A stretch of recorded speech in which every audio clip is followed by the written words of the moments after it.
as the crowd picks up again with their applause, and the four of them step into their Astrovan. Looking at the clock, very on schedule right now. Again, according to the very detailed timeline of launch today, they are expected to drive off in about 20 seconds.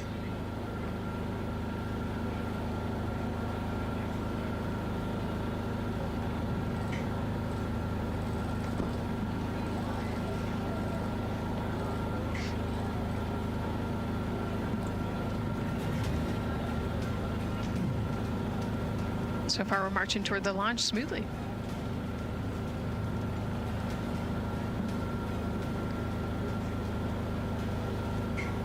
Do you think they're queuing up the video? Definitely. And that's why they haven't left yet? They're like, we can't go without Gotta get our your point snacks and movie break. ready. Yeah. Where's the popcorn?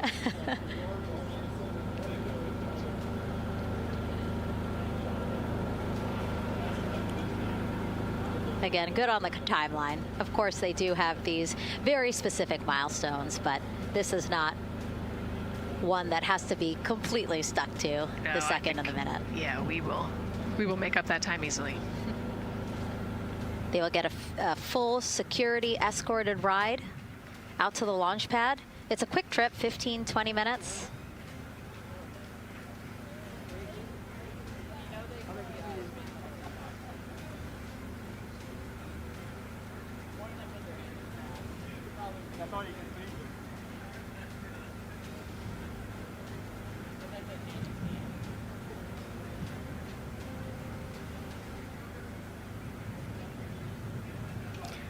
The closeout crew at the pad still just getting everything ready for their arrival. Configuring Orion, right, Nicole? Yes, so they're probably laying out the seat restraints and getting all of the umbilicals set and ready to go so that when the crew gets there, they can ingress and start getting strapped in and connected to the capsule. And in our smaller box there, we have a shot of our administrator, Jared Isaacman,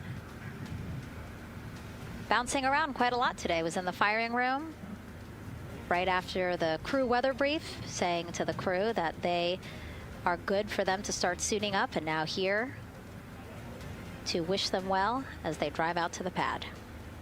Yes, he's so invested in this mission. I love it. You know, he's been an active participant today, and exciting to see him there at the walkout.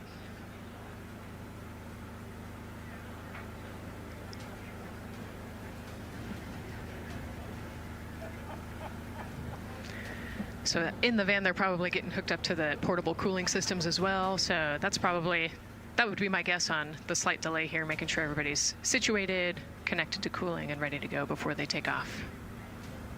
Right, because the orange boxes, we didn't talk about it when we were in the suit-up room, but if anybody noticed, there are these orange boxes, and that's what provides the cooling to those thermal garments. And so those boxes have been staged inside of the Astrovan so that once they got there, they can connect up again so that they're cool and comfortable on the way out. Right, so they were off cooling from the walkout, you know, said hello to their families in the 80-degree weather here in Florida today. So it can get really warm in the suit quickly if you're not careful. So we want to make sure everybody's comfortable before we drive off. And then when they get to the pad, of course, and strapped into Orion, then they don't have any need for those cooling boxes anymore. They will get that cooling through Orion, through the different lines and umbilicals that they'll be connecting to there. Yep, that's exactly right. The Orion capsule and its environmental control system will take over once they're connected to the umbilical.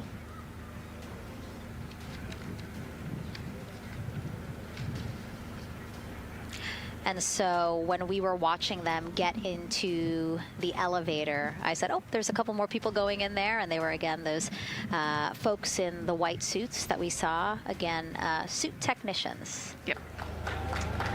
And there they go. And off they go. Reed, Victor, Christina, and Jeremy now on their way to launch pad 39B, where they will fly to the moon.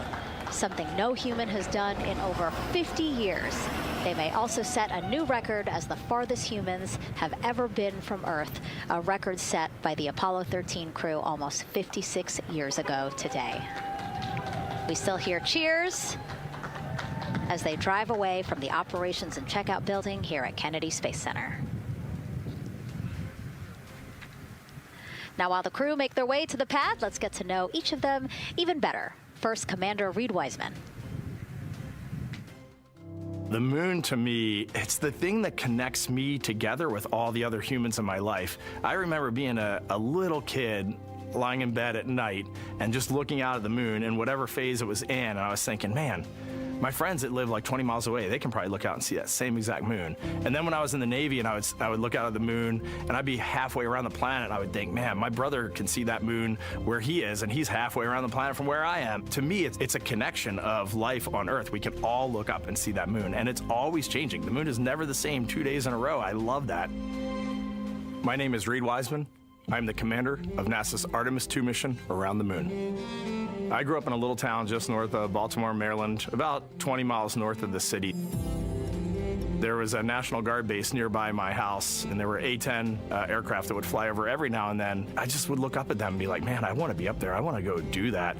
And then my brother went to the Naval Academy, and I would go every year and watch the Blue Angels fly during commencement, and that just started to grow and grow and grow. For a while, I wanted to join the Air Force, and then I realized Navy flies as well, and they fly from ships in the middle of the ocean, and that was it, like, done deal for me. That is exactly what I wanted to do for my career.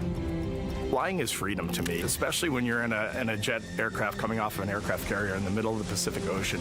Nearest land is over 1,500 miles away. So when you come off of that aircraft carrier, you are truly just alone with yourself out there. It is a magical experience to be out there all by yourself in an aircraft over the Pacific. Just it's free.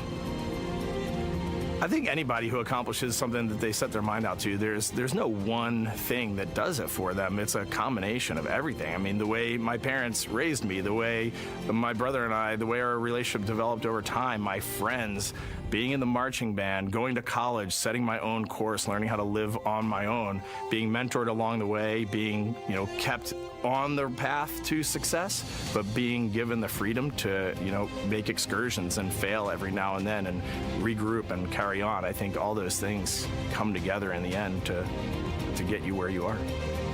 I've had to overcome, I'm a human being. I've had to overcome a lot of fears. I'm pretty scared of heights. I joked about that on the International Space Station, but it turns out I'm only scared like at the edge of a building. When you're up on the International Space Station, even though you're 250 miles up, I never had that feeling of falling or that I was, at risk up there. I just kind of loved the feeling of floating and looking down at Earth.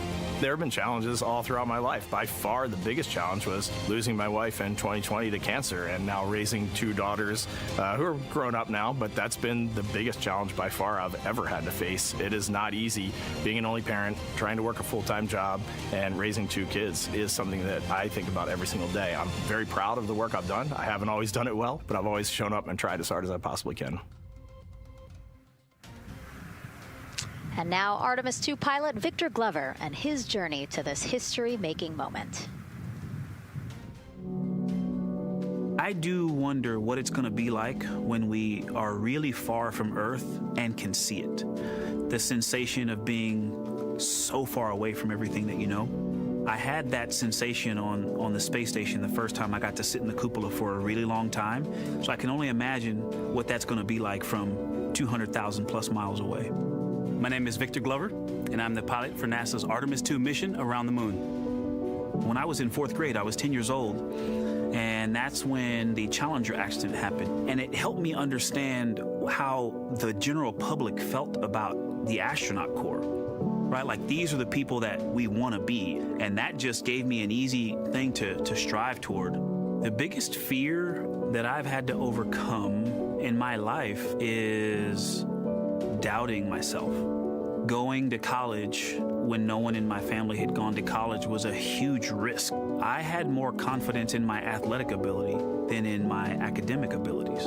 I could play football with those college students that I saw on TV, but my classmates that I saw in the lab and around the University Union, I didn't know if I had what they had. I think addressing that self-doubt was a part of, swinging for the fence and trying to go get an engineering degree, not just go to college, but get an engineering degree and then go do something challenging and technical like flying.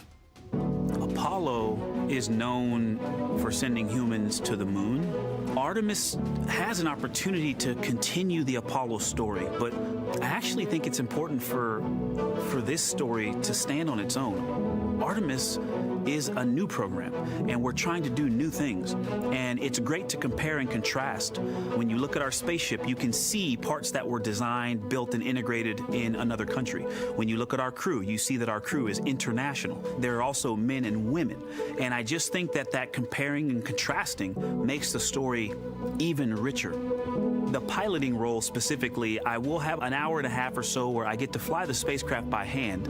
We haven't flown that many spaceships. And so the ability to fly one actually in space on a test mission is just a really unique opportunity. I can't tell you how I'm going to feel when we fly by the moon and see the moon up close and the Earth from 250,000 miles away, but I don't use the word excited because I'm focused. You know, what we do, this is very serious and it's very risky, and we are all intimately familiar with that risk. And so if we go out there and we're successful and we can pass that baton on to Artemis III, that's something to really be excited about. Great to hear from Reed and Victor in their own words about how they feel about this mission and their role in it as the convoy turns this corner here onto the road where the vehicle assembly building is and where the group that we showed you earlier today, ready with their flags. Wow, that group has expanded exponentially. Love this. Yes, this is great. So many people. Flags, oh my gosh, I love it. Oh, this must feel so special to the crew to see all of these people here to wish them well. Yes, this is heartwarming. Look at how many people there are. Everyone is so excited about this mission. Signs, people have made signs. I feel like the Astrovan has slowed down a little bit, you know, to really take in the moment. Wow. That's amazing there. Again, crowds continue going as we are now passing the historic vehicle assembly building. This is where the Space Launch System rocket was assembled and stacked with Orion. Its history, of course, goes back to the Apollo days, but today it is home to the Artemis missions to the moon and beyond. Gosh, still people lining the route. Yep. I love that. I do too. It leaves me kind of speechless, you know, just to see all the support, all of the people who want to know that they're thinking of them, they're with them, and the fact that this crew specifically has always said we are going for all by all. This must be really special to them. Yes, and that's just here on Kennedy Space Center. Imagine the rest of Florida right now. Yeah. Mission Specialist Christina Cook, who holds the record for the most consecutive days in space by a woman. Let's take a look at what she has to say about this mission.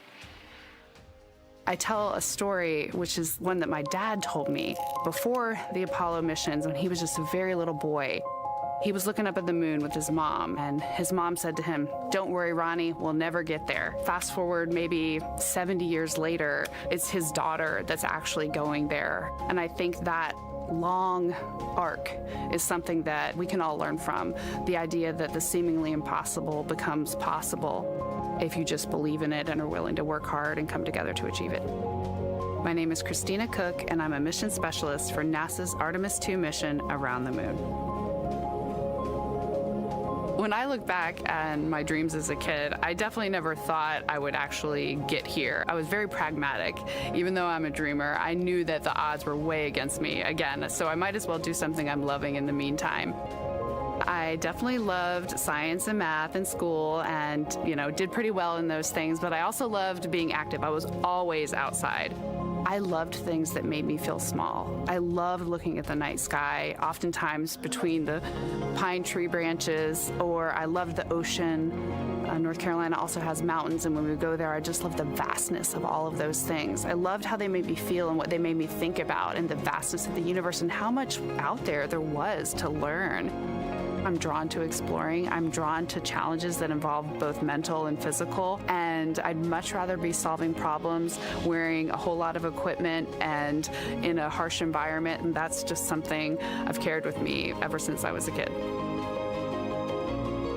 Thinking about the fears or challenges that I've had to overcome, there are just so many. I mean, basically, it's just been that has been the journey. I always say to people, do what scares you. And that means I have to follow my own advice. So doing what scares me meant getting on a plane and going to the Antarctic, getting on a plane and going to study abroad in Ghana, applying to become an astronaut, opening the EVA hatch in the airlock and going out of it into the darkness, strapping myself onto a rocket. And so for me, I think that no matter what the challenge, recognizing that if people believe in you and you believe they believe in you, the challenges seem always a little bit easier. To me, the moon, it represents history. It is a witness plate. Everything that's ever happened to the moon is still written on the moon. Every single person has looked at the moon their entire lives. We see the same moon. That's something really special. It's just the epitome of a symbol of something that's in each of our hearts, but that's also represents exploration and reaching. And as we continue to watch the convoy, almost at the pad, mission specialist and first-time flyer, Canadian astronaut Jeremy Hansen.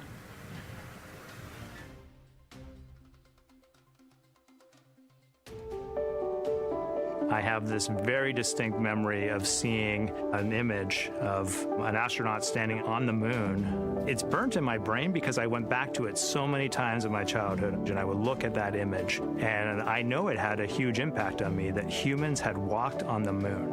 My name is Colonel Jeremy Hansen. I'm an astronaut with the Canadian Space Agency, and I'm a mission specialist on NASA's Artemis II mission around the moon. My elementary school years, I grew up on a farm outside of London, Ontario. I spent as much time as I could with my dad on the farm. I learned the value of hard work, for example. If I wanted to go to work with Dad, it was going to be a long day, and I was going to have to not complain, or I wasn't going to get to go the next day. I had a treehouse, I had a vivid imagination, and I changed my treehouse into a spaceship. I made all these dials and controls. I had circuit breakers for switches that I found in the barn, and I was exploring space in my imagination. The most important thing I did to get to where I wanted to go in life, which was flying fighter jets and eventually becoming an astronaut, is I shared those desires with other people. And it turns out, just like you don't go to the moon on your own, if you could, I would have done it a long time ago in my treehouse as a kid, you have to go as a team. I think the biggest impediment to achieving my goals was, of course, myself. And I think that's a common human experience. There are many times where just little things would get in my way, and my immediate interpretation of that was, well, now that goal's out the window. You know, people must have lifted me back up, and somewhere in the back of my head, that persistence came through. And I think that's a common human experience, to doubt ourselves. I've come to this, I guess, realization that I believe that we all have gifts to contribute, and the goal is to figure out how to use your energy towards adding positively to humanity's existence on this planet. But I love it when humanity sets big goals, like sending humans to the surface of the moon with an eye to eventually going to Mars, because when we do that, we can bring together genius from not just even in one country, but around the world. I've also learned from my indigenous mentors that they refer to the moon as Grandmother Moon. So you've probably heard of Mother Earth. They use Grandmother Moon because Grandmother Moon is responsible for the water in their community, just like the moon moves the water around the planet, affects the tides. And I think that's a really beautiful thing for us as we go back to the moon, to think about all the different cultures around the world and how they view the moon differently. And that's really neat because we all share that same moon in the night sky. What's really neat, too, was that drive to the launch pad, that point of view to see what the crew is seeing as well as their Astrovan rides up the pad slope and are now on the surface, about to walk up to their vehicle. Yeah, you know, we talked about how tall this rocket is earlier. Wow. Look at that. Yeah, look at that point of view, yeah.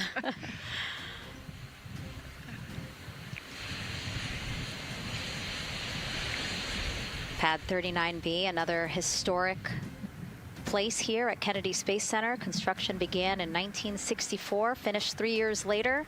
Apollo 10, the full dress rehearsal for the moon landing. That was the first mission to launch from this pad. Yeah, you know, we've used this pad for a lot of missions. You know, we modified the pad in the 70s and 80s, and then the shuttle missions actually launched from here as well. And then, of course, Artemis I took off from this launch pad November 2022. And now here we are about to see the Artemis II crew get out of the Astrovan and make their way up the mobile launcher to the 274-foot level, where they will embark on their first crewed test flight of the Artemis program. You know, I think that button in the elevator actually says space when you It does? hit it. Yeah. Really? At least on 39 Alpha it does. So I imagine it says something similar here. Again, let's take a look at the clock as we wait for the crew to get out. 4 hours, 10 minutes and counting until the top of our 2-hour launch window today. Let's head back across the street to Daryl, who's following the launch team every step of the way. All right, thank you, Megan and Nicole. And here inside Firing Room 1, we had a nice moment. The launch director, Charlie Blackwell-Thompson, NASA's first female launch director, standing up from her console, taking her cell phone and snapping photos as the Artemis II crew that she had just given the go to leave the astronaut crew quarters, driving by, and of course going up the causeway until they got there to the pad. And now we see them coming out of the Astro van there and getting ready to ascend the launch tower. Well, we got a weather brief before they went out to the pad, and of course LWO gave a go. There could be some rain out there at the pad. It's already rained out there already. If you're in the area and you're watching right now, well, certainly you know that there's some rain in the area. There's going to be spotty showers that are going to be coming ashore here, and we expect that throughout our rest of our countdown. But we also are getting forecasts that there'll be some clearing as we get closer to our launch window. Big wave from Reed Wiseman there, and a thumbs up as the crew goes into the elevator to ascend the launch tower to go up to the level where they'll walk across the crew access arm and get into the white room. One of the things that you're going to start to hear now is from the crew themselves. We're going to be airing the Orion to Earth loop, which is the communications that's going between that crew and the launch team here as they walk them through configuring their various consoles as well as getting ready. A nice moment here, and I'll just pause to just look and see as the crew walks across the zero deck, as they call it, which is the deck that's right there even with the engines, and they're taking a moment to go over there and stand up and gaze up at the 322-foot tall SLS rocket. This was part of the plan for the Artemis II crew, and potentially a rocket that could help them make history to go farther from Earth than any crew has before. The farthest distance from Earth when they launch will be roughly around 248,000 statute miles. They're expected to go about 4,000 miles farther than the Apollo 13 crew did. And now they've headed to the elevator to go up.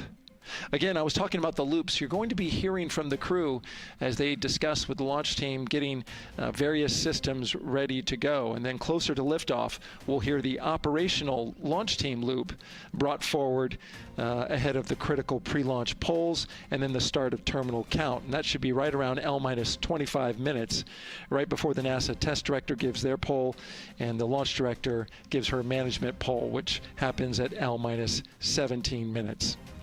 Right now, a lot of focus is on, of course, the closeout crew. They've made the way for the crew to get inside the spacecraft now and walk across that crew access arm, and there they are.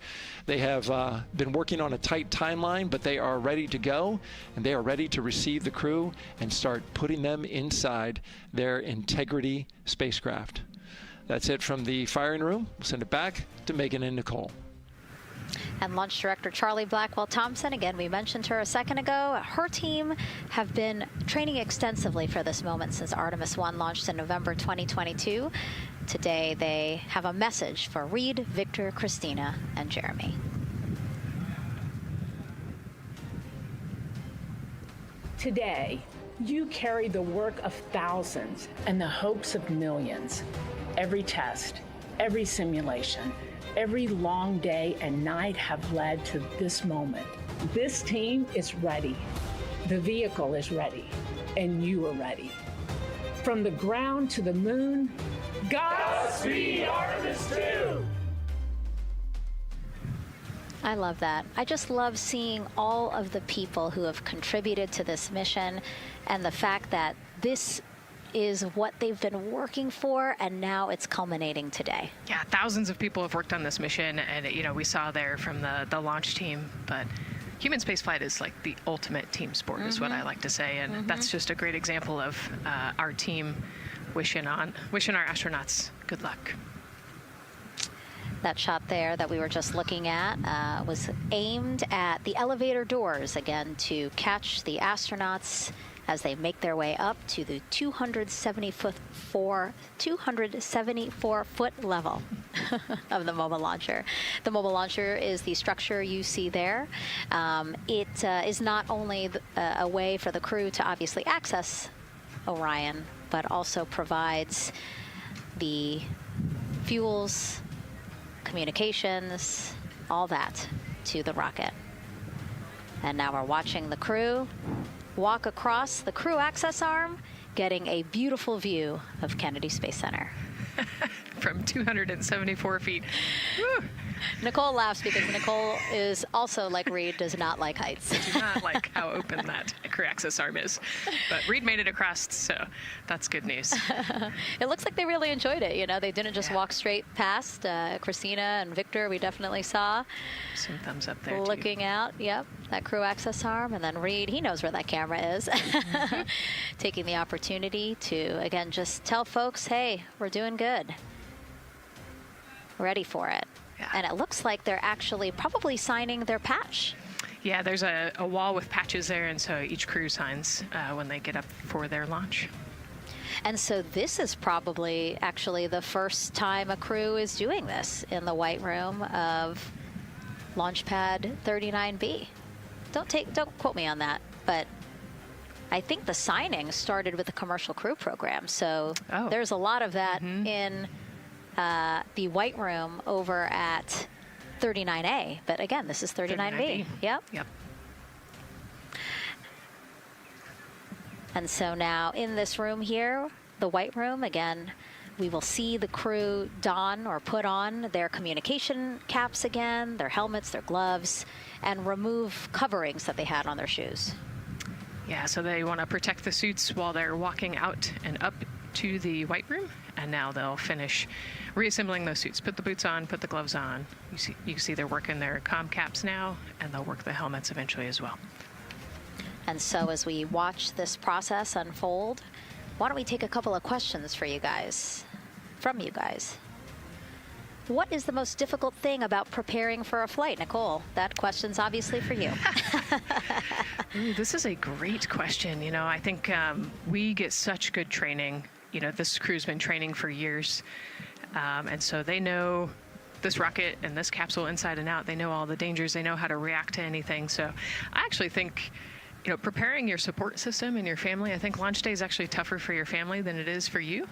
And, you know, we've heard the crew talk about the difficult conversations that they've had with their family to prepare for this historic test flight. And so I think, you know, the closer and closer you get to the rocket, the fewer and fewer things from Earth you keep. You know, they left their suitcases at crew quarters this morning. They left their cell phones, their laptops, everything. And so you are just a human in a spacesuit about to get on a rocket with all of your loved ones watching. And I think that can be probably one of the most difficult parts about today. And while you were answering that question, Nicole, we did get a chance to check. Yes, this is the first time crew has signed the wall of the White Room, again here at pad 39B. Let's take another social question now. All launch windows happen to be in the evening. How come? Obviously referring to the April opportunities specific to Artemis II. Right. You know, this is a complicated answer. I don't know that I would have the exact mechanics behind it, but it has a lot to do with orbital mechanics and where we are in terms of the Earth and the Moon relationship. And, you know, like we said, we're trying to get on that free return trajectory. And so it has a lot to do with when we can do the perigee and apogee raised burns and the translunar injection. So there's a lot of math that goes behind these launch windows and why they shift and move and why we just so happen to be in the evening for the April launch windows. Yep. You did answer it well. All right. And before we asked you guys a question. Who would you take to the moon with you? Would that be a bestie, a pet, family member, or seasoned astronaut? Overwhelmingly seasoned astronaut. So Nicole, you and I are going to the moon. Was that your answer as well? That was totally my answer. Again, like I thought my husband would not like that answer because he'd want to come along too. But I think if asked, he would also say seasoned astronaut. So That's fair. Yeah, like we said, there's a lot of training that goes behind it. These guys can react to anything that comes their way. And so, yeah, if you don't have all that training, maybe you do want someone that's a little bit more experienced. Yep. So correct answer, everyone. And now we have another question for you. What do you want to know about living in Orion? What the crew eats, how the crew sleeps, how to fly the vehicle, or how free time is spent? Another great question. Yes, I'm excited to see what they say. Yeah, so head to NASA's Instagram or Twitch accounts to vote, and we'll share the results as soon as possible.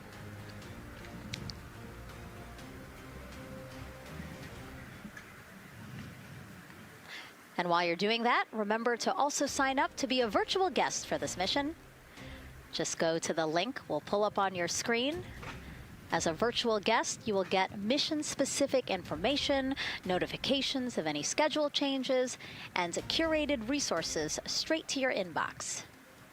You will also receive commemorative stamps for your virtual passport after launch and splashdown. Again, we really, really want you guys to engage with us, engage with this mission, come along with us for the ride. So yeah, take advantage of these opportunities to be a part of it. Yes, it's a mission for all. And so back in the suit, no, not the suit-up room, the white room. Well, they're suiting up. You can see why I might have slipped that up. So they are continuing to put on gloves. Reed and Jeremy look like they've been checked. Again, they've put on their gloves, their helmets. They've taken off those coverings on their shoes now that they're about to get into Orion. And then suit technicians are also helping Christina and Victor. And they're in this particular order, actually, because this is the order in which they're going to ingress into Orion. Again, we have Reed, Jeremy, then Victor, last Christina. Yeah, and that just has to do, like you said, with this, the seat orientation. So as the astronauts sit down and lay back in the capsule, the left side will be Reed, and then below him will be Jeremy. So that's why they're going to get in first, to create space for then Victor and Christina to get in. And let's talk a little bit now about the closeout team. We saw a few of these folks also in the suit-up room. Suit technicians were in there, again, to make sure that they get into the suits properly. And then a couple of them came out to the pad here to, again, do the same thing. Hey, are you comfortable in these suits? Is everything is as you expected? And then these folks here will help them get into Orion, buckle up. And so we were talking a little bit about their attire, specially made for what they're doing right now. Yeah, so these, they almost look like, the equivalent of a flight suit, right? They're fire resistant. They've got the straps on the back for emergencies that mimic the same straps that the astronauts have on their suits, so that you can use the same exact equipment in an emergency egress from the pad, for example. So we can use the same equipment to get everybody safely away from the pad as required or if needed. Yeah, always thinking about those contingencies, how to very quickly, if there were an emergency, get everyone out, not just the astronauts, but also the closeout crew if an emergency was happening while they were still at the pad. And so those suits, flame retardant. Also, when we see them crawl into Orion, you will notice that they are on their knees quite a bit, so built-in knee pads. Really a thoughtful design for the purpose that they're serving today.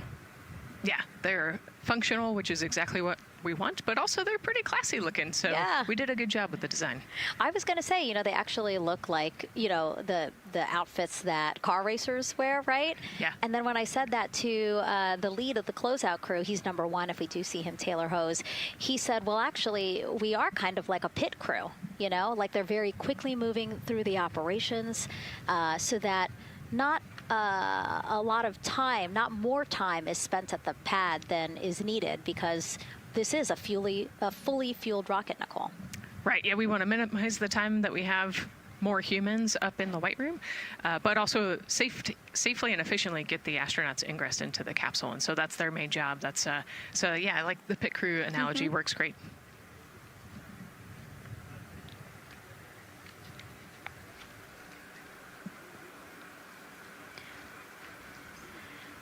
And so, Nicole, as we get ready to see them ingress, I know you'll be, again, an invaluable source as we talk through this part of the launch countdown, because you've been inside a mock-up of the Orion spacecraft. And I know that because you texted me a photo that you took, this selfie in the mock-up, and little did you know I was going to put it in this broadcast. Yeah, this was actually a really wonderful opportunity. Last week, our flight control team at Johnson Space Center hosted an open house of the Orion mock-up there in the space vehicle mock-up facility. And so I got to spend some time in the capsule with some of the flight controllers who are actually sitting on console right now, and talk to them about everything inside the mock-up. So you can see I've got a bump cap on. It's like a small hard hat. There are a lot of, metal corners and things, and we are still squishy humans at the end of the day. And so they want you to be careful while you're moving around in there. But I got to see, how the crew will ingress. I got to look at the umbilical and the seat straps, and I got to see, the emergency equipment and the stowage and the toilet. I got to see it all. Got to talk about everything. It was pretty cool. It was a really great time. Michael and Bruce were great with me. They answered all of my questions. Yeah, because it's really good to be able to give that perspective because, and as you guys will see, yes, we do have cameras inside Orion and we'll, of course, take you in, but it doesn't give you a true feeling or idea of how big the space is, how things are configured. Again, like when we see them go in, they're actually on their backs. Yep. So, again, it's just hard to really get a sense of the inside there, but Nicole is going to really help walk us through that. Yeah, you said they're on their backs, and, you have to somehow get there, and so they're actually going to almost barrel roll onto their shoulder to get onto their backs and their feet up on those leg rests.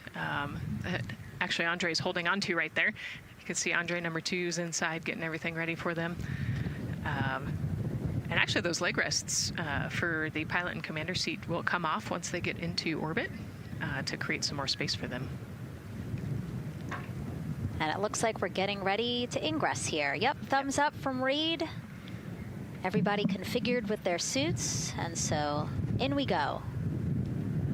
They actually get inside by walking backwards. That's the easiest way to get in, right, Nicole? Yeah, so he will step down right over the flywheel or the exercise equipment that they've got in there. We'll talk to that in a second. And then you actually step down right on top of the toilet area backwards. You can see him going now. Oh, and he's already turned around and walking in. You can see Dre's protecting his helmet and his visor there from all that metal. Yeah. It's a tight squeeze. But they've done this a lot, so Reed's already all the way across the capsule. Yeah, that was fast. Impressive, Reed. Impressive. That's why you're the commander. Oh, a heart there from Jeremy again. Yep, Canada. Yeah. Canada is about to get into Orion. And so you mentioned Dre. Why don't we talk a little bit about him? So that was NASA astronaut Andre Douglas. And he is actually one of the backup crew members for the Artemis II mission. He trained alongside the primary crew and will step in and if any of the 3 astronauts are unable to fly. Yeah, Dre's actually a classmate of mine, so fellow fly. Oh, yeah. Yeah, so we've worked very closely together. It's exciting to see him in this role. Yeah, Virginia native, selected as an astronaut candidate in December 2021. He completed his training in March 2024 and was subsequently named as the Artemis II backup crew member just months later in July.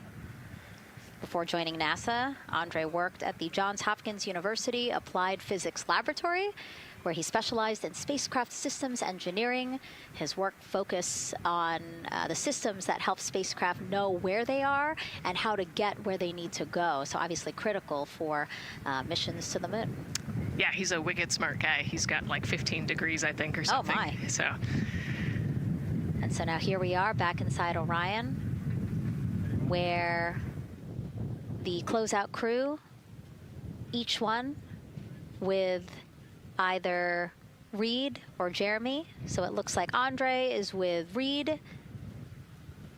And this is a camera shot of behind Reed's head. So Reed, while Andre is buckling him in, it's a 5-point harness, Reed was configuring his control panel.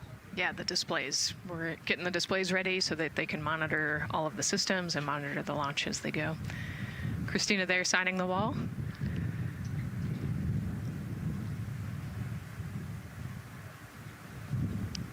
Got to put away the pen. The pen could be foreign object debris or FOD, which is bad for NASA. We definitely want to make sure that we keep track of everything and we know where everything is, because the smallest thing could prevent us from launching or affect the equipment out there. Yeah, and you'll actually see that most of their tools will be tethered as well, so nothing can fall through a crack or drop.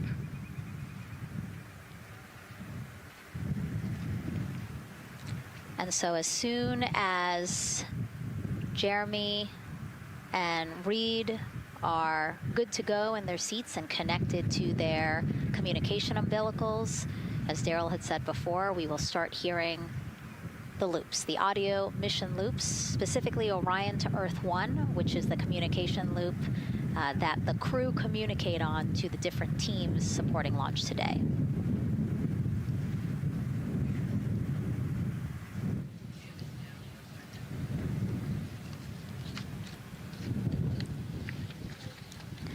And as we said when we were in suit up, after they do communication checks, again, suit leak checks to make sure that nothing went wrong between the suit up room and here, and also to specifically connect them to the Orion systems. Yes, this will be an integrated test with Orion and the suits to make sure the entire system is working and ready for flight. And so you'll notice Reed and when Victor sits down, Reed and Victor are the only ones with the display panels in front of them. Jeremy and Christina will actually share a personal computer device, and that will be on Jeremy's leg, and that's how they'll continue to follow along with telemetry and data. Yeah, it's actually pretty cool. This is one of the technology demos that we're doing, and so they're going to plug into the system, and it'll be a screen repeater on that, that device for them so that they can see what the pilot and commander are seeing. OTC ask, MS2 is online for contact. This is OTC, repeat. MS2 ready for com checks. The MS2 ready for com checks. MS2, OTC, Orion to Earth 1, com check. OTC, it's MS2, have you loud and clear on 1. You're welcome, sir.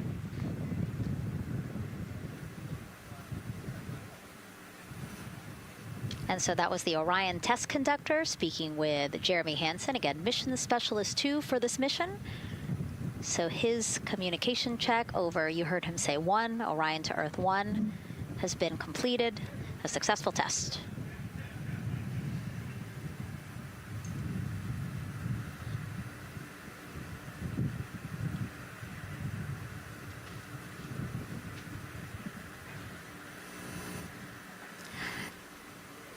The rest of the crew here waiting in the white room. Again, as Nicole was saying, a little tight there for all of those folks. So Christina and Victor will wait until Reed and Jeremy are done getting buckled in. Yeah, I think 4 astronauts and 4 suit techs would be a tight fit in that capsule.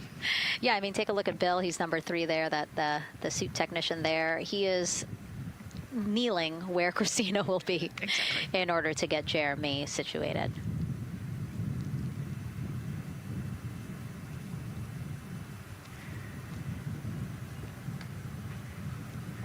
OTC ask, commander's ready for com checks. OTC copies, commander. NTD, MEFCO 212, com check. NTD, have you loud and clear here as well. I'll catch FTS on 194, thank you. Commander, OTC, Orion to Earth 1. OTC, CDR has you loud and clear. Good comm, welcome, sir. And there you have it, a successful comm check with Commander Reed Wiseman. And so... And CDR, NTD on Orion to Earth 1 for comm check. I got you loud and clear, NTD. And good to have you on board. Good luck today.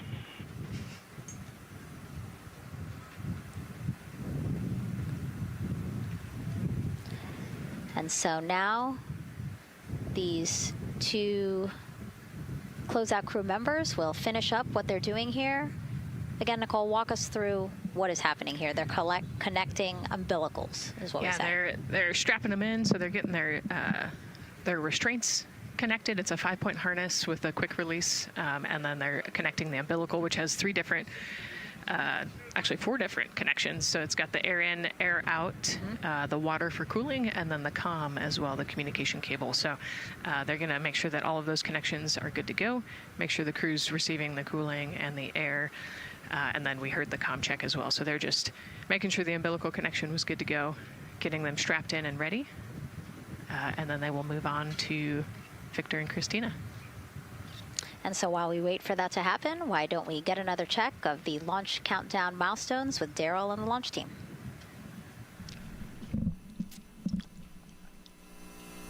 All right, welcome back into the firing room 1 here, where some of the launch team is having some pizza that was brought by the administrator. That was nice of Administrator Jared Isaacman to bring that by for the launch team to enjoy. We're L-minus 3 hours and 44 minutes and counting, as you can see the crew ingressing into the spacecraft. There are a number of things that are happening on the timeline. Of course, the closeout crew, they liken themselves to like an F1 pit crew, working quickly, methodically, carefully, as they go through their procedures to get the astronauts ingressed. Overall, there's a little bit of timeline pressure, right? There's only a certain amount of time, as you see the astronauts going into Orion, only a certain amount of time that they can spend on their backs. They will be there for a few hours, right? So we're sitting at 2:40 p.m. Eastern time, and the window opens at 6:24 p.m. Eastern time and runs until 8:24 p.m. Eastern time. So 4 or 5 hours or more on their backs, and then they'll hopefully lift off for a launch. So of course the crew is mindful at the time. They don't want to slip into the window if they don't have to, and so they're keeping a tight lock on the margin, the amount of time that they're working there. And there's a heart from Christina Cook. Great to see that as she gets ready to get into the Orion spacecraft, one that they named Integrity. It certainly fits this crew from what I've observed.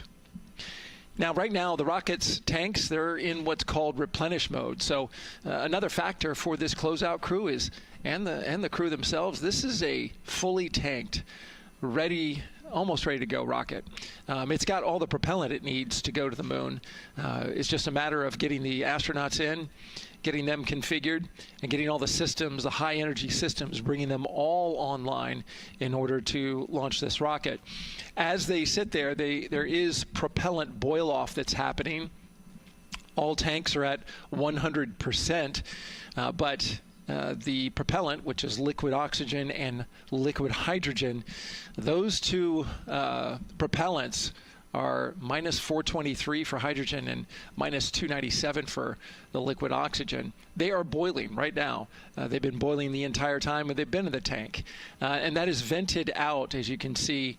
When we look to a wider shot of the rocket, you can see the venting and the little wisp of clouds that are coming out from the top of the rocket in the middle part of the rocket. And that is because just like you boil water on your stove, those propellants are boiling. Of course, their boiling point is much lower than water, and so it doesn't take much for them to boil. But just as if you were to leave your pot of water on the stove and just leave it there, what would happen? Well, it would completely boil off, and all the water would be gone. Basically turned into water vapor inside your house. Well, it's the same case here. So we are continually replenishing the rocket with propellant, liquid hydrogen and oxygen, running from those propellant lines that you see there going into the rocket. So that continues to go well. Overall look from the launch team here, this has been a very smooth countdown so far. The cryo tanking went exceptionally well. And the launch team is really in a good mood right now. Cautiously optimistic, understanding that with a system this complex, you can have something unexpected happen. But to this point, the firing room is really encouraged by what they've seen so far, and are especially excited to see these astronauts getting inside the spacecraft. L- 3 hours and 40 minutes and counting until we open up that window for launch. For now, we'll send it back to Megan and Nicole. Thank you, Daryl. And, you know, he mentioned that the crew decided to name Orion Integrity, and it was not something they came to easily. You know, they really wanted to put in a lot of thought, and what they came down to is integrity is a value that NASA embodies, and also individually they felt like integrity is something that speaks powerfully to them. Yeah, and I think the other part of integrity, you know, it just represents the humility and the professionalism behind the entire team that built this rocket and got us here today. And so it's a fitting name for this capsule. Yeah, like I said, I think the crew said it took them a little bit to decide on what they wanted, but I think they made the perfect choice. I agree. And so as the countdown to launch continues, we are reminded that this is an agency-wide effort to make today's launch attempt possible. We invited people across our NASA family to wish our crew a safe journey. Go Team Artemis! Go Team Artemis! 3, 2, 1, blast off! Have a great flight. Godspeed. We'll get you around the moon and home. If I had a message for the crew, be safe, to have fun, to remember that we're all down here rooting for them. I want to wish my friend and former student, Victor Glover, and the entire Artemis team best wishes and a successful flight. Have fun. Take some really cool pictures. Can't wait to see you when you get back. From the Earth to Sky team, connecting NASA science to public lands, go Artemis. We will see you in the Pacific, and you can count on us being there. Greetings from NASA Langley's historic gantry facility, where Neil learned to land on the moon and Orion learned how to swim. We are with you all the way to splashdown. Let's go fly from the Orion Human Engineering Team. Woo! Like a full moon, your future is bright. Have a safe journey from the multimedia team in Cleveland, Ohio. We hope to see you guys back safely in San Diego, maybe singing some karaoke. Yeah, right, maybe. He knows exactly what he wants to do. After. He's like, yep, karaoke. I love that people submitted videos. You know, this is something that we actually asked as part of the broadcast. We were like, you know what, I think it'll be really fun. And the overwhelming amount of people who wanted to record something for the crew was really heartwarming. Yeah, you know, this is the first time in over half a century that we're sending people back to the moon, and everybody is excited about it. You know, kindergarten to congressmen and all over the world, everyone is ready for today and excited to see this launch. And so here we are again, still inside Orion with the closeout team, putting some final touches on, it looks like Victor's configuration there. Again, making sure that his harness is set and that he's connected to cooling, he's connected to communications, and he's connected to any other umbilicals that he needs to be connected to for Orion. Again, we are sharing so much information with you, and we hope you find it educational and fun. But we do know you guys still have some questions, so why don't we take another one now? Tell us what the moon is like! So cute. That wasn't a question. That was a demand. Nicole, you tell her what the moon is like. Oh, man, that was so cute. Oh, man, the moon is really cool, right? So it's a lot of like gray and white and kind of shades of gray. It is something that doesn't have wind or rain or rivers or an atmosphere. And so we like to say Christina said it earlier, it's the witness plate to the universe. And, you know, it has all these impact craters because it's not protected. Things hit it all the time. Mm-hmm. Meteoroids, asteroids, all sorts of things hit the moon and create these impact craters. That's part of what we want to go and look at and learn about on the moon. It can tell us a lot about the age of the universe and the age of the moon. You know, it's 4.5 billion years old, and we can learn a lot from just looking at the regolith or the dirt that is on the moon. Well, thank you for that question, and thank you for that answer. She was cuter, Nicole. I agree. And then earlier today, we wanted to ask you, what do you want to know about living in Orion? And we told you to pick between what the crew eats, how they sleep, how they fly the vehicle, and how free time is spent. And the winner, most of you wanted to know how to fly the vehicle. And we are going to be doing that. Yes, we are. You know, that's a great question, and actually, part of what we're going to go do. So the rocket is fairly automated, right? There's a countdown, and the whole system knows when it needs to ignite the engines. But we are going to do some manual piloting throughout this mission. Once they launch and they separate from the ICPS, they're actually going to do a rendezvous and proximity operations demonstration. So what does that mean? They're going to take that portion of the rocket and they're going to try to fly closely to it. And so they will actually take manual control of the Orion spacecraft and try to get nice and close to the other portion of the rocket that had just separated. And so you can see actually a little bit in the view that you have right now. So on for Reed, the left-hand person, his right hand, there's a kind of a joystick, if you will, on the right side, and then on the left side there's something similar. And so they've got, you know, translational and rotational hand controllers in order to command the rocket in different axes. Yeah, it's really exciting. I mean, Victor said it himself, like one thing that he's really looking forward to is piloting Orion manually. So we'll get to see that during our continuous coverage. Again, we are covering this entire mission. We started with tanking, and we will go all the way through splashdown, so you will see what Nicole was just talking about, that proximity ops demonstration, where the crew will pilot Orion manually.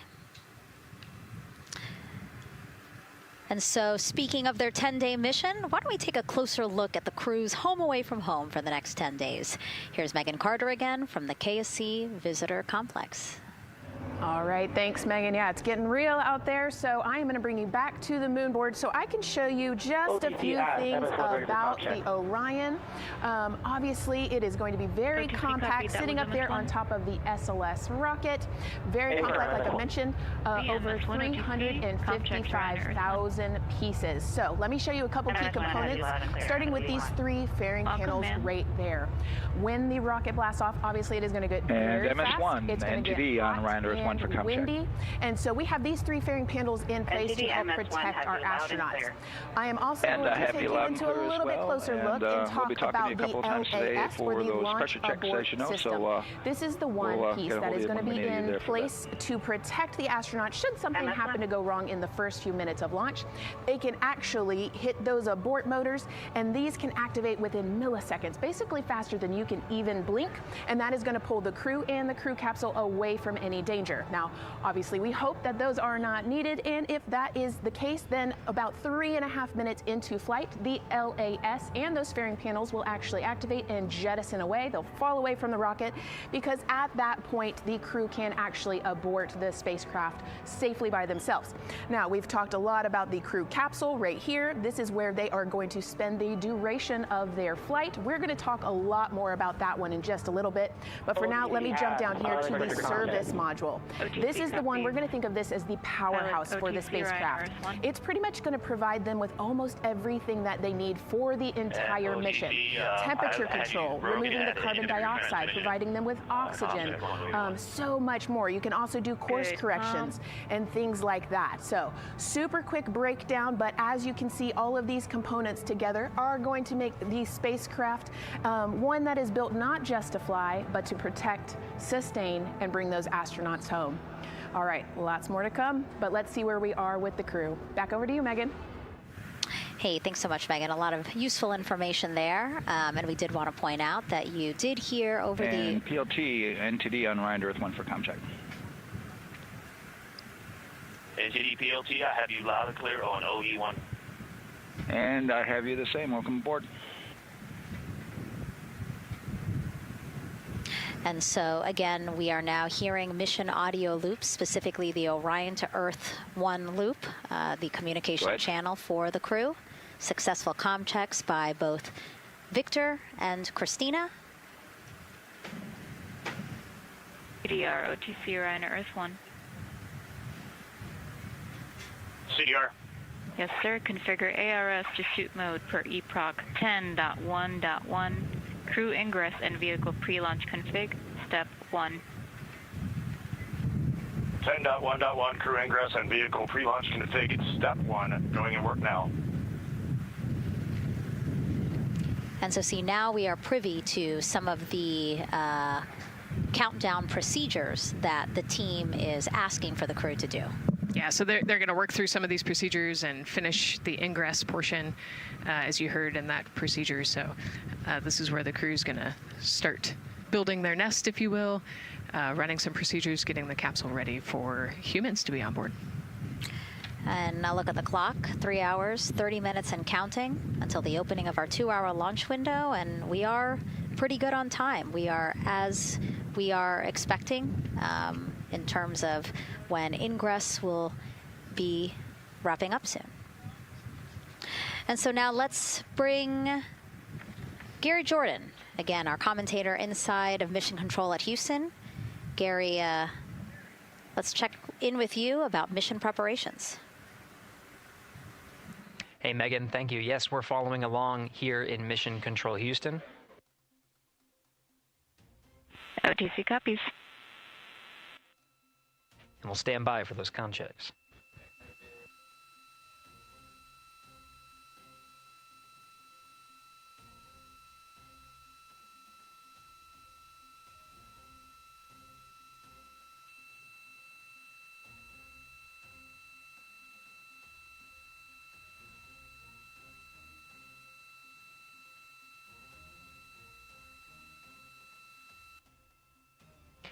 And again, we're waiting for those comm checks.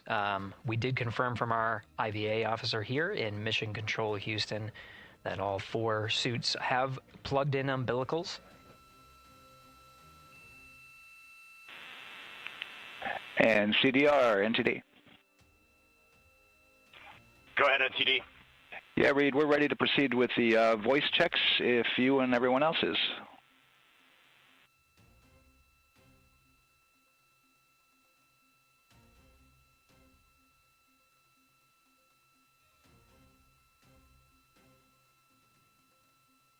NTD, integrity crew is ready for voice checks.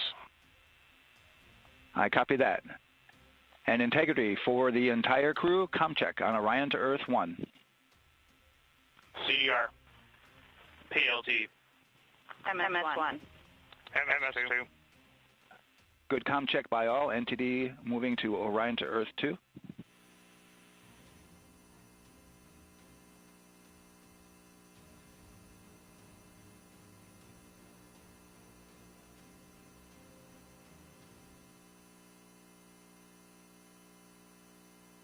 CDR. PLT. MS1. MS2.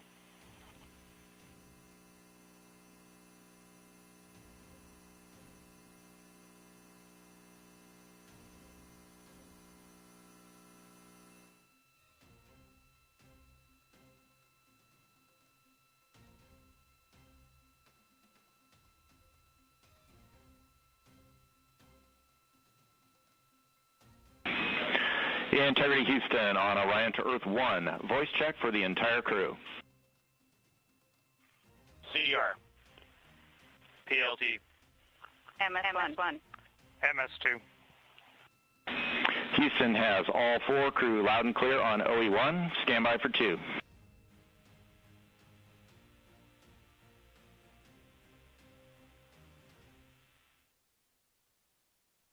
Your initial word was broken.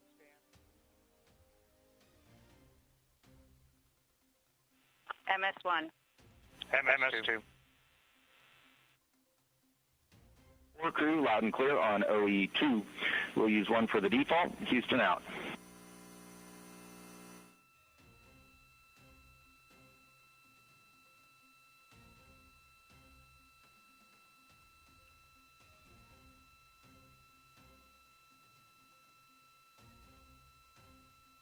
And CDR, NTD? CDR. Yeah, we're going to go ahead and we're going to clear a couple of those messages on your screen here. Just want to give you a heads up that you'll see that. Copy all.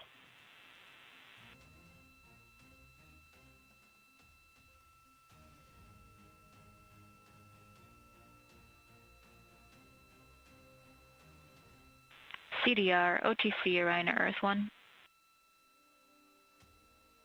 CDR. Yes, sir. Perform crew suit leak checks per 10.1.1. Crew ingress and vehicle pre-launch config, steps 2 through 4. Annunciation of LCC O-ARS-001 will occur. 10.1.1 crew ingress and vehicle pre-launch config, steps 2 through 4. Going in work now.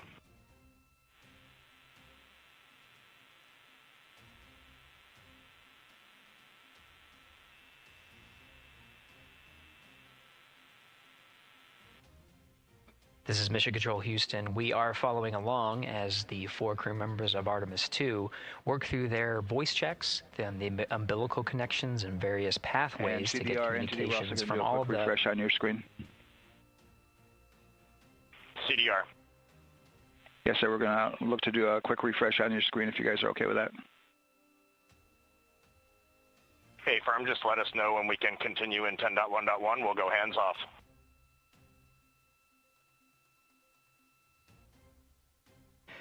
.1.1 referring to the procedures that they have through the various phases of ingress and some of the checkouts needed to prepare for today's launch.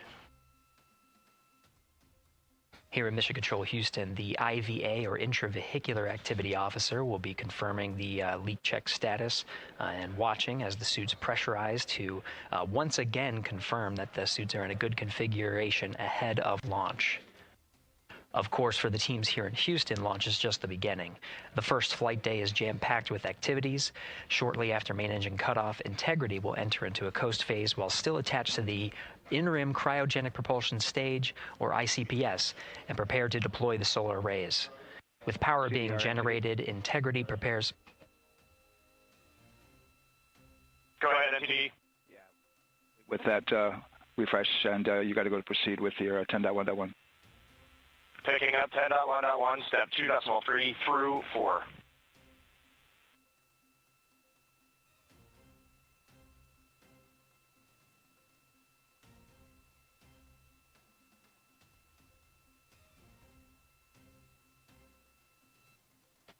Picking up the procedures, the crew again working through the various steps to prepare for launch, standing by for suit.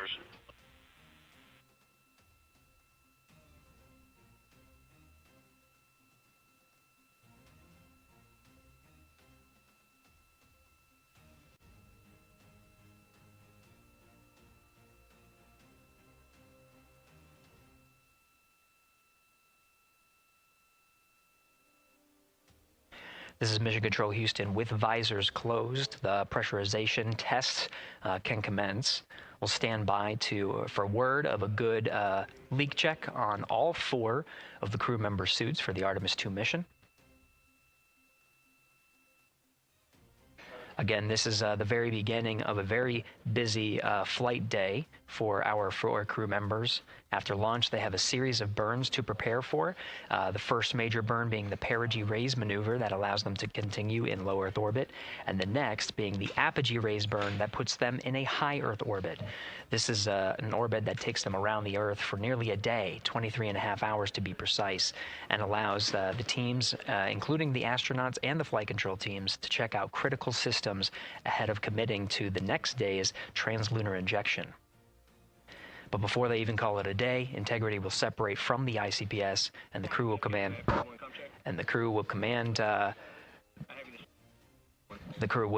Command the Orion capsule to separate from the ICPS and turn around and approach the upper stage, but not dock. This is to test Orion's in-space maneuvering capabilities and provide further confidence in docking to another lunar space vehicle like the Human Landing System that will be part of the Artemis III mission ahead of future moon landings.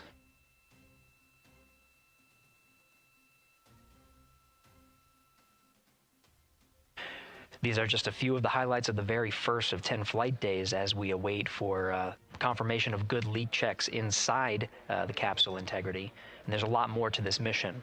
A reminder that this is, of course, a test flight. The purpose here is to demonstrate procedures, systems, and life inside Orion on a mission around the moon for the first time, and give further confidence in the capabilities that are charting a return to the lunar surface.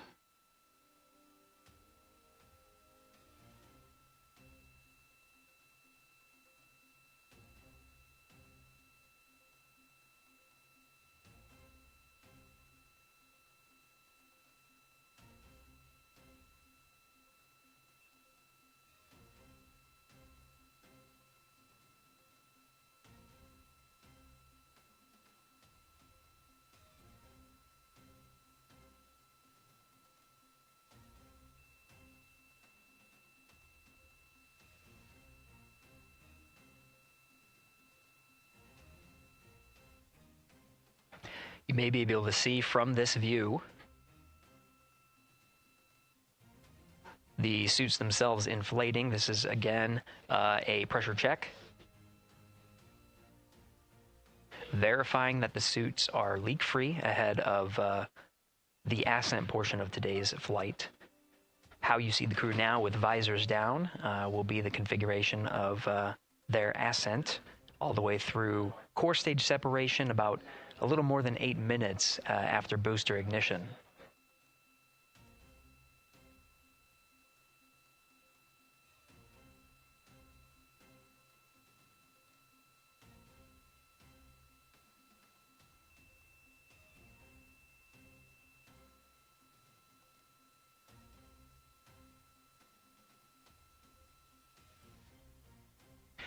All right, here in Mission Control Houston, we are continuing to follow along, standing by for confirmation of good leak checks. In the meantime, there are no showstoppers here in Mission Control Houston, and we continue to monitor the countdown to launch. Megan, we'll send it back to you over at the Space Coast.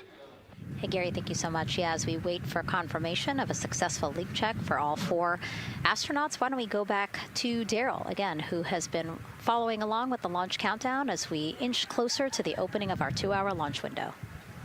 All right, thank you, Megan. And yes, getting some good communication. It's great to hear from the crew inside, even though it is as simple as a comm check. It's really good to hear their voices as they move through those various comm checks and then get ready for their suit leak checks. Fantastic views inside Orion that you're looking at now. Give you an update on the weather outside.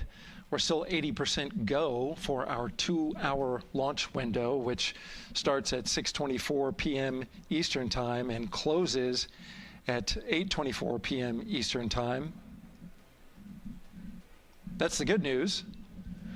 The bad news is that we've got some rain showers that are starting to head in. Looks like it may miss the pad. Wouldn't matter if it rained on it or not, though. It's received some rain earlier today. Water isn't going to hurt anything out there at this point.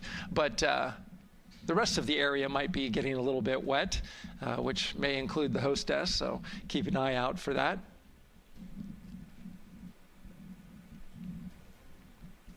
As we're watching with the astronauts inside the Orion Integrity spacecraft, you'll be hearing more and more from them, especially Christina Cook, who is Mission Specialist number 1.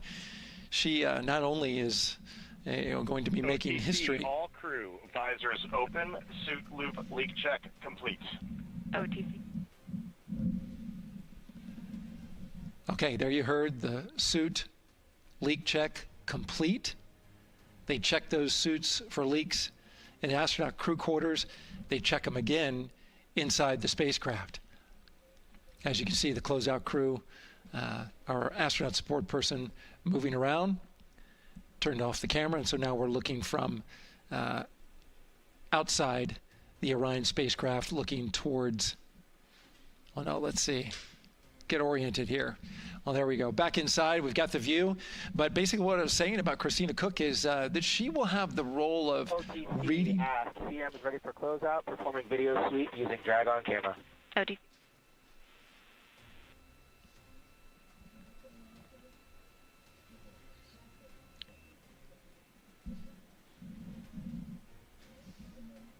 She will have the role of reading out a pressure reading that tells the team that... and CDR or NTD?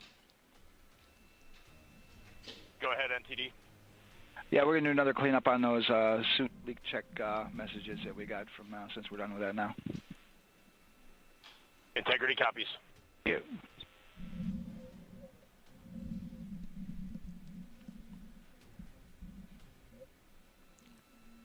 And that's communication going between Orion Commander Reed Wiseman and NASA Test Director Jeff Spaulding. As I was saying, Christina Cook will be reading measurements from the counterbalance assist arm. So you're going to hear her be asked by the NASA Test Director to read that. That CBA, counterbalance assist arm, it's mechanically latched by the closeout crew using tools, but there's a hydraulic assist. It's pneumatically opened and closed, rather, with a pressure assist that helps open it up. Not only that hatch, but also the last hatch. There's 2 hatches there that we'll see that will be closed, but this is in case of an emergency out there at the pad. If the crew, for some reason, needed to exit quickly, then they would exit the spacecraft by pulling that lever, which would open both hatches. Those hatches are heavy. The Orion hatch is hundreds of pounds. HHP cameras 1 and 2 both set to record. OTC copies.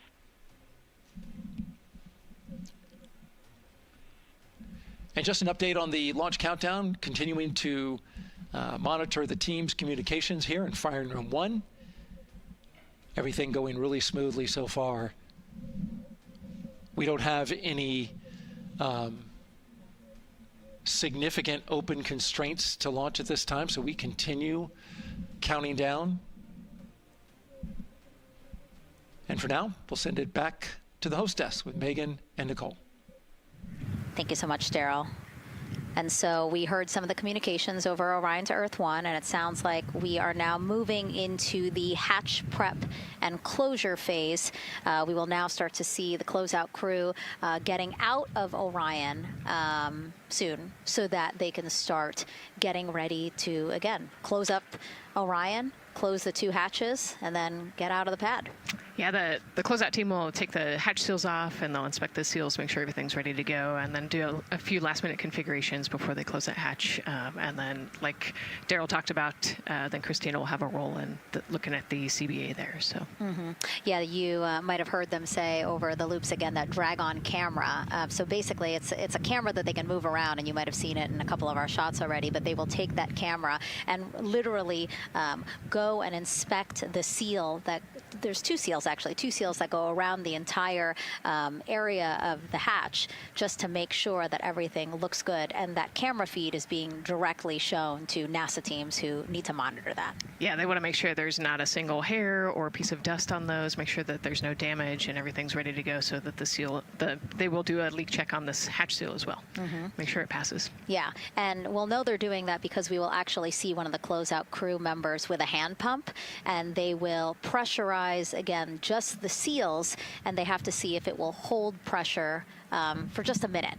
And if it does, then they will go ahead to pressurize the entire Orion spacecraft, and then that again is to make sure that the spacecraft is holding the right amount of pressure. And that one's a lot longer. It'll take them like 8 minutes. Like it takes time to pressurize it, then they have to hold pressure, and then it takes time to depressurize it. Right, and they want to measure the difference in pressures at the beginning and end of that and make sure that it holds the right amount of pressure so that when they get to the vacuum of space, obviously the capsule holds its pressure. Yep.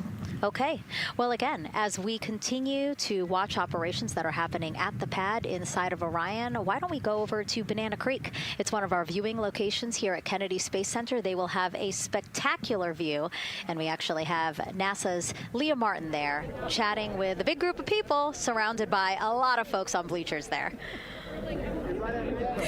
Hey, Megan, yeah, tons of people out here today, thousands of people gathering at Banana Creek to enjoy NASA's Next big mission and humanity's next great leap today. It's a gorgeous day, and I'm joined here actually by some people who are probably the only people on center who are a little bit more excited than me to see this rocket lift off. Where are you from, and why are you here? So we're from the University of Tennessee, Knoxville. We're a group of 7 aerospace senior engineering students traveling here with Josh Dobbs, former quarterback of the University of Tennessee, with his extraordinary Dobbs Foundation. Now, you were actually telling me a little bit earlier, you're here local, you're from Orlando. What's it like being an aerospace engineer and then having the opportunity to come back here to the Space Coast and see this mission lift off today? It is absolutely amazing. I feel like the little 9-year-old girl inside me is so excited. Like, I'm from around here. I grew up watching launches in my backyard, and so this seems like such a full circle happy moment for me.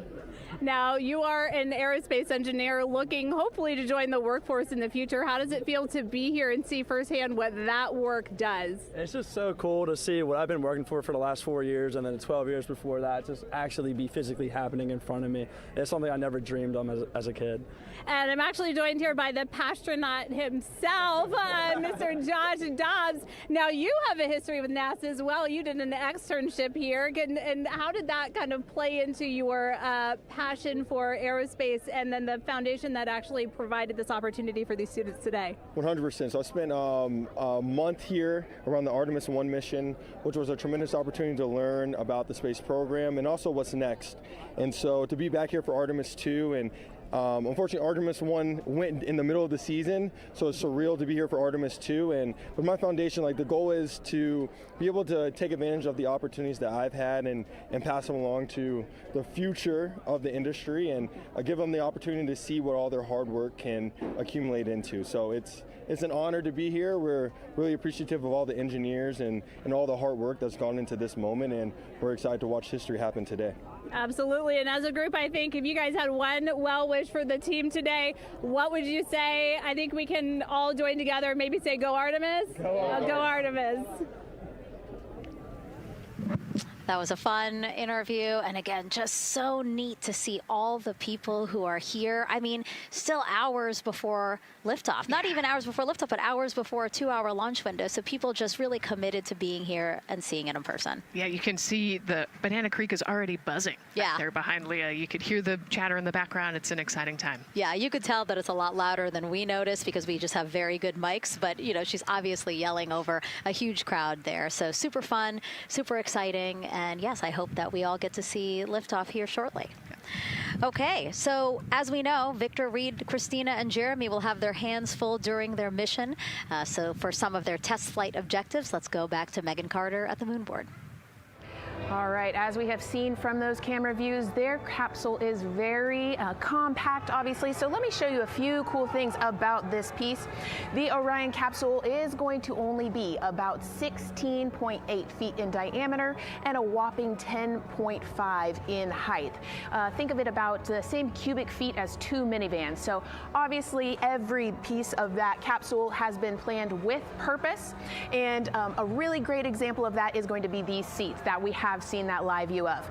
Now, these seats are going to be out for launch, re-entry, and splashdown, but in between, they are stored in between to give them more room for daily activities and things like that. While they are on board, obviously they are going to have a lot of things to do. One of those is going to be to manually fly Orion, as we've discussed, but they also have several other objectives as well.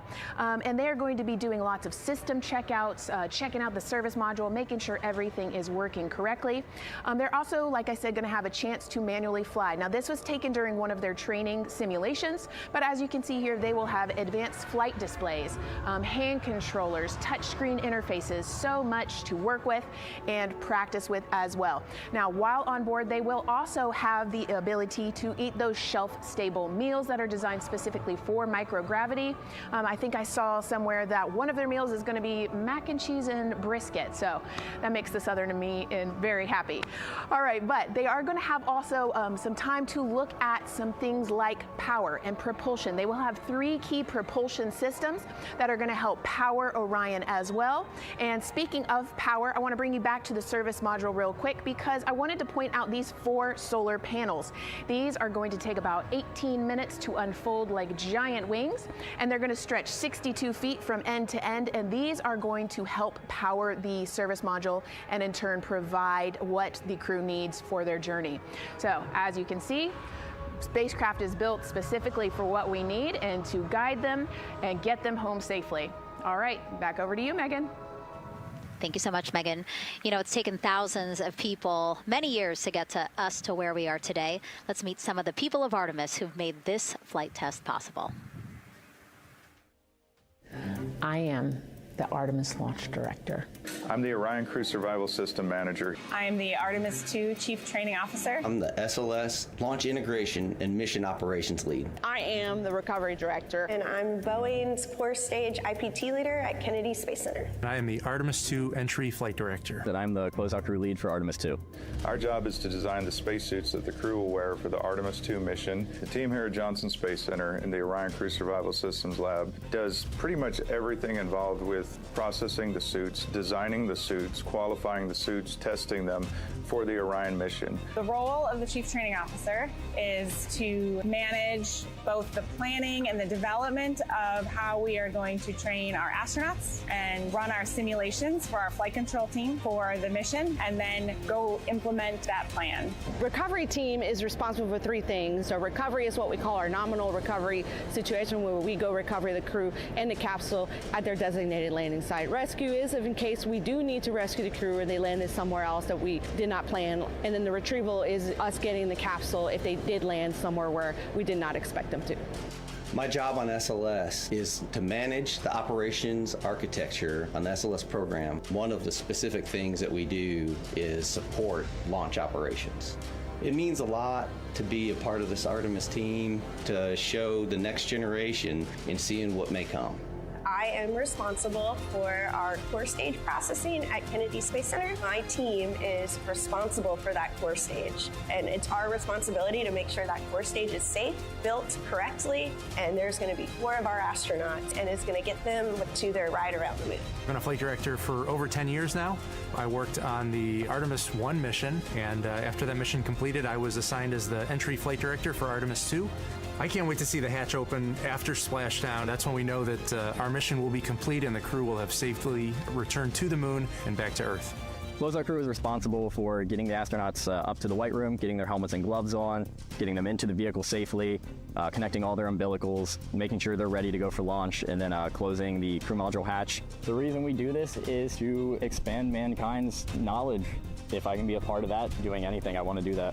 The launch director role really is to step back and kind of take that big picture view of launch. How are we doing on any NCs? How are we doing on our timelines, our procedures? Artemis II is a beginning. It's going to inspire a new generation. It's going to uncover science. It's going to serve as a pathway to places that we have never been before.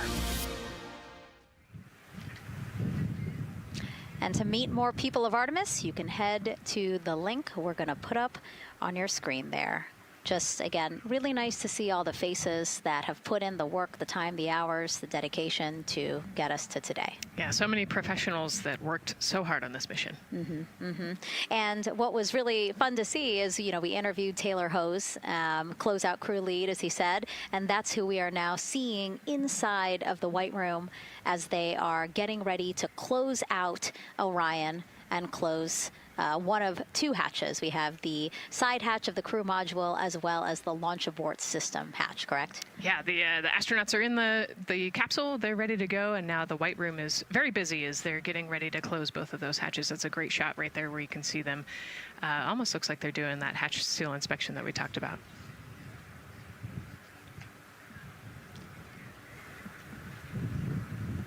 And so, Nicole, as we continue to see them get ready to close that smaller hatch, again, the crew module side hatch, let's take some questions now. Sounds good. A lot has changed since Apollo, and I have a few questions about what's next. What part of the moon are we exploring through Artemis, and what are some of the key points that NASA needs to consider when planning missions like this? Were you expecting to see Scarlett Johansson? I think that took you. Yeah, I mean, took you aback. We've talked about this, but everybody has an interest in this mission. You know, it's humanity trying to explore and go back to the moon. And I love this question. You know, what part of the moon are we going to? You know, eventually we want to get to the polar regions, the South Pole specifically. We think that there are volatiles there, so water ice, something that can be harnessed as a resource as we create the permanent base on the moon and then try to get onto Mars. But getting to the moon is a tricky mission. You know, we're going further than we have in a long time, and you know, on the International Space Station we're 250 miles from the Earth, and so we're pretty close. We resupply that spacecraft pretty often with cargo missions, but the further and further you get away from Earth, the more you have to think about the lack of cargo, the comm delay. You know, there's a communication delay the further away you get, and so there are different and unique problems as we continue to explore further and further out into the solar system. And there is so much to learn about the moon, so it's no surprise that yes, even though our goal is to have a moon base at the lunar South Pole, the lunar South Pole is not the main focus of this lunar flyby. So instead, the crew is going to be focused on observing the far side of the moon. So this is actually an animation of what teams expect the moon to look like if the crew launches today. So this is, of course, the side that faces the moon, and this is the far side of the moon, which when, again, the crew does their lunar flyby on flight day 6, we are expecting this will be their view. What an amazing view and an opportunity. Yeah, you know, there's so much to learn from this particular mission, because obviously we're not landing with this mission, and so they actually potentially could see the South Pole and kind of scope out what our landing regions look like in the context of the entire moon. But also they're going to see parts of the lunar surface that have never been seen before by the human eye, and so they're going to take these detailed notes. They're going to record themselves talking about what they see. You know, we do a ton of geology training as astronauts, especially this Artemis II crew. They did a ton of geology training working with scientists to learn how to pick out the unique portions that we want to go study. You know, what is the context of the moon? What parts of the moon look interesting and look different? You know, the impact craters that we talked about earlier. So really trying to take all the pictures, take all the observations, write down, talk about their observations, and record as much data as we possibly can for the researchers back here on Earth. Yeah, it's so important to, yes, we're all talking about what they hope to do during this 10-day mission, but you really do have to think about all the training that goes into this. I mean, you have 4 crew members who won't, you know, have the support the way that they've been having this. I mean, they'll be talking through communications, but you know what I mean? It's just them and the moon, right? So they need to be fully aware and equipped with everything that they'll need to do to be able to accomplish the objectives that we hope to accomplish during this mission. Right, and their specific flyby around the moon, you know, the lighting will be different and the path will be different depending on when we launch. If we launch today, it would be different from tomorrow. And so, you know, they actually had to learn the geography of the moon so that they can orient themselves when they're on the backside of the moon, because they're not going to have communication. You know, they're going to have a, I think, 45+ minute comm blackout while they're, while they're on the far side of the moon. And so they themselves have to know what things look like on the moon, how to orient themselves, and how to get the data that we're looking for. Yeah, really ambitious mission. Excited to be here at the start of it. All right, so another check of the clock, 2 hours, 57 minutes and counting to the opening of our 2-hour launch window for Artemis II. This pivotal test flight comes 250 years after America began its journey as a nation. As we celebrate that milestone, a special live performance now of our national anthem by singer Ann Wilson.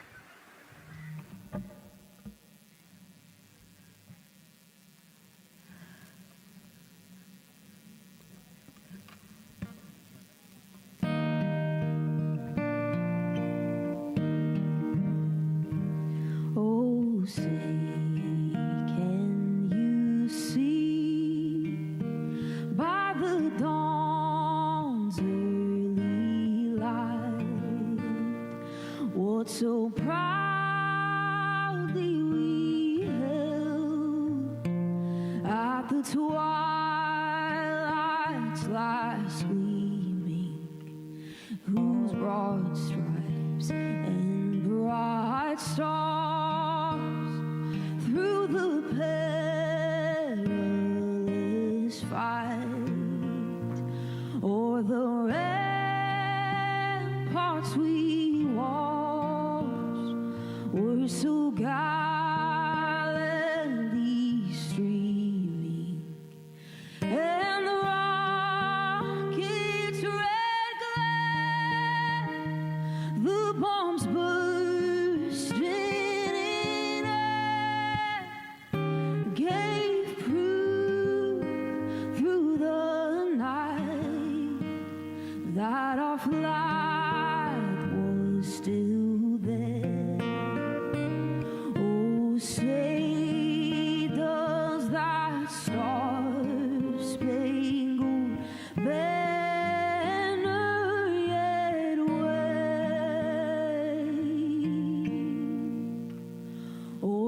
land of the free and the home of the brave.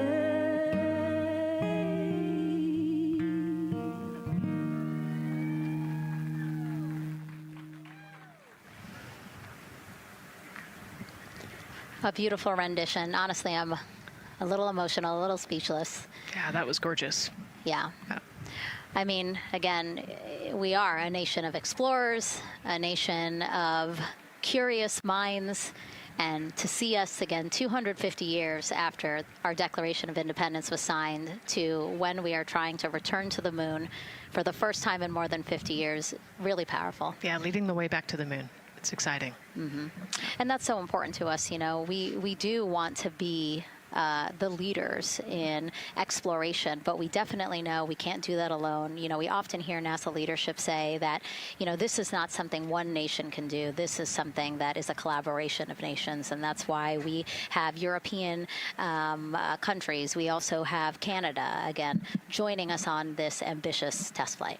Yeah, of course, you know, it goes back to the old proverb, if you want to go fast, you go alone. If you want to go far, you go together. And we want to go far. We want to get onto Mars eventually, and so we're going to get to the moon first, and you can't do that alone.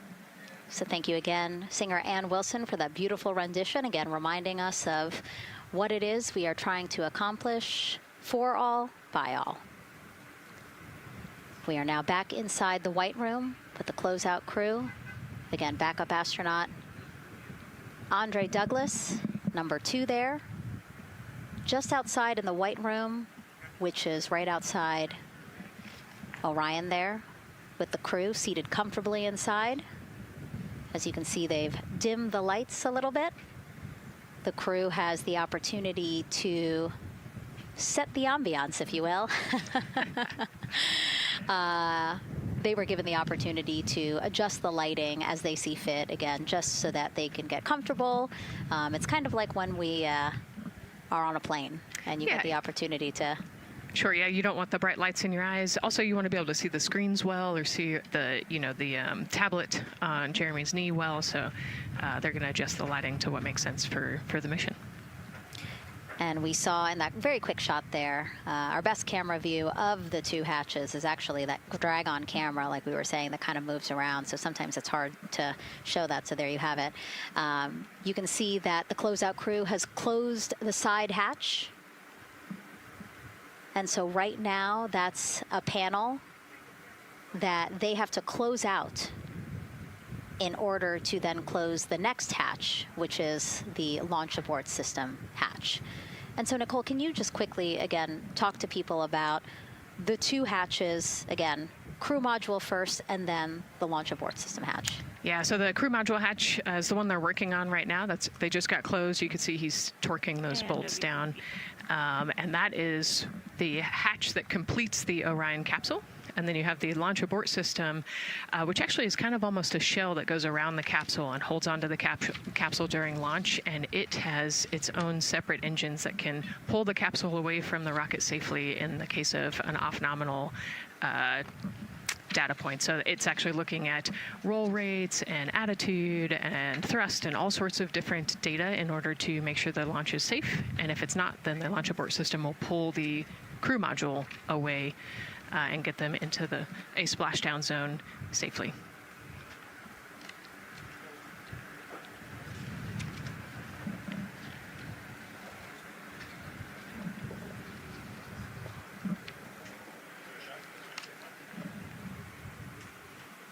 And as we wait for the crew to complete closing that side hatch of the crew module, let's head over back to Banana Creek, where we have Leah Martin standing by with the person who designed this mission's zero gravity indicator, named RISE. It was 2nd grader Lucas Yee from California. Hey, Leah. Hey, Megan. Yes, of the many special guests we have with us today, I think one of our most exciting guests is Lucas, who's joining us, like you said, all the way from California. He and his family actually worked this as a group project to design the zero gravity indicator. Lucas, can you tell us a little bit about your design? Yeah. So you named him Rise. Can you tell me why you picked that name? It was very remote, representing the Artemis II launch and Earthrise. And yeah, that's pretty much it. So were you really excited to find out that you won the competition and that your zero gravity indicator would be going to space? Yeah. So how does it feel? We're actually just across the river right now from Artemis. We can see it from where we're standing. How does it feel to know that design you created is actually currently on that rocket just a couple hours away from going to space? Really, really, really, really, really, really, really surprised and very happy. And very happy. Now, Mom, you were telling me on the way over here that it was kind of hitting you what was happening. Tell me a little bit about that. It's definitely very surreal to be here in person. That Commander Weissman said that it's for all and by all. That we couldn't have said it better. We're just very grateful to be here. Super, super excited. And we're so excited to have you here too. Now, Oliver, this is your first launch too, is that right? Yeah, that's right. And how does it feel to be here just a little bit away from watching the first group of astronauts in your lifetime on their way to the moon? It feels like very, very happy and surprised. So if you had one word of encouragement or something to say to the crew who's sitting on that rocket right now, what would you say?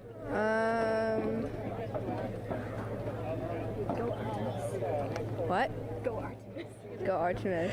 Go Artemis. Thanks so much, Megan. I would say have a nice trip. Yeah. You would say have a nice trip? I did hear that answer. I would say have a nice trip. You know, Leah, that was a hard question. You know, it's really hard to come up with the spot what to say to the crew who's about to make history today. Yeah.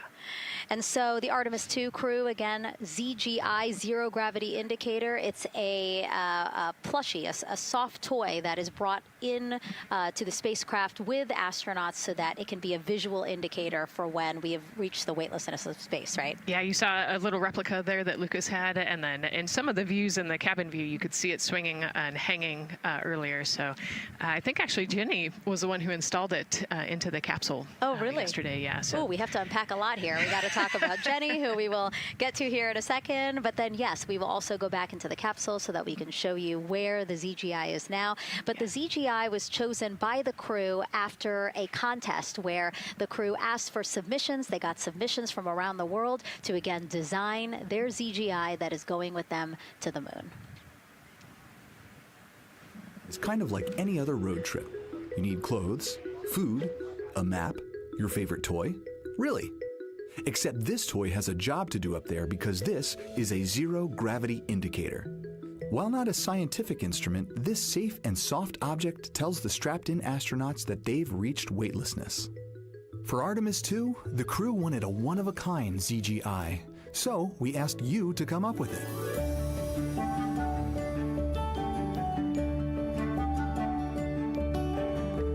Thanks everyone for sending in your entries from around the world. Over 2,600 of you submitted. And we loved seeing all of your contributions. It was a really difficult decision because each design had a unique quality that stood out to our crew. In the end, we were able to narrow it down to a top 5 from Finland, Canada, Peru, and 2 from the United States, Kansas, and California. In the end, we went with one called Rise. It was a design inspired by the Earthrise photo taken on Apollo 8, which is very special to our crew.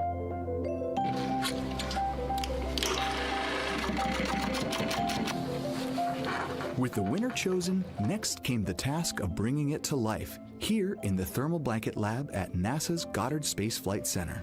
This lab specializes in custom materials to protect sensitive spacecraft equipment and is perfect for creating a ZGI that meets the rigorous safety standards of NASA.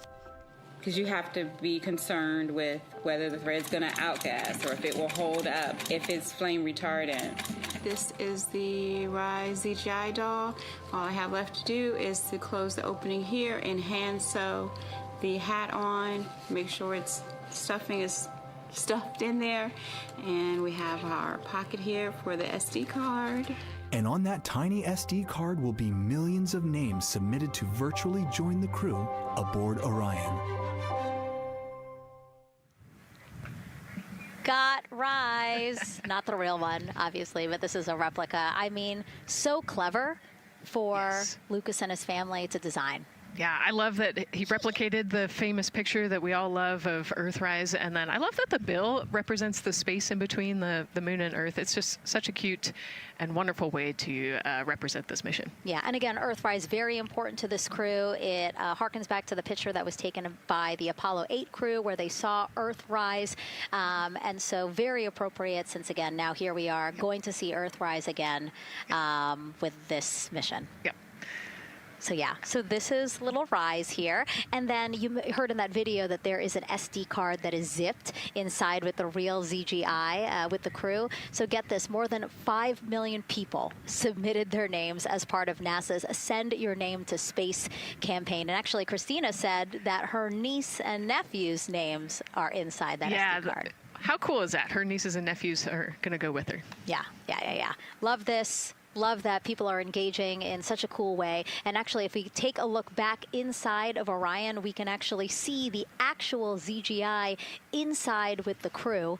As we said, the purpose of zero gravity indicator is to show when we've reached the weightlessness of space. Now, I know that it's probably dark in there because, as we said, the crew decided to just dim it a little bit for them. But here again, as we see, Reed on your left, Victor on your right.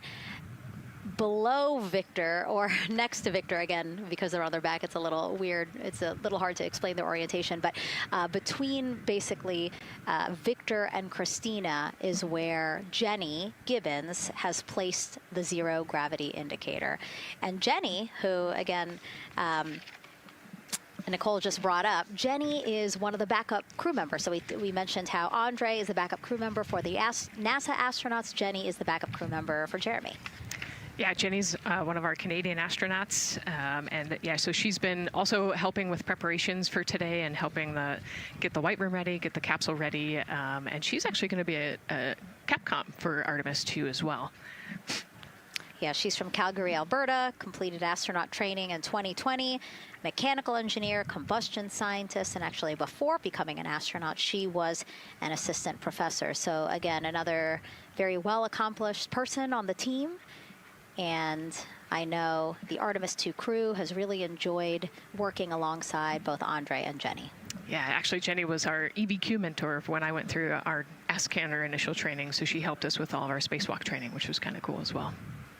Okay, and there we have Andre again, number 2, with the rest of the closeout crew team there. Why don't we get another check with Daryl and see how the launch countdown is going.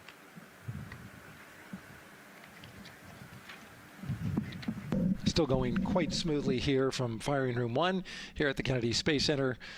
Launch team working no major constraints to launch, which is great news. We did get an update on a weather balloon that the launch weather officer and his team released.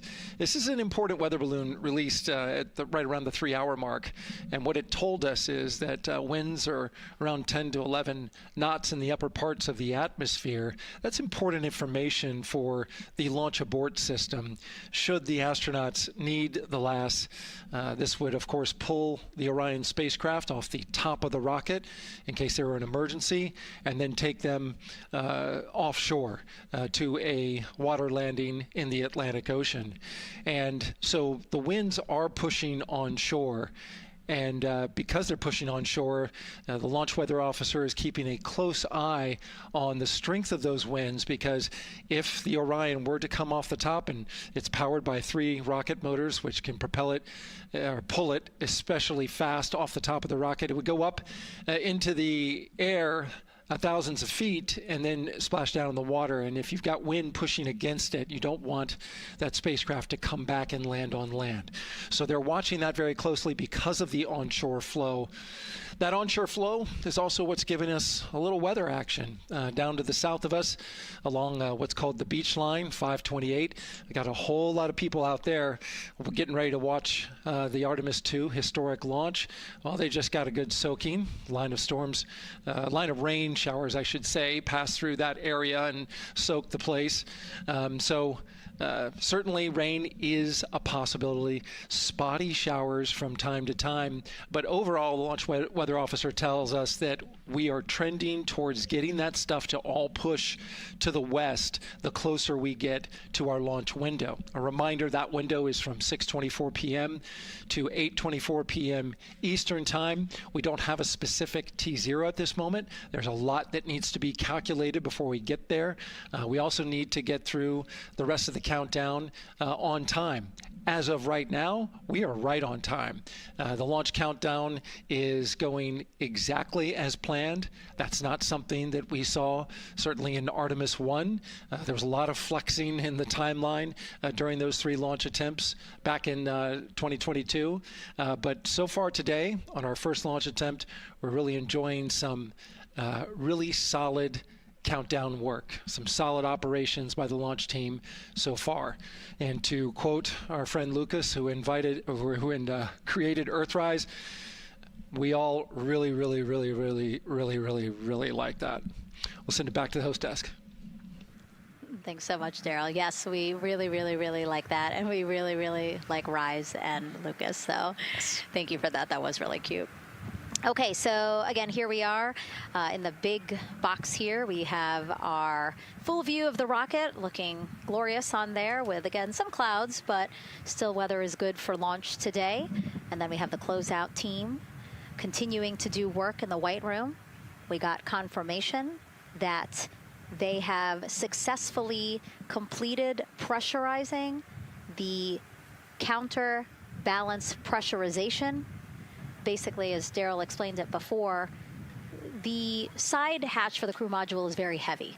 So in order to open it, there needs to be pressure applied to it, and that's what we just completed, right? Right, that's exactly it. So the CBA, that counterbalance assembly that we're talking about, has to be pressurized. It's a pneumatic system to help. So in the case of an egress, Christina's the one that has to open that hatch. So once she gets it unlatched and unlocked, then that pneumatic system will help move the hatch. It weighs a lot, and so the average human cannot open that hatch by themselves. And so that's why we want to make sure that the system is pressurized, that it's not going to leak, and that it is ready to go in case they need to open the hatch. So that is complete, and now what is happening are the seal leak checks. So that is in progress. Again, 2 seals go through the entirety of the hatch, and we will take the seals to pressure, hold it for about a minute, and just make sure that it is holding pressure. Again, we want to make sure that the crew has a safe, pressurized environment in any sort of situation while they're in Orion. Yep, that's right. So we're going to take a look at it. We're going to take a look at the starting pressure, and then after a certain amount of time, we'll take a look at the ending pressure, and then there are certain tolerances that we will accept for flight. 2 hours, 37 minutes and counting from the opening of our 2-hour launch window today at 6:24 p.m. Eastern Time. After liftoff, it takes less than 10 minutes to reach Earth's orbit. Let's learn more about today's ascent profile with Gary in Mission Control. Hey, Megan. We are monitoring here in Mission Control Houston. Flight controllers are looking at data from integrity and the Space Launch System during the countdown. We're looking at some of the events happening in the White Room now and just making sure that all criteria is met to commit to launch and ascent today. It's the team you see in this room that would be looking after ascent, which is a very dynamic phase of flight. And after solid rocket booster ignition of the Space Launch System, it's this team that takes over control of the mission. There are voices you'll hear upon ascent, calls being relayed between Stan Love, the Capcom you see here in this shot in Mission Control Houston, that's the voice from this room, and the Artemis II crew on a communications channel aptly named Orion to Earth. Here are the calls you may hear during this part of the mission. Capcom Stan Love, his first call after responding to the crew's successful roll pitch maneuver at 30 seconds is AMT high. This notes that should we lose just one of the main engines, an alternate mission in low Earth orbit can still be achieved. At 1 minute 25 seconds, you'll hear max Q on PDL. This notes that reaching the moment of maximum dynamic pressure on the spacecraft. This event happens to be in line with a communication switch to another ground station, the Ponce de Leon Inlet Tracking Annex, located about 35 miles north of Kennedy. At 2 minutes 45 seconds, you'll hear SM primed upper stage RCS ready. This means that the European Service Module propulsion system that's prepared for the next phase. A história e tem todas essas coisas da missão Apollo, ele é quando o homem foi para a Lua, ele saiu daqui. É um cinema, mas é um cinema com várias etapas de tela. Então ela tem várias telas em várias distâncias. Tem a volta, né? Então não deixe de colocar aí na programação que é quase 1h30 para ir. Algumas coisas entraram, né? Chegaram coisas novas, é óbvio. Mas assim, as informações sobre as coisas que existem, os clássicos aqui do Kennedy Space Center, eles continuam disponíveis para você descobrir muitas das coisas que você vai visitar. A gente acabou de chegar aqui no Kennedy Space Center, estamos na NASA. Olha lá já, bolinha de Natal. Olha aqui, ó. É claro que aqui também fica decorado de Natal, né, gente? Holiday in Space está começando também muitas coisas. Aliás, obrigado a toda a galera do TM Américas. Obrigado de coração por esse carinho, por essa parceria. Vocês têm noção, Francine, que nós somos parceiros oficiais da NASA? Não, para, é bizarro isso. Isso é uma surreal. chiqueza que não existe pra ninguém. A gente tá chegando e vai começar agora.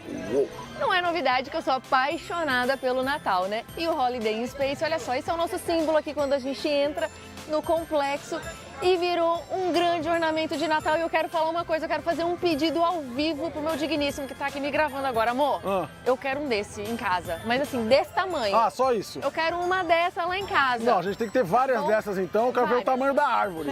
Bora. Eu vou falar uma coisa, tem uma experiência que ela é paga à parte, mas assim, se você tiver com tempo e conseguir fazer essa reserva, nessa contratação antes, eu tô falando do ATX, né? O Astronaut Training Experience. É sim, pra gente é um dos pontos altos da NASA, tá? Não é sempre que você vier visitar que você vai conseguir fazer. E assim, eu diria até que esse aqui ele precisa ser feito num dia à parte. Mas eu quis trazer para vocês, tá vendo? Aqui a entrada a gente tem esse jardim meio seco, na verdade, simulando, né? Mostrando alguma coisa meio como um solo lunar, com algumas rochas, essa coisa toda. E aqui você tem algumas experiências incríveis, como tem uma missão que você faz em duplas, onde um dos exploradores está lá no solo lunar, né, ou Marte, vai depender do tipo da exploração, e aí você vai ter que fazer algumas coletas de solo orientado pelo seu parceiro que vai estar lá num computador, como se fosse na sede, transmitindo para você, isso em realidade virtual. É muito legal, mas assunto para um próximo programa. Bom, agora a gente está entrando, tô aqui com o meu ingresso em mãos. Hi! Hello, Here we are, welcome. Thank you, and his. Okay, no problem. There you are. Thank you so much. Have a good day. Thank you, same to you. E agora um negócio importante, quando você entra aqui, no caso a gente já pegou ali, mas você pode pegar o mapa, isso aqui é super importante, que é o daily schedule, porque algumas coisas têm horários. Então hoje, por exemplo, a NASA aqui, o complexo fecha às 5 horas da tarde, mas pro final de dezembro vai começar a fechar um pouquinho mais tarde, tem até um showzinho de drones e projeções aqui, naquele pavilhão. Ali no Gateway. E aqui você consegue ver, porque, por exemplo, para você ir para a missão Apollo, você precisa pegar literalmente um ônibus e ir para lá. Só que ele fecha mais cedo, né? Antes do complexo fechar. Então, no caso, ó, até às 3 horas da tarde a gente consegue pegar o ônibus. Por isso que é importante você pegar para conseguir programar direitinho o seu dia. Francine, vamos fingindo normalidade, mas enquanto eu tô filmando você, atrás de você tá Rocket Garden, o Jardim dos Foguetes, né? Aqui a gente tem Heroes and Legends. Na verdade, aqui você assiste primeiro a um vídeo, né? Que conta uma história sobre essa questão da exploração espacial. Tá vendo ali, ó, United States Astronaut Hall of Fame. Então aqui a gente tem o Hall da Fama também dos astronautas americanos, que aliás, Francine, o MD1 também teve o privilégio de participar, né, da coroação, se é que eu posso dizer assim, da nomeação e da posse de mais 2 astronautas. Não. E, a gente teve na cerimônia, gravando a cerimônia. Demais, a cerimônia foi embaixo da Atlante, gente. Maravilhoso. Surreal. Então vamos começar, que a gente está só chegando e a gente espera que a sua visita a esse lugar, que eu sei que você vai vir, seja tão especial quanto este lugar é. Aqui, ó, tudo já de Natal, porque está começando também Natal no espaço. Amo. Céu do Rocket Garden, ali tem onde acontece o Astronaut Encounter, você encontra o astronauta.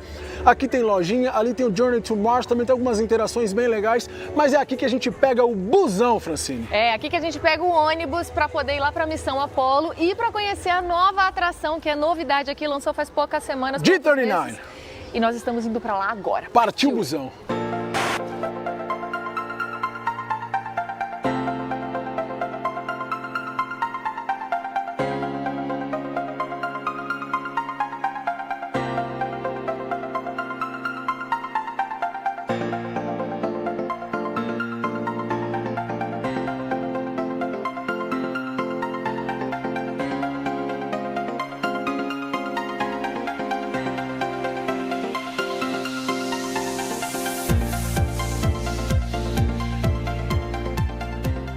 E a gente está chegando aqui agora no G39, a gente vai explorar junto com vocês. É a primeira vez que a gente está vendo aqui nesse novo pavilhão da NASA. Ele fica no caminho para Apolo, tem muita coisa legal, pelo que a gente ouviu falar. Tá vendo essa turbina? Ela simula a hora que os motores são acionados. São testes que são feitos e a gente vai poder participar disso. Olha lá, faltam 12 minutos. Vamos explorar junto?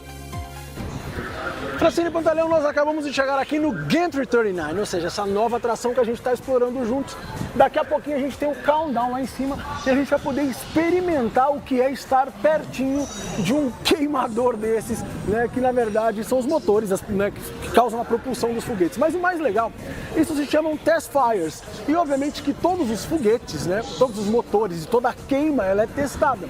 Porque eles precisam ver eficiência, mistura de combustíveis e um monte de coisas mais. Uma coisa interessante é que todos os motores, né, ou seja, os test fires são feitos no Mississippi. E assim que eles são aprovados, eles são enviados aqui para o Kennedy para serem montados nos foguetes que vão de fato viajar para o espaço. Uma curiosidade é o seguinte, aqui ele fala feel the power, né, ou seja, sinta a potência, porque realmente esses motores são colocados, né, ao extremo, assim, extremos de força, extremos de necessidade, de resistência e muito mais. Uma curiosidade é que aquela fumaça branca que a gente vê saindo dos motores na hora dos lançamentos, aquilo lá não é fumaça, aquilo é vapor. E esse vapor, inclusive, ajuda, né, na hora de levar, né, de subir o foguete, na hora de empurrar o empuxo desse foguete. Outra coisa é que o fogo que a gente vê saindo aqui vai ser representado por luzes. Na verdade, ele pode variar de cor dependendo do tipo de mistura, do tipo de combustível que aquele foguete está consumindo. E outra coisa é o som. O som ele é tão absurdamente alto que ele forma aqueles barulhos de craquelado, né, devido ao excesso de potência e tudo mais. E esse craquelado ele é tão forte, que em muitos casos ele não é só audível, mas ele é visível. Agora vamos experimentar.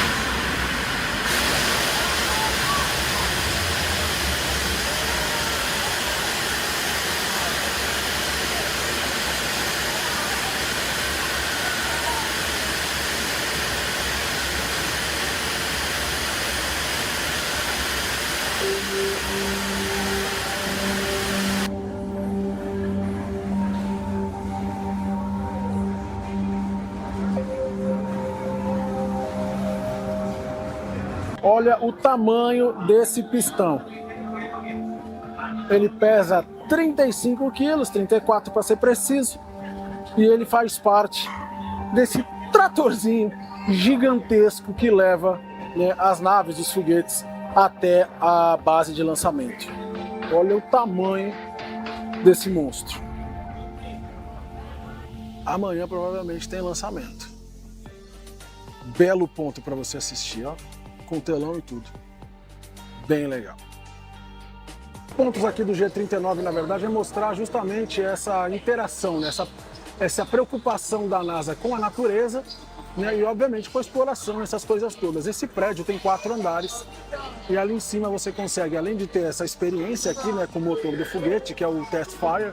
Tá vendo aqui, ó, isso aqui, ó, tem alguns jardins, se é que eu posso chamar de jardins, para a criançada brincar, algum tipo de entretenimento, uma tartaruga, tá vendo? Aqui simula um ovo de tartaruga, mostrando essa relação da NASA com o meio ambiente. G39 devidamente explorado, agora a gente volta para o ônibus que vai nos levar para um dos pontos altos, Missão Apolo. A gente ama Missão Apolo. Então assim, fica também a dica que a partir de agora, né, desde o lançamento aqui do G39, que agora você é meio que obrigado a parar aqui, como um pit stop antes de você chegar na Missão Apolo. Bora! Francine Pantaleão, acabamos de desembarcar aqui na Apolo, hein? Chegamos na Missão Apolo, um dos pontos altos pra gente. Aliás, tem 2 que são super especiais e a gente vai deixar por último, que a gente mais ama. Mas enfim, nós já mostramos várias vezes aqui, a gente espera, entra tipo num showzinho. É um pré-show, né? É um pré-show que tem, mas a gente pode cortar caminho que e é isso que nós vamos fazer. Né? É um videozinho meio longo. É um videozinho meio longo, um videozão. Que a gente já assistiu legal, de montão. É um cenário bonitão que a gente já assistiu 1 milhão de vezes. Então a gente vai pular essa parte hoje. Bora começar pelos fundos. Aliás, bora começar ao contrário.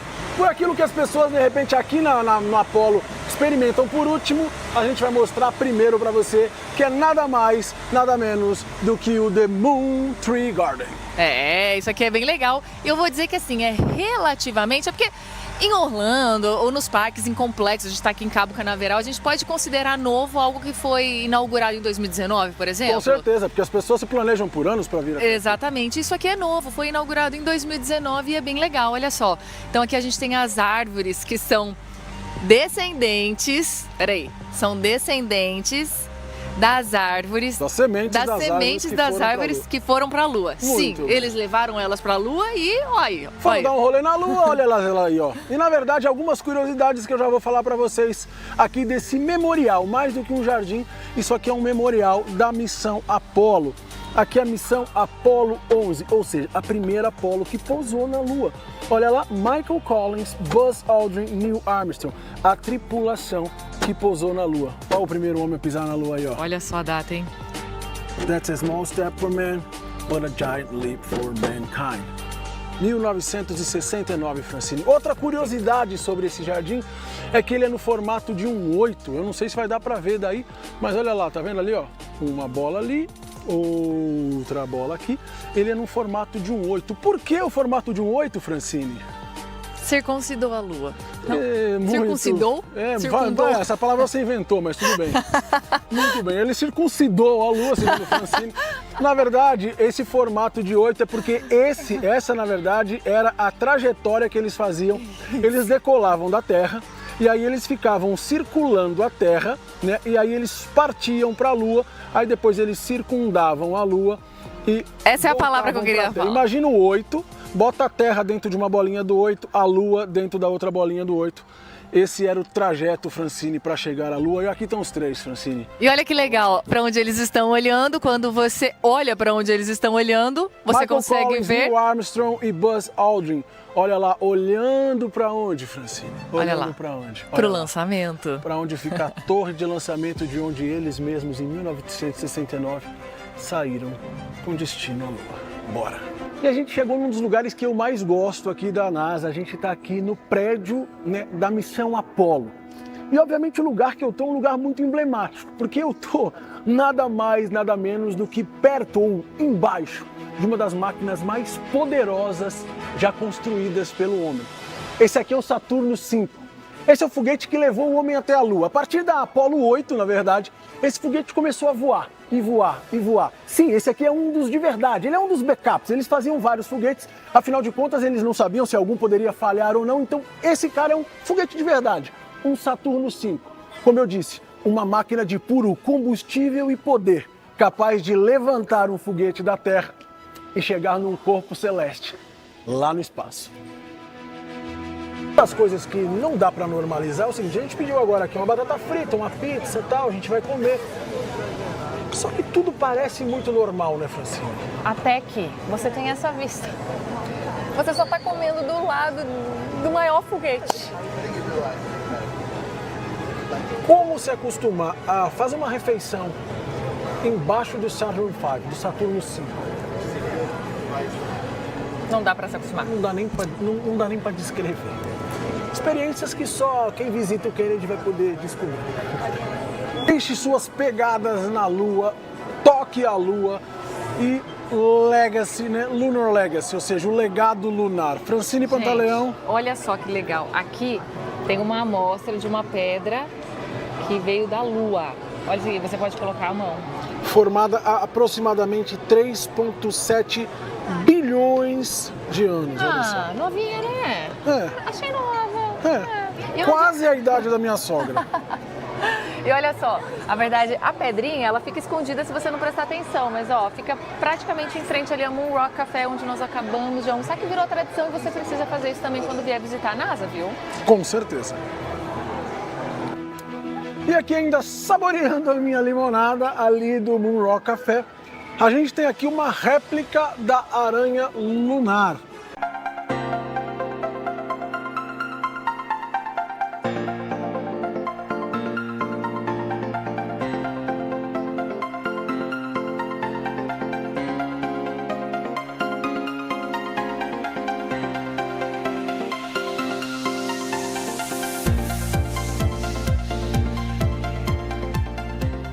E a gente está chegando aqui agora no G39, a gente vai explorar junto com vocês. É a primeira vez que a gente está vendo aqui nesse novo pavilhão da NASA. Ele fica no caminho para Apolo, tem muita coisa legal, pelo que a gente ouviu falar. Tá vendo essa turbina? Ela simula a hora que os motores são acionados. São testes que são feitos e a gente vai poder participar disso. Olha lá, faltam 12 minutos. Vamos explorar junto?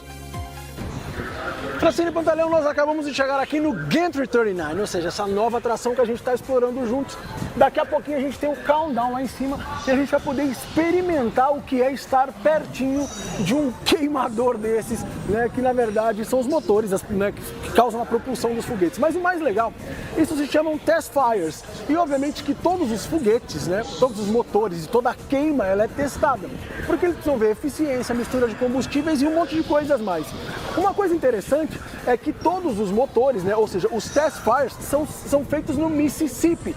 E assim que eles são aprovados, eles são enviados aqui para o Kennedy para serem montados nos foguetes que vão de fato viajar para o espaço. Uma curiosidade é o seguinte, aqui ele fala feel the power, né, ou seja, sinta a potência, porque realmente esses motores são colocados, né, ao extremo, assim, extremos de força, extremos de necessidade, de resistência e muito mais. Uma curiosidade é que aquela fumaça branca que a gente vê saindo dos motores na hora dos lançamentos, aquilo lá não é fumaça, aquilo é vapor. E esse vapor, inclusive, ajuda, né, na hora que ele é tão forte que em muitos casos ele não é só audível, mas ele é visível. Agora vamos experimentar.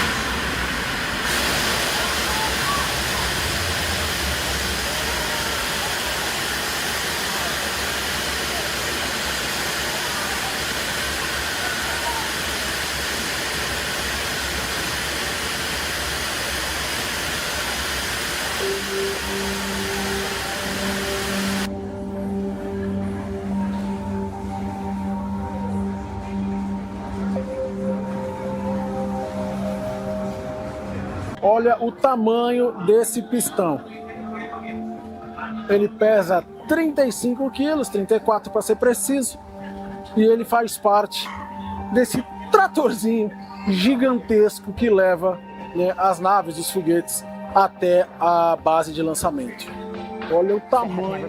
Into human exploration before. We have a front room mission control flight controller position called the science officer. We have a brand new science back room where it's basically our brain trust of lunar scientists and geologists supporting the crews of the future. And Artemis II will allow us to really test how this works so that future missions are really set up for success. We'll also be deploying some CubeSats. They're small shoebox-sized spacecraft of their own. They're each provided by another country, one of our partners. As they conduct their research, they'll complement what we are doing at the moon with Orion. It is so incredibly exciting to be a part of this mission. And it has been, really one of the privileges of a lifetime. I can see the work I'm doing benefit crew members right now and benefit the crew members in the future. So it's incredibly exciting and it's very rewarding. As this rocket launches humanity off of the Earth, we'll be setting the stage through our science to prepare humanity to leave Earth and explore the solar system. And what we learn during this and future Artemis missions to the moon will eventually get us to Mars. Here's Jasmine Hopkins again, now with Nikki Fox, Associate Administrator of NASA's Science Mission Directorate. Thanks so much, Megan. Yes, we're back on the balcony now, joined by Dr. Nikki Fox. Nikki, in this nearly 10-day mission, we are covering a lot of science from CubeSats to tissue chips. What are you most looking forward to learning? Oh my goodness. I think for me, the most exciting thing is actually being able to interact with the crew while they are flying, doing this historic journey on the far side of the moon. They are going to be seeing pieces of the moon that no human eyes have seen before, which is really spectacular. It's going to be an interesting trajectory. Some of it is in darkness. Then at the terminator, so in darkness, they'll be able to look for like impact flashes and things when micrometeorites pummel that poor moon. And then at the terminator, they can see shadows and interesting things, which kind of gives you depth perception. And then, of course, in the sunlit, picking out everyone's favorite craters. Also, if we launch today or tomorrow, they will see a total solar eclipse from the Orion capsule. How cool is that? That is very cool. We are thrilled for this Artemis II crew to be able to see the moon in a way that we've never seen before. What is so unique about that far side? Why are we going there? I mean, honestly, it's just, it is unique. It's very different to the near side of the moon. The actual sort of terrain, the morphology, it's very, very different.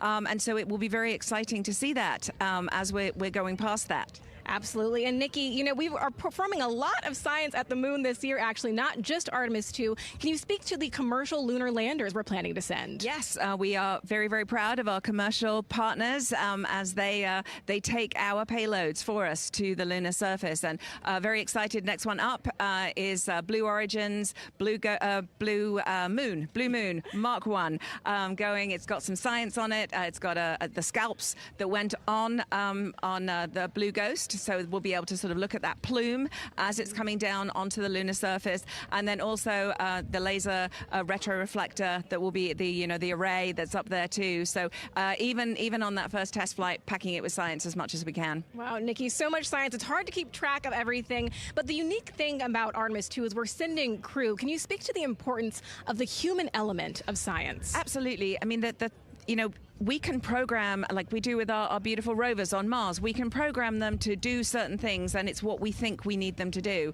When you have an astronaut up there, they can make that sort of like really unique split-second decision. The thing I'm most looking forward to is when they think they're going to be looking here, is hearing one of them say, "Oh my goodness, look over there."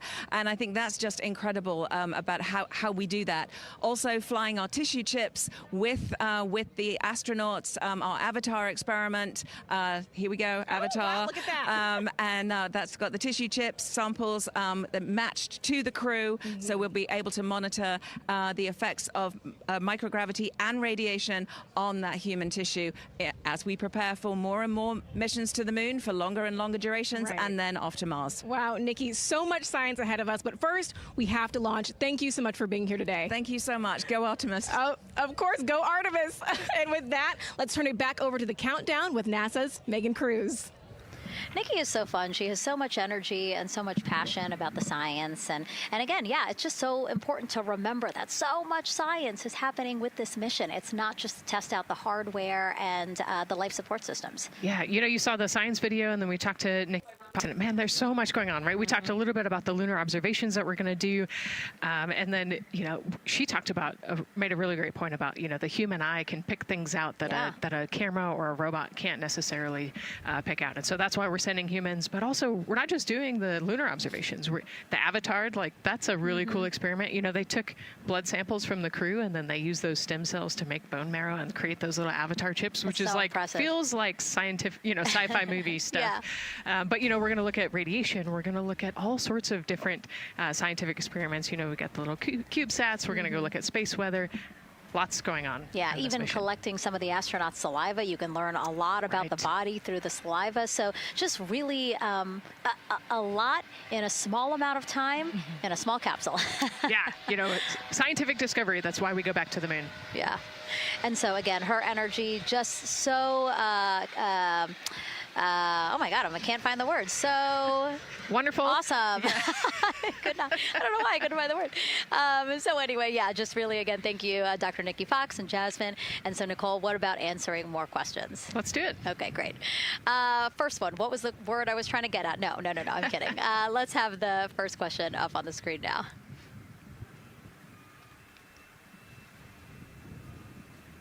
I know we got him. I see him being asked. And CDR O2 Sierra and Earth 1. Go. For your awareness, scrubber cycling is about to be restarted. Integrity copies.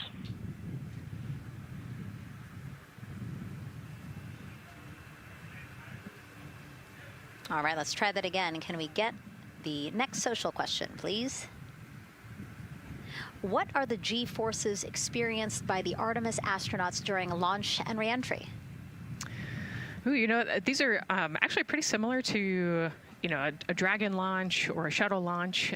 We have to accelerate to get out of the Earth's atmosphere, and then, we talked about the secondary burns that they will do to get away from Earth. But, for me personally, it kind of felt like we got slingshotted off the Earth is how I like to describe it. So, you get set back in your seat and the G forces are into your chest. CDR OTC, you're on Earth 1. Go ahead. When leak check complete, the cabin is going to be vented to flight pressure momentarily. Integrity copies. That's fantastic news. Yeah. Again, so the spacecraft is holding pressure as expected, and so now they will depressurize it, which will take about 6 to 8 minutes. Exciting. Yes. Yeah. Go ahead, Nicole. Like we sorry. talked about, continuing to march towards the launch. So the G-forces are into your chest, and it's kind of a slow build, and you can get all the way up to 4.5 Gs into the chest during the launch. And often they have to back off on the thrust a little bit so that you don't get too high in the G-forces. And especially as we go through kind of max Q or that max aerodynamic force, so as they get through the thicker parts of the atmosphere. And then very similar G-forces on the way home. So slow, steady build up to about 4.5 Gs as the rocket actually decelerates. You heard in one of the packages, when they come back, they're going to be going 7 miles a second. Gosh, that's and incredible. so you have to slow down somehow, and to do that, you have to actually, when you brake in a car, you feel those G-forces. And so for the astronauts, it'll just be, again, into the chest based on the orientation. Great. Thank you so much for that answer, Nicole, and for that question. We're going to continue to try to take as many as possible. Again, you know how to send them to us at NASA Artemis. But now we again have another question for you, for our audience. We want to know, what part of Artemis II are you most excited for? Liftoff, Earth views from Orion, lunar flyby, or splashdown? Tell us again on NASA's Instagram or Twitch accounts, and we'll share your answers a little later in the broadcast. That's a tough one. I don't know what my answer would be. I know. I don't know either. I'm excited for it all, but that's a cop-out. All right, now let's head back over to Banana Creek. Again, the crowds there, really excited. People coming from all over the country, from around the world. Why don't we get another check with Leah Martin to see who she's caught up with now. Well, Megan, we were a little while ago talking to some students from around the globe. Today, we're actually talking to some local students who are from right here, locally, Merritt Island in Titusville. We talk a lot about the Artemis generation and about the students who are going to become the next generation of dreamers, of engineers, of scientists and technologists. And I'm actually standing with a group of those students here today. Our local high school has actually implemented a really neat new program in the spirit of being able to create these pipelines for employment and engagement. Can you tell me a little bit about what Merritt Island High School is doing? Sure. Well, this is a new program, first of its kind here at Florida, and basically what we're studying is astronautics and aviation, kind of blended the two together. We have flight simulators in our lab, but students are also learning about engineering, aerospace engineering, and we're trying to make all kinds of pathways available for them, trying to give them opportunities to see which pathway they might want to be interested in.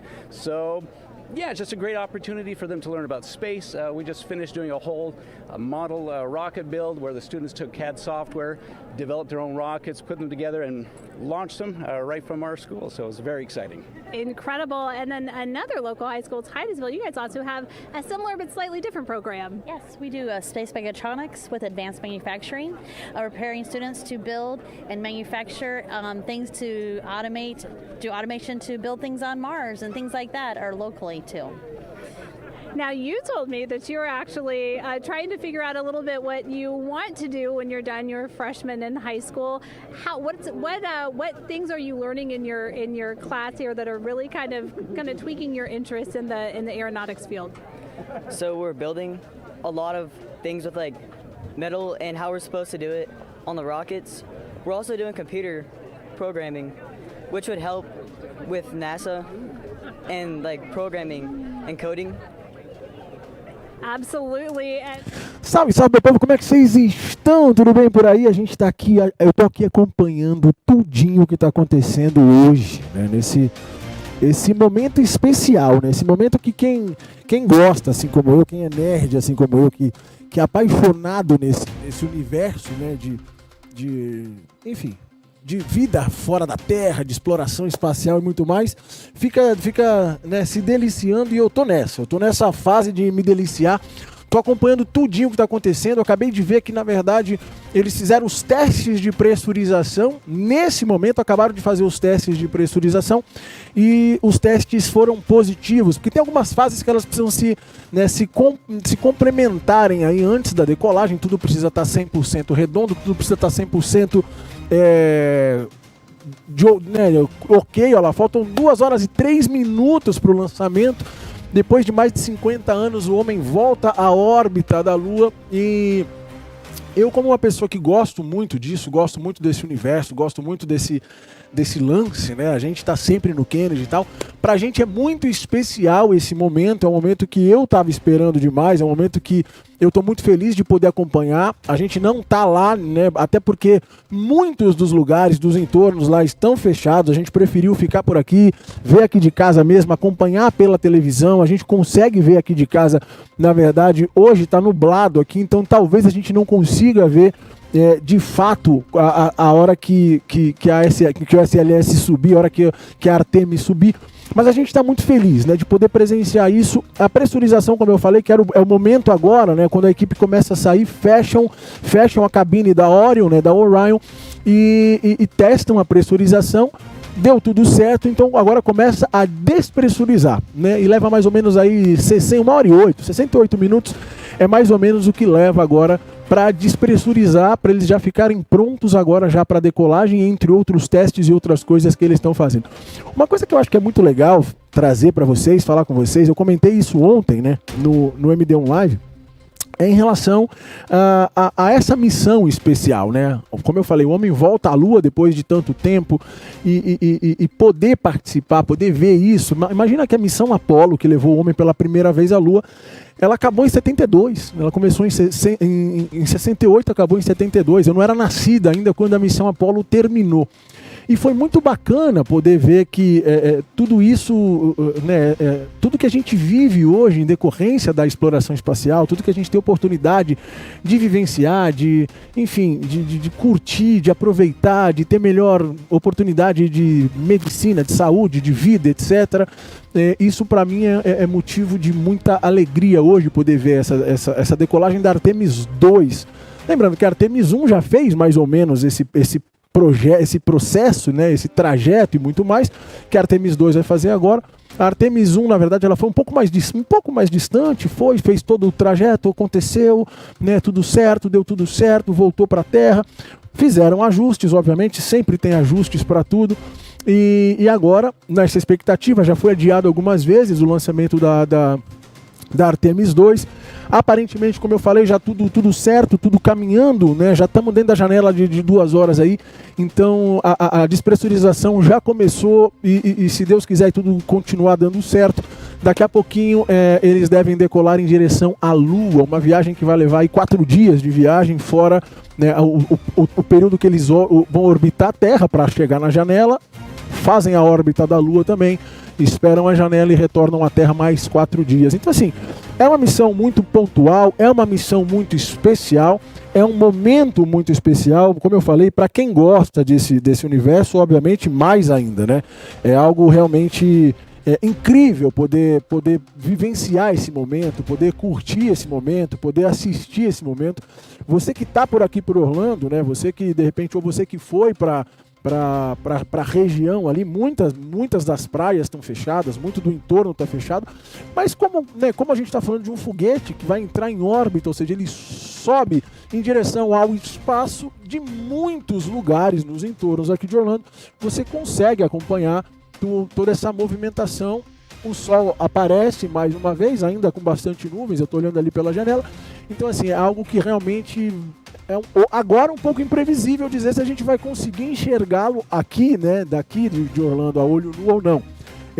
Normalmente nós enxergamos, quando é à noite, obviamente facilita demais enxergar essa subida dos foguetes e tal, porque você tem a noite, né? Você tem uma escuridão ao fundo que te auxilia demais, ainda mais que o foguete deixa aquele rastro, né, atrás na sua trajetória.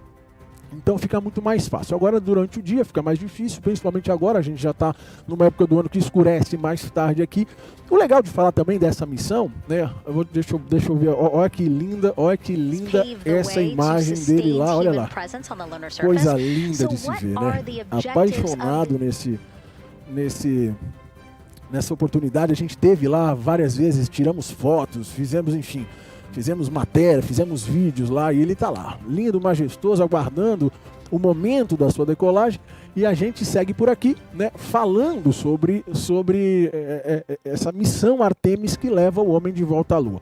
Para quem não acompanha muito, para quem não é muito ligado nesse universo, né, na verdade essa missão agora, ela não pousa na Lua, né, ela sai da Terra, ela vai até a Lua e retorna para a Terra. A ideia, aliás, o que a gente conversou bastante, até aqui no MD1 mesmo e outras coisas, é sobre a questão do que a gente achava, né? Que todo mundo achava que ia acontecer com a Artemis III, né? Onde todo mundo já falou, não, a Artemis III vai para a Lua, pousa na Lua, e aparentemente não é isso que vai acontecer. Né? A Artemis III, teoricamente, ela sobe, né, o que a gente chama de LEO, L-E-O, Low Earth Orbit, né? numa órbita baixa da Terra, e aí ela vai fazer todos os testes do pouso na Lua. Né? Então aí vai testar a HLS, vai testar a Starship para ver como é que tá, se tá tudo certo e tal, porque isso é uma outra coisa muito legal nessa missão. Essa missão Artemis, ela tem uma parceria, né, da NASA com uma empresa privada, que é a SpaceX, né, do Elon Musk. E é bacana a gente entender esse processo do que vai acontecer, porque, vamos lá, Artemis II, essa que decola daqui a pouco, vai até a Lua, faz a órbita da Lua, fazem um monte de testes, um monte de coisas e retornam para a Terra. O foguete SLS, esse laranja com os dois brancos do lado, a cápsula da Orion, né? A cápsula Orion, na verdade. Tudo isso NASA, tá? Tudo isso NASA. A ideia é, em 2027, o ano que vem, né, começarem a construir uma estação espacial na órbita da Lua. Né, o nome dessa estação, Gateway. Então isso é uma coisa também que eu achei muito legal, porque de fato o objetivo principal dessa missão é começar a exploração da Lua como base. Né? Para que dali a gente parta para outros destinos, tentando buscar cada vez mais respostas no universo e mais coisas que possam trazer soluções para as nossas vidas.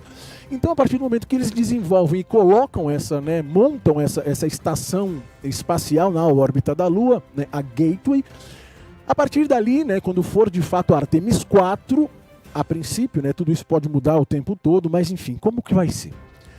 Eles decolam daqui do Kennedy num foguete da NASA, o SLS, esse laranja aí, com a cápsula Orion da NASA também. Decolam daqui e vão até a Lua. Então, NASA tira os astronautas da Terra, vão até a Lua, acoplam com o Gateway, que vai ser essa estação espacial lunar na órbita da Lua.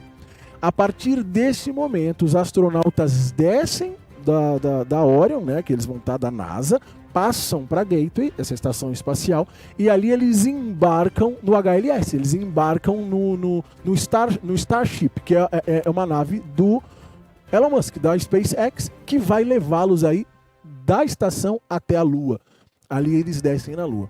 Para sair da Lua, eles sobem também de Starship, sobem com a nave da SpaceX, acoplam de volta no Gateway, passam de volta para a cápsula da Orion, que é da NASA, e a cápsula da NASA, né, traz os astronautas de volta à Terra. Então, assim, esse é mais ou menos o projeto e o processo que vai acontecer daqui a alguns poucos anos, quando os homens voltarem a pisar na Lua. E o que eu acho mais legal é a gente entender, né, que tantos e tantos anos depois a Lua continua um mistério, né? Lembrar que a gente teve lá, né, Apolo 1, quando começou essa história de vamos pousar na Lua, vamos buscar a Lua, vamos desbravar a Lua com a Apolo 1, onde a gente tem um acidente onde 3 astronautas morrem nos ensaios da Apolo 1. Pegou fogo, né? Pegou fogo e eles infelizmente vieram a falecer durante esse ensaio. Tanto que eles não nomeiam as missões seguintes de Apolo. Então não tem Apolo 2, Apolo 3, Apolo 4, Apolo 5, Apolo 6. Todas essas missões apenas de testes e de manutenção e de conserto de falhas, prevenção de falhas, e voltam a voar na Apollo 7. Aliás, da Apollo 1 à Apollo 7, o foguete que sobe para essas missões é o Saturno 1B, um foguete que você que vai visitar o Kennedy vai ver que é o único foguete que está deitado. Ele tá falando, I don't speak Portuguese, but I just saw an RSL reported in celebration. What's going on? Welcome, Rico. Yeah, here we are speaking Portuguese because in English we have several channels transmitting in English, so you can have all the information you need in English anywhere else. And here we're just trying to bring a little Portuguese for the Brazilians who love this kind of event. So welcome here, and if you want to learn some Portuguese, you are more than welcome. Falou que ele não fala português, mas que ele viu, né, o repórter da R7 no Celebration, né? Então vamos lá. Voltando, então assim, quando na Apollo, você que vai no Kennedy, o foguete no Jardim dos Foguetes, no Rocket Garden, o que está deitado, aquele é um Saturno 1B. Foi o foguete da missão 1 a 7, até a Apollo 7. Na Apollo 8, a primeira Apollo que vai até a Lua, né, nesse assume o Saturno 5, que até então, né, a máquina mais poderosa, uma das coisas mais poderosas já criadas pelo homem. O Saturno 5 leva a Apollo 8 até a Lua. Ele não desce na Lua. Eu até comparei ontem no MD1 Live muito a questão da Apollo 8 com a Artemis II, porque ela vai até a Lua, roda na órbita da Lua e volta para a Terra, né? Essa missão Artemis diz que é a missão que vai mais distante, né? É a missão que vai mais longe tripulada, porque eles vão chegar em pontos distantes da Lua, nessa órbita da Lua. Enfim, voltando à Apollo, lá em 1968, 68, 69, 70, 71 e 72, até ela acabar, sobe a Apollo 9, a Apollo 10 e a Apollo 11 finalmente pousa na Lua. Né? Então a gente tem Michael Collins, a gente tem Buzz Aldrin e Neil Armstrong sendo os primeiros homens a chegarem na Lua. Né? Michael Collins fica orbitando a Lua no módulo, né? Enquanto Aldrin e Armstrong descem, né, no módulo lunar, pousam na Lua. Aquela velha frase, quando ele está naquela briga, acabando o combustível, não conseguiu pousar onde estava planejado, e ele vem naquela luta, e se ele não pousasse naquele momento, ele não teria combustível para voltar, e aí ele consegue fazer um pouso, e vem a frase The Eagle has landed, né? A águia pousou. Lembrando que a águia é a logo, né? Cada missão Apollo, cada missão da NASA tem uma logomarca, e a missão da Apollo 11 era uma águia, né? É uma águia, e ainda ele fala The Eagle has landed, e aí quando ele desce e põe os pés na Lua pela primeira vez, o primeiro ser humano a pisar em um corpo celeste fora da Terra, ele fala a famosa frase, né, There's one small step for man, but a giant leap for mankind. Ou seja, um pequeno passo para um homem, um salto gigantesco para a humanidade.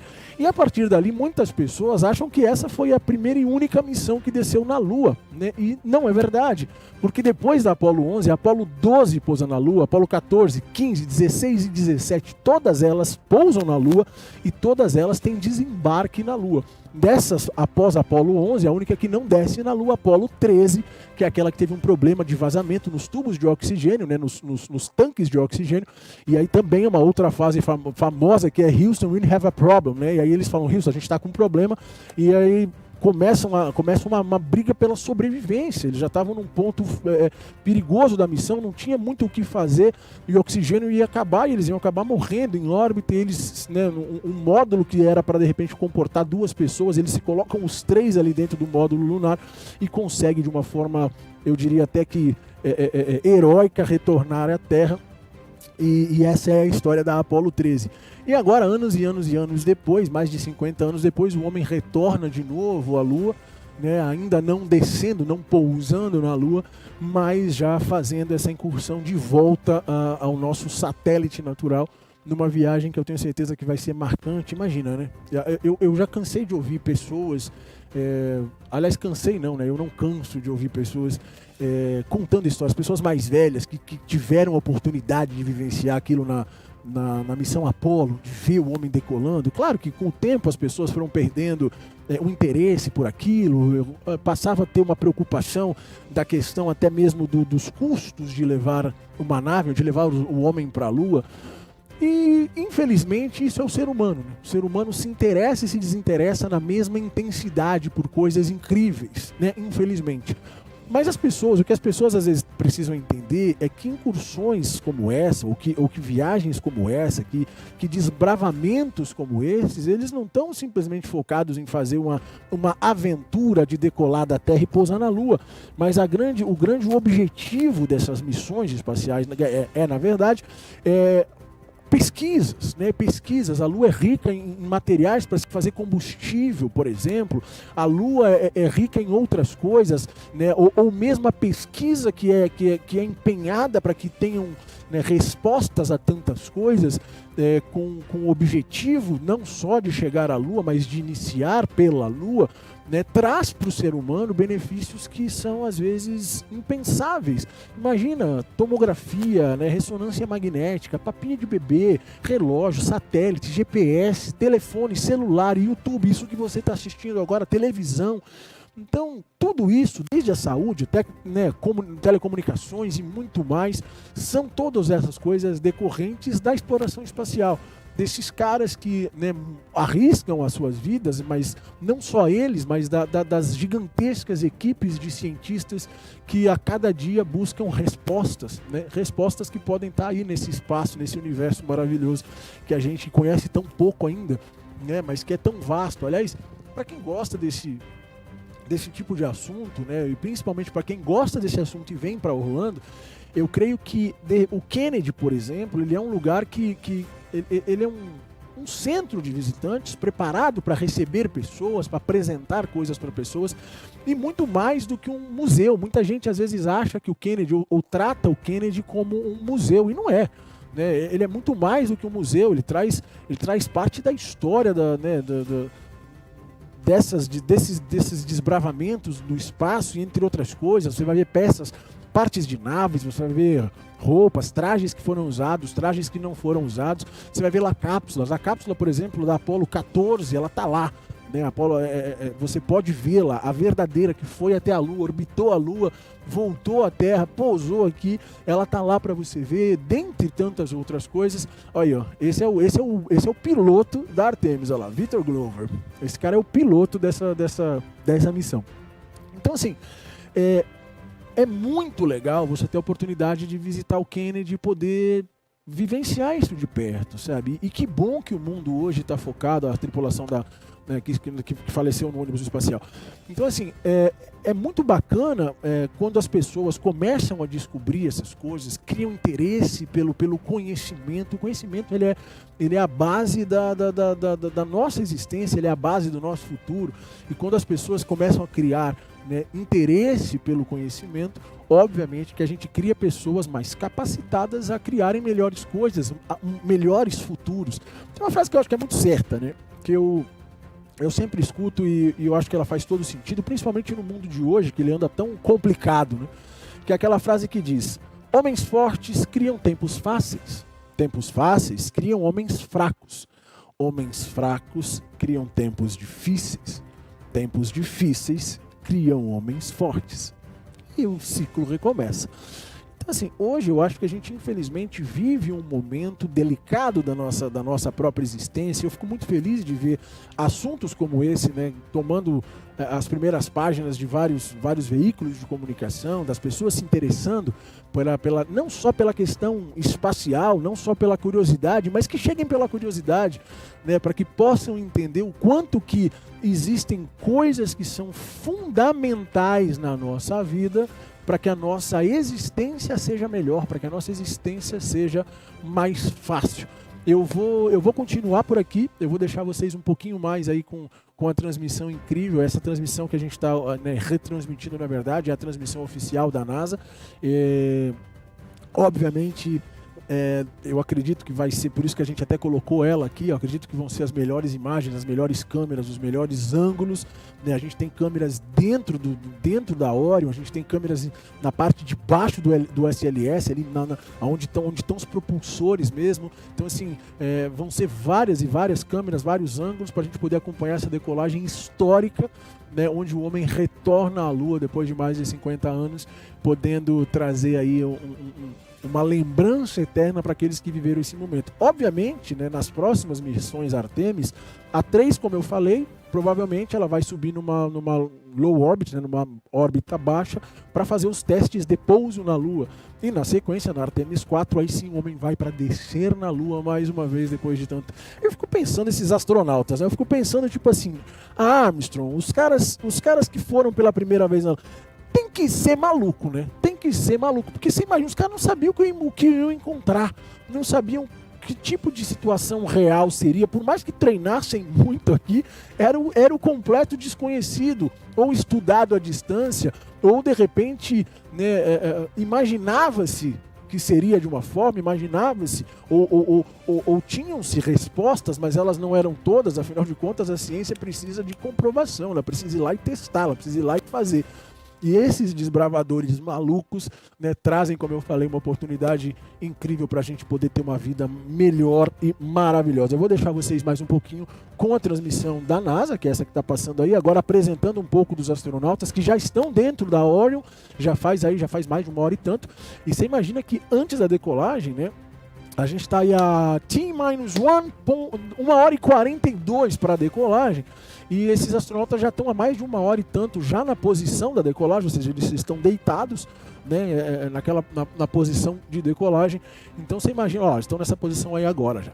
Então você imagina o preparo que esses caras têm que ter e toda a dedicação. Eles estão treinando, já fazendo todos os testes e treinos desde 2023 só para essa missão.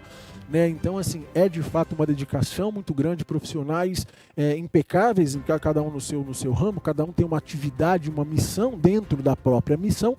E daqui a pouco eu volto com vocês, eu venho falar um pouquinho da missão, né, dessa Artemis II, trazer um pouquinho mais dessas informações que eu sou completamente apaixonado e não é à toa, né, que algo tão especial seja tão maravilhoso. A gente vai se falando aí. Tá? Eu tô por aqui, tô acompanhando, tô assistindo junto com vocês e a qualquer momento eu volto pra gente bater mais um papo aqui, tá bom? Vamos continuar assistindo a transmissão incrível da NASA, lançamento da Artemis II. Rumo à Lua, bora! Same moon. That's something really special. It's just the epitome of a symbol of something that's in each of our hearts, but that's also represents exploration and reaching.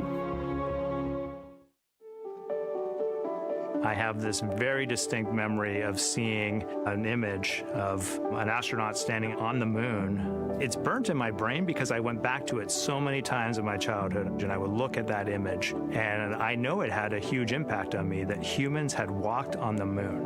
My name is Colonel Jeremy Hansen. I'm an astronaut with the Canadian Space Agency, and I'm a mission specialist on NASA's Artemis II mission around the moon.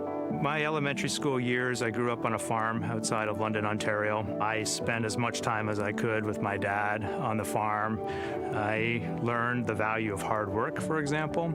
If I wanted to go to work with Dad, it was going to be a long day, and I was going to have to not complain, or I wasn't going to get to go the next day. I had a treehouse. I had a vivid imagination, and I changed my treehouse into a spaceship. I made all these dials and controls. I had circuit breakers for switches that I found in the barn, and I was exploring space in my imagination.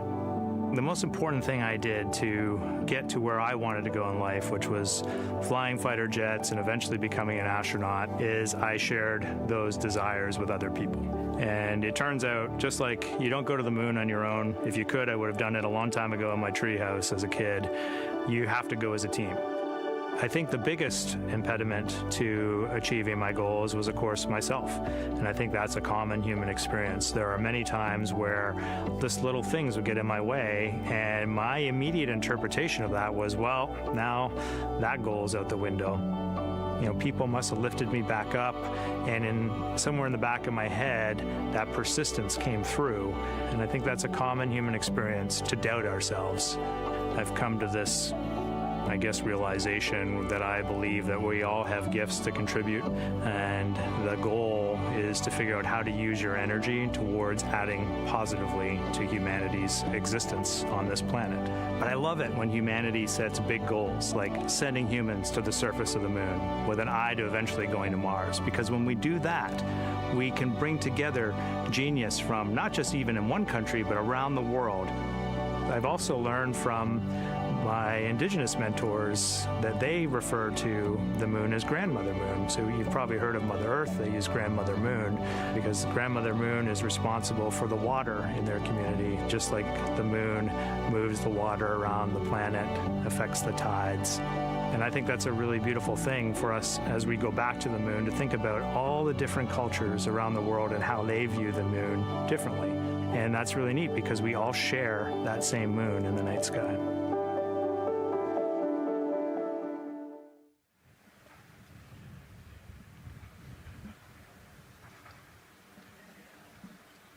One hour, 38 minutes and counting until the opening of the Artemis II launch window today, 6:24 p.m. Eastern Time.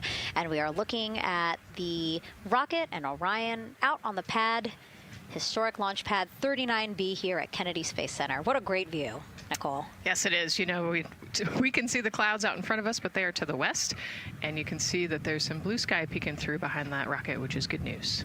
And more people continue to come on center here. About a couple of hours ago, folks with special passes to come on center were allowed to start driving on with family and friends. And of course, we have media growing by the moment here at the press site here at Kennedy Space Center, setting up their cameras, setting up tents, interviewing folks. Again, this great jib shot that we have from our camera here showing all the interest that we have here at the press site. And actually, even to the right of us, so camera left, no, sorry, the right of your screen, left of us, plenty of other people there, set up with their own tents, broadcasting to their own viewers. And so again, just really cool to see everybody wanting to share in this moment. Yeah, that's, I mean, how many media tents we can see from here. It's a beautiful thing. Yeah. I think it's important to share this message with the whole world. Yeah. And so let's take a look now at people who are watching in other parts of the country. We have this shot here from the U.S. Space and Rocket Center in Huntsville, Alabama. Oh, man, look Just at that. kidding. Museum of Flight, Seattle, Washington. So sorry. Hello to you over there. Sorry, I thought that you were in Alabama. But here you are from Seattle, Washington. Again, the Museum of Flight. They must have had a special event to bring people there to watch, as well as a special event here. Now, correctly, the U.S. Space and Rocket Center, Huntsville, Alabama. Of course, they would have a lot of people here, and I'm sure this crowd will grow when we get closer to launch. Marshall, the home of the SLS rocket. Yes. Yeah, this is a great shot. You can see all the people there, and obviously you've got quite a few artifacts in there as well. Oh, now they us. know. Yes. Yeah, now they know. They're on the broadcast. That's too funny. Awesome. Hey, listen, it's all right. We can sit. We can sit and chill until we wait for the opening of the window. No, there they are. Yeah. Everybody's excited. Thank you guys for showing us your excitement. I know deep down it was in there. It's just that you felt like sitting at the moment, and that's all right. There's a little delay. Yeah, that's all right. Well, thanks so much to those supporting these watch parties and bringing them to us live here. Actually, our video paths are taking quite a circuitous route to be able to bring those live views in from Seattle as well as Alabama, but we're glad that we can be able to share it with you in the broadcast now. And so why are we going to the moon? Why does NASA want to build a moon base there? Here's Megan Carter again with our moon board. All right, thank you, Megan. Yeah, so we are right around that hour-and-a-half mark, hopefully for that launch. It's going to be very exciting. So they are going to have a few days to be around the low Earth orbit, and then they'll be heading on to the moon. So yes, let's talk what will be happening. Why are we going to the moon? So obviously this is not going to be a landing, as we've discussed. They are going to be coming with 4,000 to 6,000 feet around the moon's surface, and this is going to connect us directly to our past. Those Apollo missions did have 6 lunar landings, and the Artemis campaign is looking to build on that past by going back to the moon, staying longer, and then going farther. So how are we going to do that, and why? We have obviously talked a little bit about that lunar South Pole, and we are focused focus specifically on the far side of the moon for this one for a specific reason. You might have guessed we're going to be looking for some resources especially, and that's going to be water or water ice. That is going to be giving us some really critical pieces for future missions. And as you can see here, we have identified 9 potential landing zones. So this is going to be a critical objective for our crew.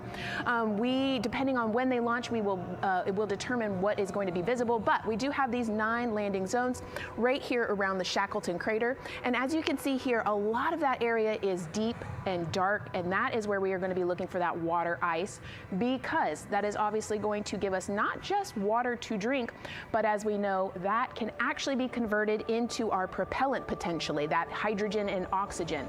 So that is going to make the moon a critical place for that moon base, because we want to think of it essentially as a backpacking trip. If you have your tent and your hiking boots and your camping stove and all your gear, you don't want to take that out and be on the trail for the first day and then try everything out. You're going to test things out a little bit closer to home before you go out on that adventure. And that kind of goes for us as well. So the moon is going to be critical for us in the future steps towards our lunar landings, and then also for going farther on to Mars in the future. It's going to set us up for that deep space exploration, and we can't wait to see what they see once they get to that flyby. But for now, we are, like I said, getting closer. So I'm going to turn it back over to you, Megan. Exciting stuff. Again, the idea of accomplishing a moon base, like as we've been saying, sometimes things just seem like science fiction, and it's amazing that we're making it science fact. Yes, yeah, we're going back.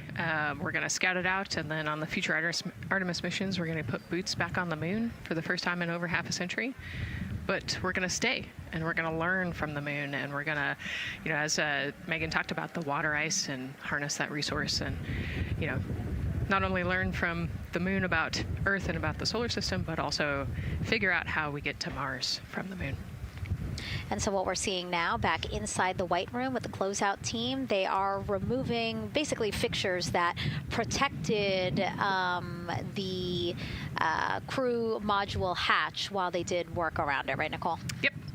Yeah, so anytime that you're moving around and working, there are some sensitive sensors and parts of the crew module that we don't want to kick or bump into, and so it's easier to just put a guard up while you're working in there and then take it down later. And so this is a visual cue for us that the team is getting ready to close the last hatch, again, the launch abort system hatch. Can you tell us about what the LAS is?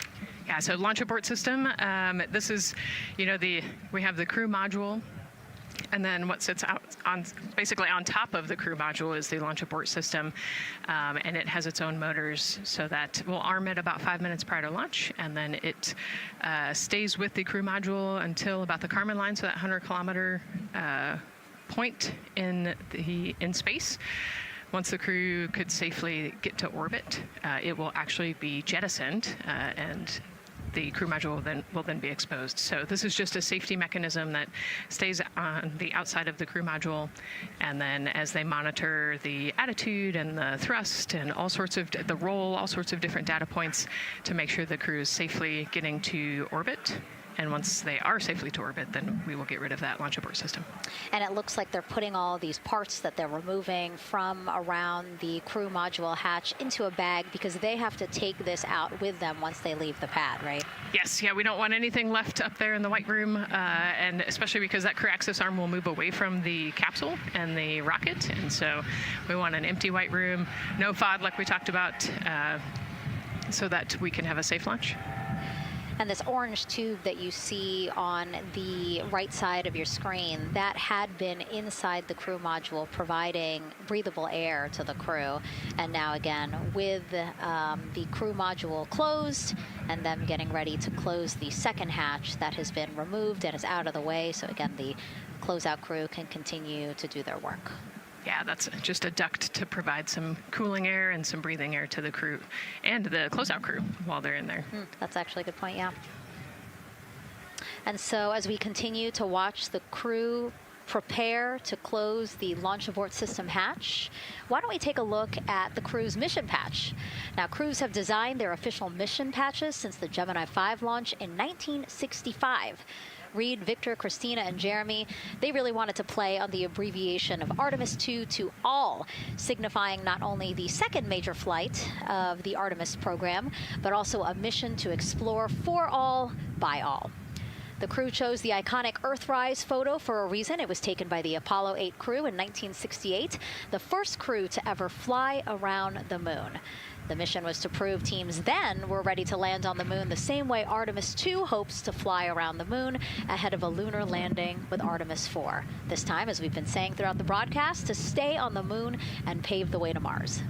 Yeah, we talk about incremental steps, right? And so Artemis II is very similar to Apollo 8 in terms of that increment.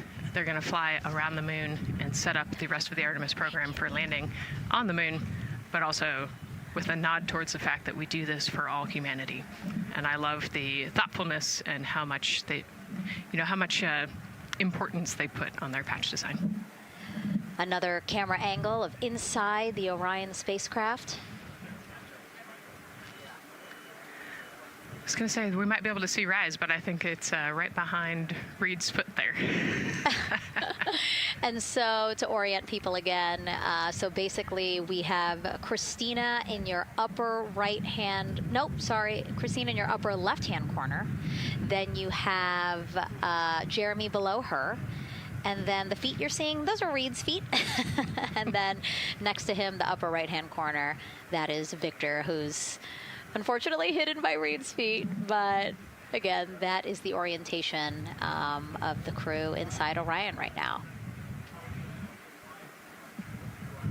Now, earlier this week, the crew got to stick their patch on a wall just outside the suit-up room. You can play that video there now. You can see that crews have been doing this as part of a pre-flight tradition again. Wow, Reed just making sure that thing won't come off. It's flat. And so now Victor is signing there, followed by Christina, and then Jeremy. That's a fun tradition, and your patch is up there too. It is, yeah, ours is on the left-hand side there. Yeah, it's a fun tradition. This is a really fun day too. They did this a couple days ago, but it's just another step that makes it a little bit more real that you're going to be launching soon.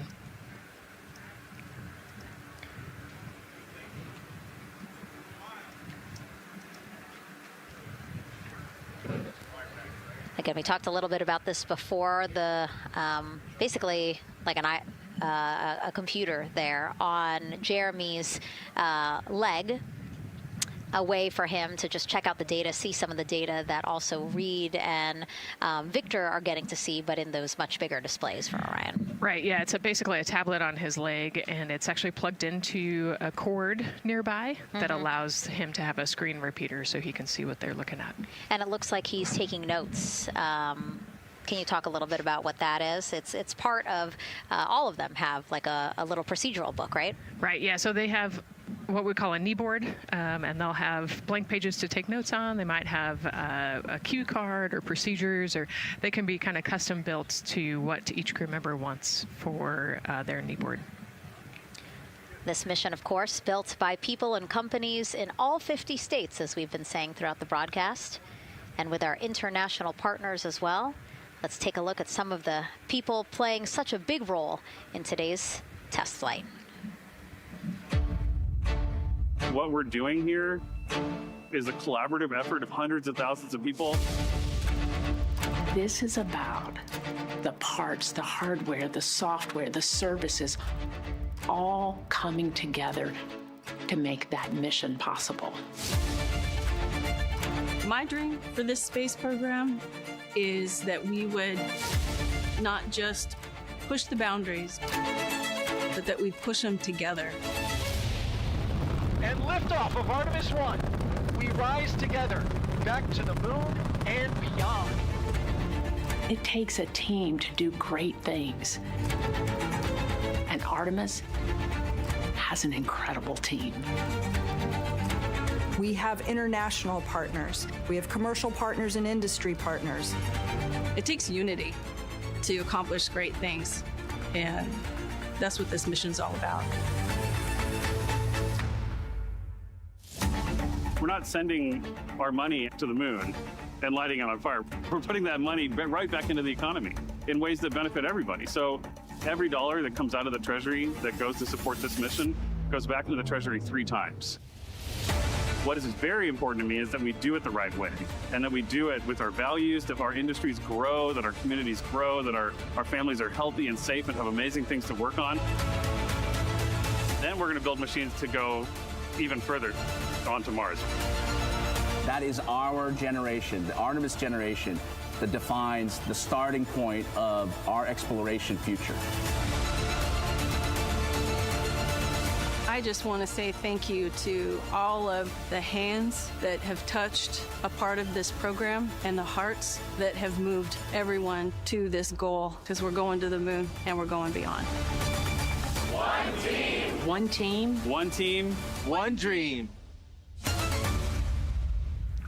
What I really like about that package is, again, just reminding people that this is spurring so many jobs across the country. Yeah, across the country and across the world, right? The whole world has a part of this. The Artemis Accords are signed by over 40, 50 different countries. And so, yeah, we're taking all of the taxpayers' money and we're putting it right back into the jobs here in the U.S. And the money, too. You know, when we have more disposable income because we have good paying jobs, that's money that goes back into our economy as disposable income. So really, it is just an ecosystem that NASA is proud to be a part of. Right. And not only is it about the money and the economy, right, but it's also about the science and what we're going to learn and exploration. You know, we, on top of all of those things, we benefit the economy as well.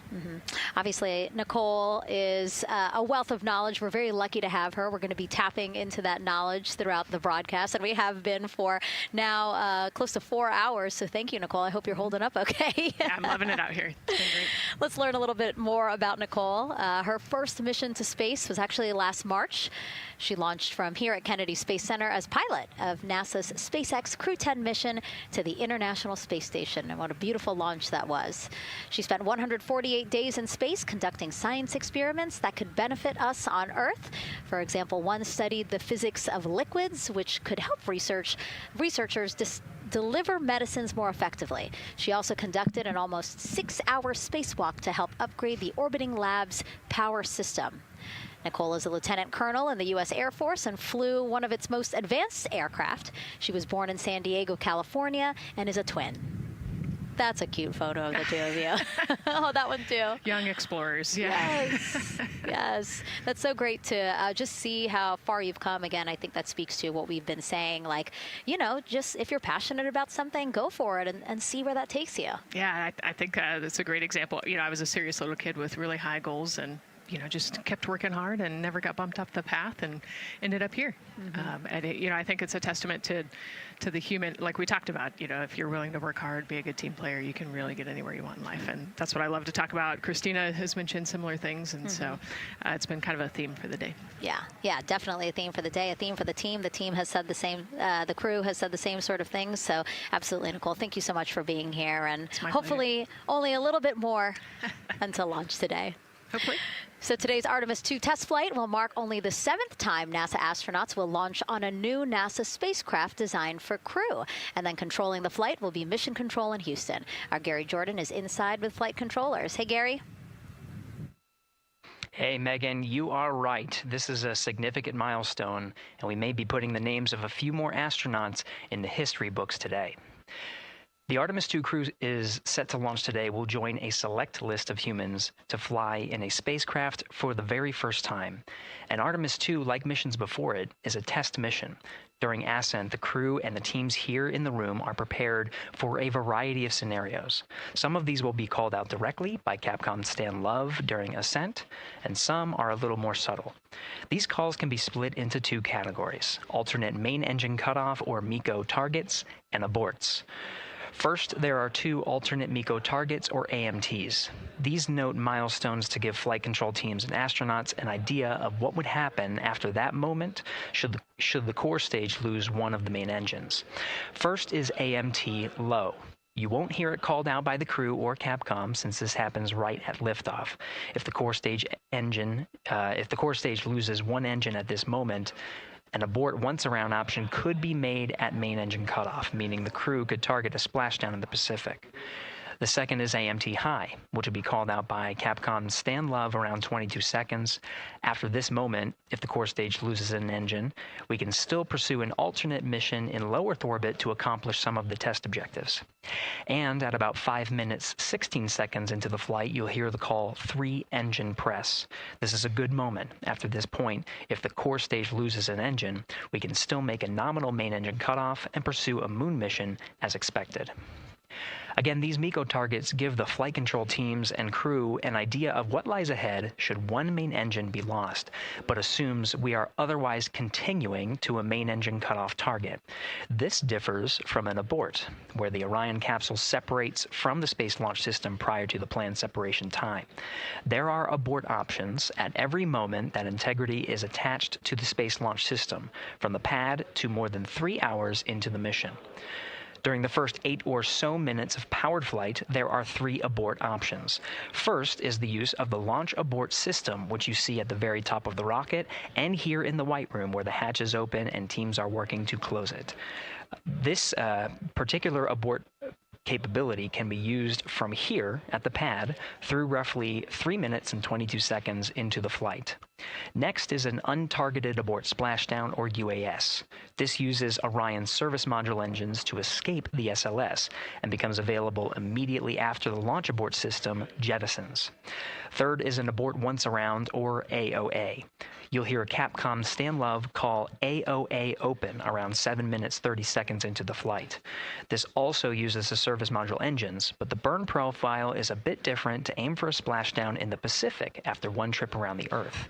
NASA's expedited recovery teams are staged off the coast of San Diego to get to the crew and integrity quickly for this abort option.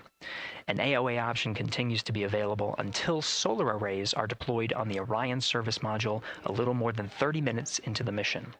At this point, an abort to orbit, or ATO option, becomes available until separation from the upper stage around 3 hours and 23 minutes. Mission profiles can vary depending on when an ATO is executed in that window, but with power being drawn from solar arrays, it buys more time for astronauts and flight control teams to make decisions and stay in Earth orbit, return for a splashdown, or continue to the moon. The Artemis II crew and flight control teams are well trained on all of these scenarios, and the calls you'll hear to the crew on Orion to Earth may help them be in a ready state for whatever challenge may come their way. At this time, we're not tracking any significant issues here in mission control in Houston, Texas. That would be showstoppers for today's launch. We're continuing to, of course, monitor the countdown along the way MS1, and make sure all systems are go for when we reach T0. With that, I'll send it back to you, Megan, at the Kennedy Space Center. All right, we are ready for another reading if you are ready over there. Yes, sir. CBA is steady at 2,600 PSI. All right, copy that. And you know, the more times we ask you to do that, the closer we get to launch, so that's a good thing. Copy. You heard it there from NASA Test Director Jeff Spaulding. The more that they keep on asking her how the pressure is holding in the counterbalance assembly mechanism is a good thing, because it means we are getting closer to launch. So that's amazing news over the loops that we just heard on Orion to Earth 1. Again, that communication channel with the crew. But now I want to get back over to Daryl with the launch team. He has an update now on the flight termination system that the team was tracking. All right. Thank you very much, Megan. And we're getting an update now from the launch team as we speak.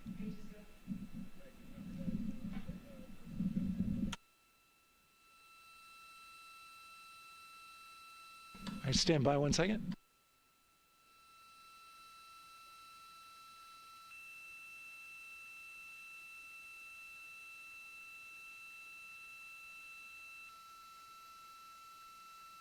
Okay. Sorry about that. We're just getting an update, in fact, about what I was about to report out on the range. And the good news is the range is go. So we reported that they were working to verify their equipment regarding the FTS system. And they asked for a little of that verification work to be done by one of the FTS engineers here in the firing room. He went out to the VAB to get some legacy hardware to help out with it. But in the end, this is a fix that the range had come up with to get clearance, to clear the range rather, and to as well work the FTS system. And so now they are go. Again, the range is go. That is no longer a constraint. And so you combine that with the fact that the rocket and the ground systems here also working, no constraints. Clear board here is great news. So again, the range is green, and we're continuing to work through the countdown. We got a weather update that came in to the launch director from Launch Weather Officer Mark Berger. He reported out that there's still a little bit of feisty weather activity that's happening up in the Titusville area. That's the city neighboring the Kennedy Space Center. Those showers had passed over Kennedy, and then now they're currently over in Titusville, currently still within that mile kind of constraint of flight through precipitation rule. But we're still far enough from the window that it looks like it won't be an issue. And in fact, we're seeing some good sunlight now breaking through onto the launch pad. As you can see, it's actually shining on the other side of the rocket here. But to the west, we're starting to see some of that clearing that was forecast. And so the launch weather officer held his forecast for 80% go for flight during our launch window tonight, which, as a reminder, is 6:24 p.m. Eastern Time until 8:24 p.m. Eastern Time.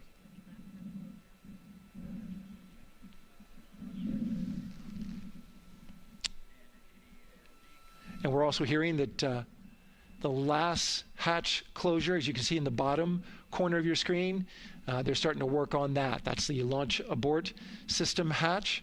There are two hatches, the crew hatch and the launch abort system hatch, and the closeout crew that you see right there, right on time with their work as they go to shut. And you can see it in motion right now, that launch abort system hatch. That's the latest from the firing room. We'll send it back to the host desk. Thank you so much, Daryl. Great news all around. And yes, we did just see them close the last hatch. And now we are looking at a live view of Banana Creek. Lots of people there, I'm sure, relieved to hear that that issue with the flight termination system has been resolved. And we are go for launch. Go for launch from the range, go for weather, and go from all of them, I would imagine. Yes, it's got to be exciting. The crowd is building. And as Daryl said, you can start to see the sun poking out here, and we can see all the clouds are moving north and moving away from us. So it's all good news. And so as we know, we have our Leah Martin down there at the Banana Creek viewing location, and she's standing by with some other guests. Hey, Megan, I don't know if you heard that huge cheer just now, if you heard a big rumble. As soon as Daryl said that the range was clear for launch, everybody clapped. It was super excited as we get to do some final countdowns. Standing next to me, I have Hudson and Maddox, the son of brothers here. And I asked you a little bit earlier, how excited are you to be here for launch? What did you say? I'm very excited. It's our mom's birthday, and, you know, not a better way to celebrate right now. I asked you on a scale of 1 to 10, how excited are you? Would you say? 11. Yeah, 11. I'm very excited. Super excited. Yeah. So, Megan, we've been watching the launch broadcast here and hearing some of the questions that you and Nicole have been asking and answering. And I actually wanted to ask these two kids, if you could take a 10-day trip around the moon and take 3 people with you, who'd you take with you? Well, I'd take my dad and my mom. And I mean, I don't know. Probably my best friend. I'd just say one of my friends, you know. Oh, one of your friends. So brother got left out. Who would you take? That was just what I was thinking. My dad and my mom and my best friend. That's a pretty good answer. Your brother can get his own trip to space, right? Yeah. So I'm actually joined here also by Dad. Now, you were sharing with me that a lot of the work that you've been doing over the last several months has been prepping the launch teams, our engineering teams, our ground systems teams, to get ready for launch, to be mindful and to be in this moment. How does it feel to be standing here knowing that the people you've worked so closely with are doing what they're passionate about, or doing what they were born to do, moments away from launching this rocket? I mean, this is an exceptionally happy moment for us and all of us and the people that are, about to take off on this historic trip here. And I'm grateful to know that we've helped in some way, shape, or form to help them stay steady and calm, in such an exciting time within the agency. And so to just be here and witness it and know that, they've got some tools to help them stay calm and steady is everything to us. So. Fantastic. Well, Megan, we are standing by ready to go, and we're ready to cheer this team on. Thanks so much, guys. And yes, Leo, we did hear that cheer. That was very exciting. I think the vibe over there is they're celebrating, they're having fun. And here, once they heard that we're go for launch, everybody had to run back to the camera and work. It's a little bit of a different vibe, but I definitely think that people are excited, especially as we see now live inside of the White Room at the launch pad. The closeout crew has closed the launch abort system hatch. You saw there, we took it live. Took a lot of them. I think all of them, except for one. I think it took all 3 or 4 of them to push that hatch door close. And then they felt around the perimeter of the door to make sure that everything was sitting just right. Right, yeah, we talked about how heavy the crew module hatch is. This hatch is just as heavy probably. And so, they're working the closure here. And working those connections, and you can see, there's still 3, 4, 5 people that we can see in the White Room. It takes a lot of people to get these hatches closed and this rocket ready to launch. Mm-hmm. And so the next step in the countdown is that this team will start closing out the White Room. So basically disconnecting things, stowing things, making sure that when they leave, there is nothing that isn't supposed to be there. And really, then at that point, it's just all 4 of the crew member, Victor, Reed, Christina, and Jeremy by themselves at the top of the launch pad. Yeah, and then eventually that crew access arm will move away, and then it'll really just be them up on top of that rocket. Mm-hmm. Yeah, your eyes lit up when I said that. That's exciting. It is. It is. Yeah, we had a moment, we talked a little bit about my fear of heights, but most of our crew is afraid of heights. And so there was a moment where I realized that it was just us, 100 and some odd feet up and no crew access arm, and may or may not have said something that made everybody go, huh. Were you wondering to yourself, how did I get here? We're pretty far up. That crew, again, bringing that drag-on camera. That camera is a handheld camera that is a live look for teams who are remotely watching these operations closely. Again, verifying that things are as they should be before the crew starts, the closeout crew starts leaving the White Room. You see them checking their procedures. You can see they're covering the ends of those hoses. That's to protect those hoses from FOD. So we don't want any dirt or anything to get into those while we transport them and stow them. So you can see Andre there working to close out the hoses as well while they're cleaning up the White Room. And so they'll tape that close. You just saw number 5. Number 5 holding some tools. Again, we'll stow those away. You have to account for everything. Obviously, they did have tools out. They did have procedures, paper, notes out. Like, all of that has to go. Yes, and you can even see on number 3's hat, he's got a string that's connected to his suit there. Mm-hmm. That's, again, just to make sure that we don't lose anything. If, gust of wind or you get knocked or something, you don't want to lose a single thing in the White Room. So everything is tethered, everything is accounted for, and everything is protected. The crew now, another live view of them inside Orion. Jeremy, Christina, and Reed and Victor on the right side of your screen. What do you think they're thinking right now, Nicole? Oh man, just over an hour to launch. probably a little bit of a lull right now, monitoring some systems, but you can see Reed's got his feet crossed. So I think just trying to relax and, pass the time by maybe thinking through the items that they're going to monitor through the launch, the different jobs that each of them have throughout the launch. And once they get to orbit, this first day on orbit is actually really busy for them. They've got, 2 burns that they have to monitor. They've got to get the system set up, and they've got to get the cabin set up. So there's a lot going on in the next 24 hours for this crew. I think they've got a couple sections where they get to take a nap, but I don't think they get a full night's rest for quite some time. So, going through what's next. And so as we say that, I mean, imagine what it would be like to live in a spacecraft for 10 days. Let's take a look at what life will be like in Orion. Artemis II is our first crewed mission back to the moon since the Apollo program. A lot of the focus of Artemis II is really checking out systems to be sure that we're ready and well positioned for continued human exploration. My name is Susan Baggerman, and I'm the Chief Health and Performance Officer for the Orion program and the Artemis II mission. And this is 10 Days in Orion.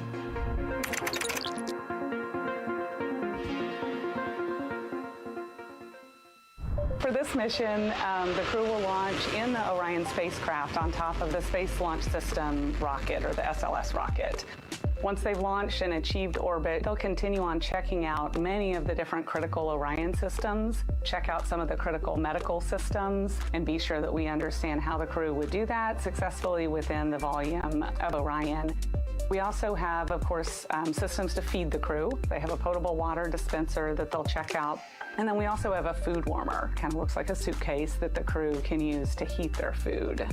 They're also going to check out the flight wheel system. We'll have the crew perform some initial exercises. Part of that is to ensure that the flight wheel is actually working, but part of it is actually to be sure that our environmental control systems are actually working. For sleeping, the crew will sleep in sleeping bags. Some crew members like to be very tightly bound up, and some like to float very free. They'll use the toilet for the first time and be sure that it's able to flush. While they're on their journey, they'll do some testing that they quickly don their suit just to be sure that we would be ready in the future for an emergency. They'll also check out our radiation shelter. If we were to have a solar particle event, we would be asking them to take stowage out of the stowage bay and put it in some specific locations on the vehicle, basically for it to serve as shielding.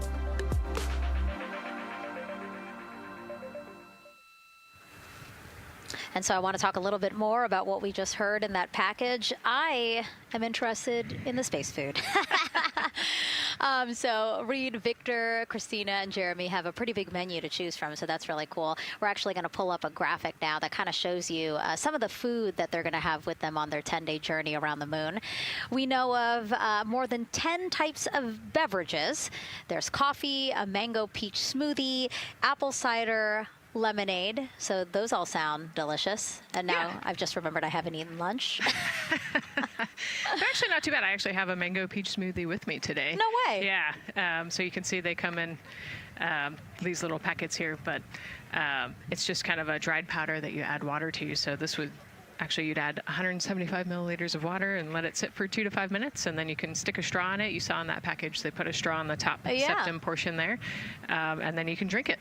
And so this is the packaging. This is food that you brought up with you, or that you had while you were at the ISS. Yes. Yeah. Actually, this is all food that we have available to us on the standard, what we call the standard menu on the space station. And so, actually, the graphic there showed quite a bit of the standard menu that they're going to take with them. So, let's pull space it back food up, is space actually. food. Yeah,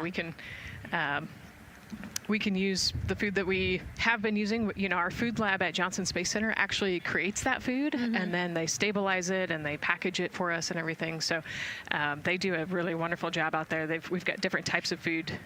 You know, you can see I've got this is a soup, tomato basil soup, so thermal stabilized. It's already hydrated, so you just throw it in that food warmer that we talked about, and then you can eat it.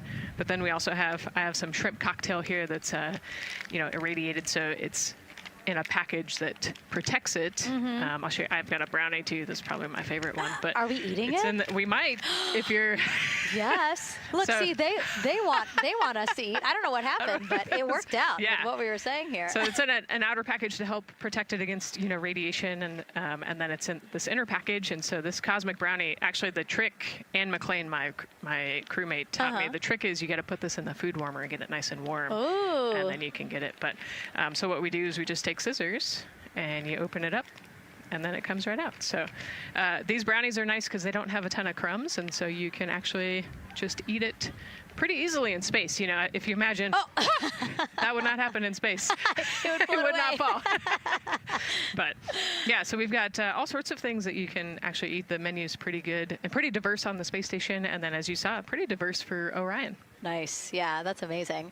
And again, here's a look at the crowd that's starting to continue to grow here as we get closer and closer to launch. We are now under an hour from the opening of our 2-hour launch window at 6:24 p.m. Eastern Time. And so let's take some questions from social media. We haven't taken some of those for a while. You put that brownie away, Nicole, or I'm going to steal it. Nicole, we have another celebrity who submitted a question. Let's take a look. Okay. A quick question for the Artemis crew. What food from Earth would you bring with you into space? And why would it be lasagna? Because that's the greatest food. Again, not really a question. Yeah. Because he was like, it's lasagna. It's got to be lasagna. There is lasagna on space station, and it wasn't too bad. Probably not my favorite food of all, but yeah, lasagna's not a bad option. It's a high-calorie meal. If you're trying to, carb load for a spacewalk or something, it's a great option. Yeah, I remember Christina saying that her favorite food on the menu, and actually, she was saying that she was getting in trouble because people kept on saying, you can't eat mac and cheese every day, Christina. We mentioned the mac and cheese and brisket earlier. Man, I would put those two on a tortilla. That would be great. That sounds delicious, delicious. Well, thank you so much, everyone, for sending in those questions. For everyone from a 5-year-old that we got a question from to all the way to Roy Woods Jr. there, a comedian. So thank you so much.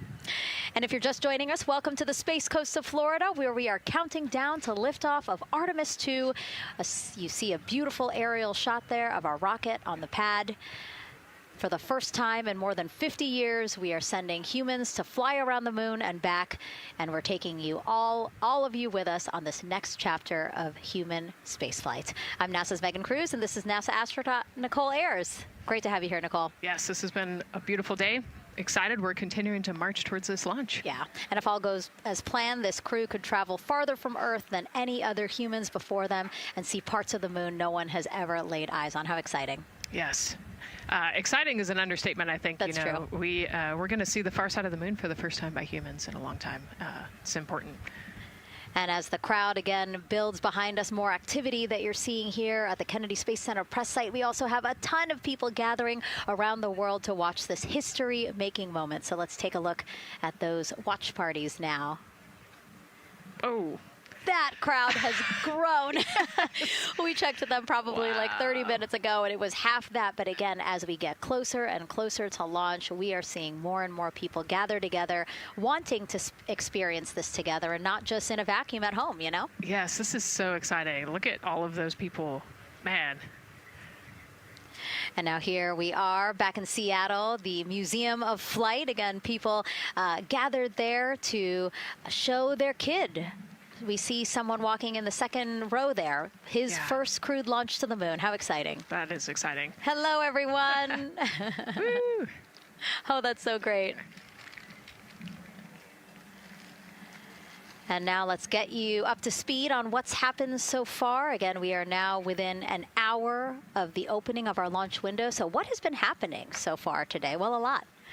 After waking up and grabbing a bite to eat, our Artemis II crew suited up inside the historic crew quarters, a tradition that dates back decades. Teams helped them into their custom Orion crew survival suits, and just like other crews before them, they gathered around a table for a card game to pass the time, but to also burn off any lingering bad luck before they walked in the footsteps of every NASA astronaut launching from Kennedy Space Center since Apollo 7 in 1968. They walked outside the Neil Armstrong Operations and Checkout Building to greet a crowd of family, friends, supporters before getting into their Astrovan for their security-escorted ride out to historic Launch Complex 39B. They got a close-up look at the SLS rocket, then walked across the crew access arm and climbed one by one inside their Orion spacecraft. After that, teams conducted final checks with the crew before closing both hatches, the crew module hatch, as well as what you're seeing there, the launch abort system hatch. And now we are back live at the pad where the closeout crew is getting ready to leave the White Room.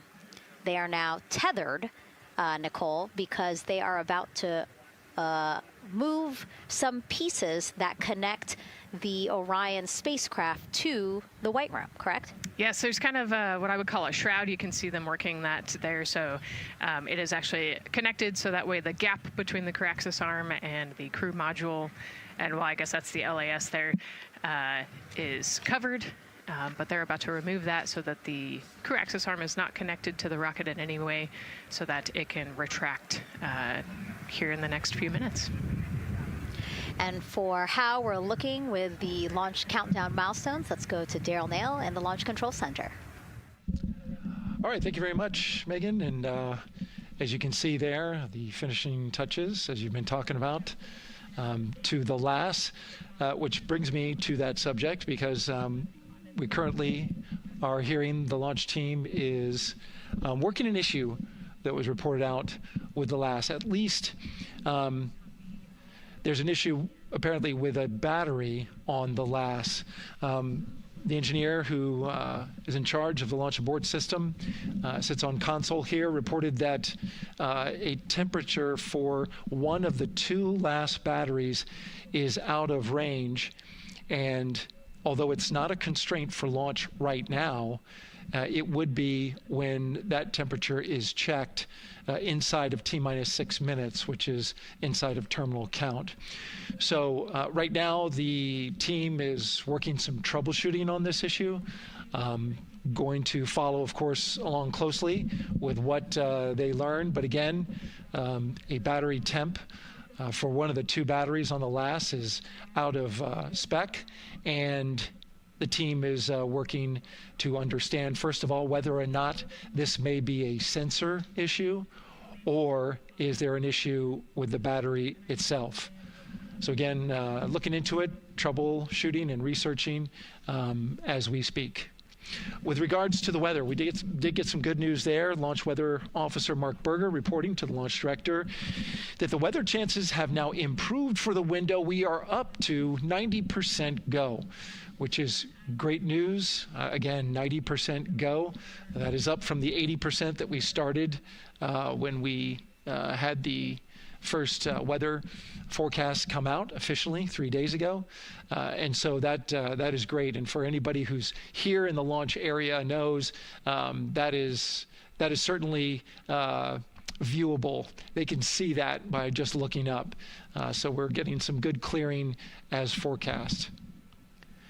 And then just a reminder for those people who are watching the launch from the nearby area that if you're watching on an internet-enabled device, just remember that there may be a little bit of a delay. Can't tell you how much of a delay, but since it's on an internet device, sometimes this broadcast might be a little behind what you're actually seeing. So just keep that in mind as you are watching. Don't wait till the last second to run outside if you're inside your RV or your camper or your house.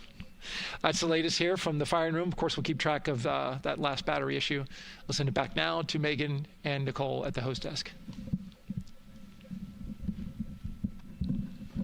Two of them there had to be tethered to the inside of the White Room, because obviously now we have detached the White Room from the Orion spacecraft.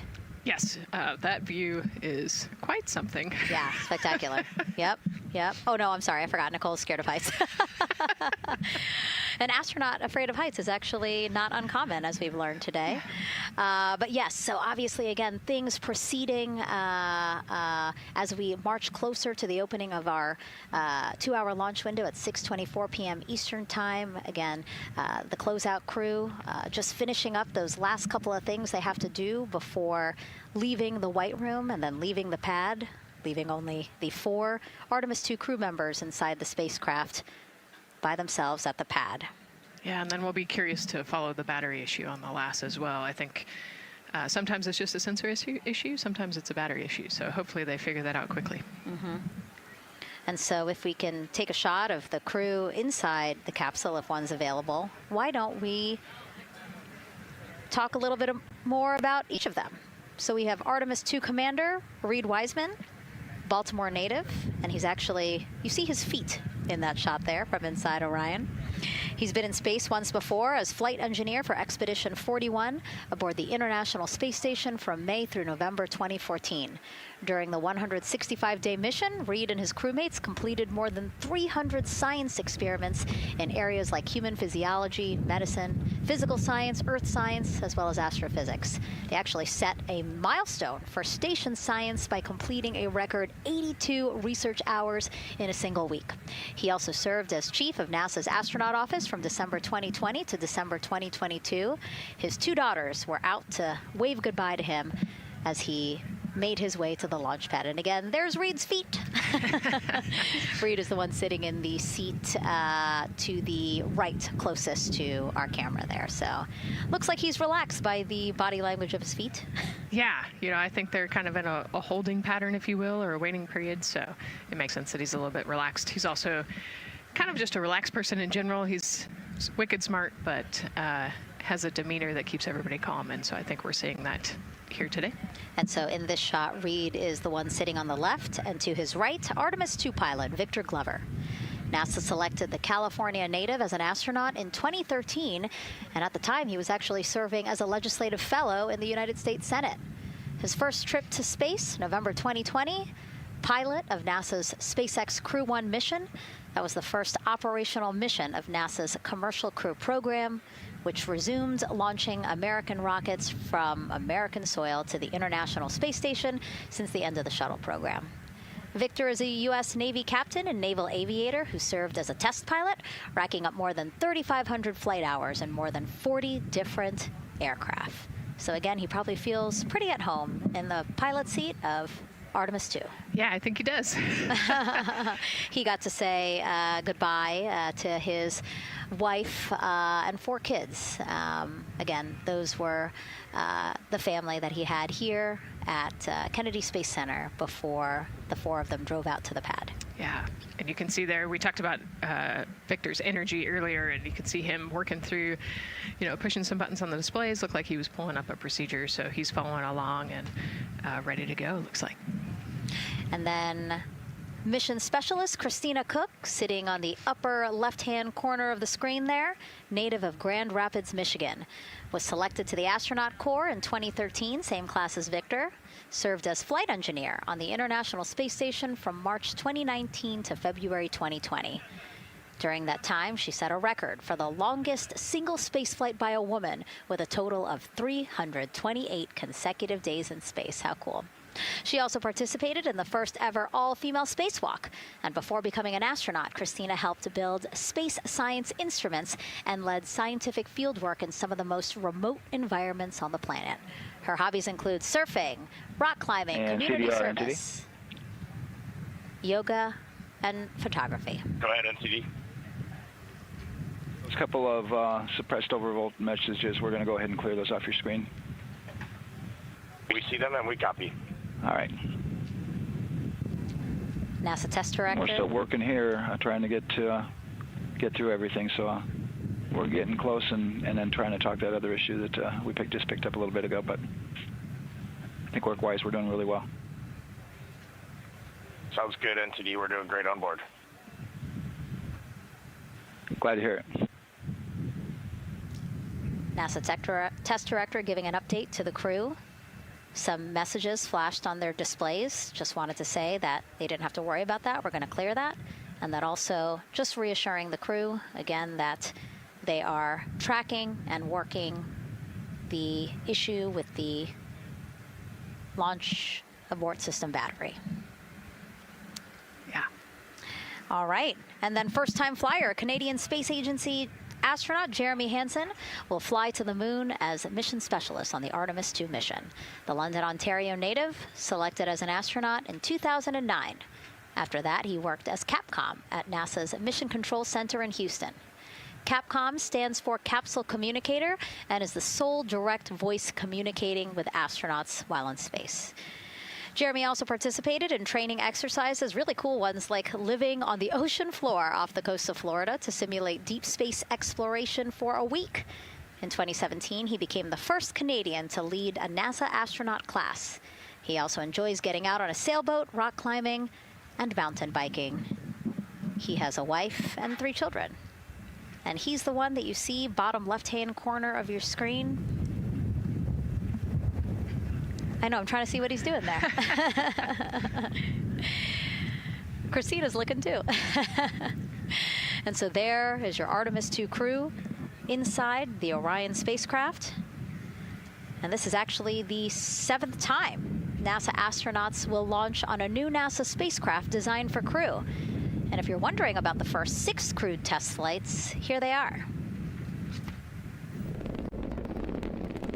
All systems are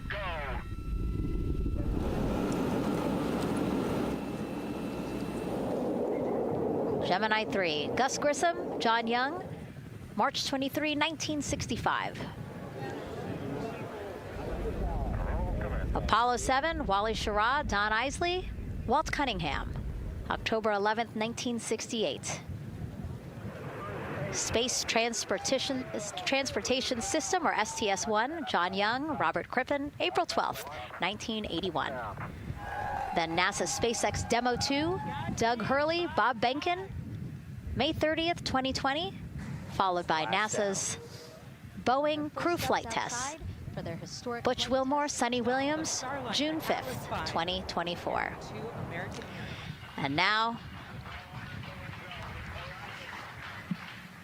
Artemis II with Reed, Victor, Christina, and Jeremy. It is really surprising, honestly, to hear that through all these decades, through all these launches we've had, this is only our 7th new vehicle that we're testing for crew. Yeah, you know, we have so many different missions that we think about and we talk about, but really 7 vehicles that we've tested and that we're flying. You know, I like to think of spaceflight really as a permanent test, right? We have, you know, hundreds of missions or so. You know, an airplane that gets tested and then flown has thousands of data points. And so really spaceflight is always going to be in the test field. And I think it's important to remember that, especially as we put humans on rockets that we never have before, or for the 7th time we start a new vehicle and a new mission. Just getting word now that White Room closeouts are complete. And so the closeout crew is preparing to leave the pad. It's exciting stuff. We are making good time, and the closeout crew is doing really well. 41 minutes, 43 seconds and counting until the opening of our window. And Artemis II is a 10-day mission that will send the 4-person crew on a journey around the moon and back to Earth. It will be a critical step towards future lunar and Mars missions.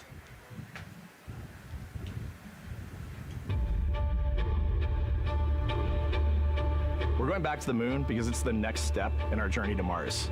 We need to go explore the moon. There's vast regions of unexplored areas with the coldest, darkest places in our solar system. This is a test mission, and when we get off the planet, we might come right back home. We might spend 3 or 4 days around Earth. We might go to the moon. That's where we want to go, but it is a test mission, and we are ready for every scenario as we ride this amazing space launch system in the Orion spacecraft. But another reason we're going back to the moon is to fulfill NASA's mission, which is to explore the unknown in air and space, to innovate for for the benefit of humanity and to inspire the world through discovery. And when we succeed and when we accomplish the things that we set out to accomplish, that inspiration not only can set up new things to happen, but it also is a reminder in tough times that we're capable of doing great things when we work together. The thing I love about the moon is that it's not just a beacon for exploration and this platform of possibilities for incredible missions like this, but it has benefits. That's actually why we're racing towards it.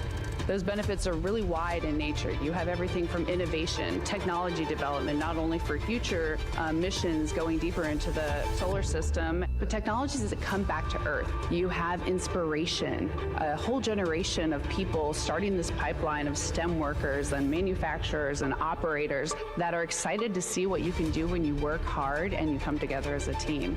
When I think about the four of us flying around the far side of the moon, seeing that Earth rise, taking images and video and sending them back to you, the feeling that I have inside is hope. We know that Artemis II is not the solution for humanity on planet Earth, but it is a contribution in the positive column. We hope that just for a moment that people will pause and say, wow, it's extraordinary when you look back upon the Earth with over 8 billion people, and you see this concrete example of what humanity can do, this extraordinary thing when we set big goals and CDR entity to achieve them.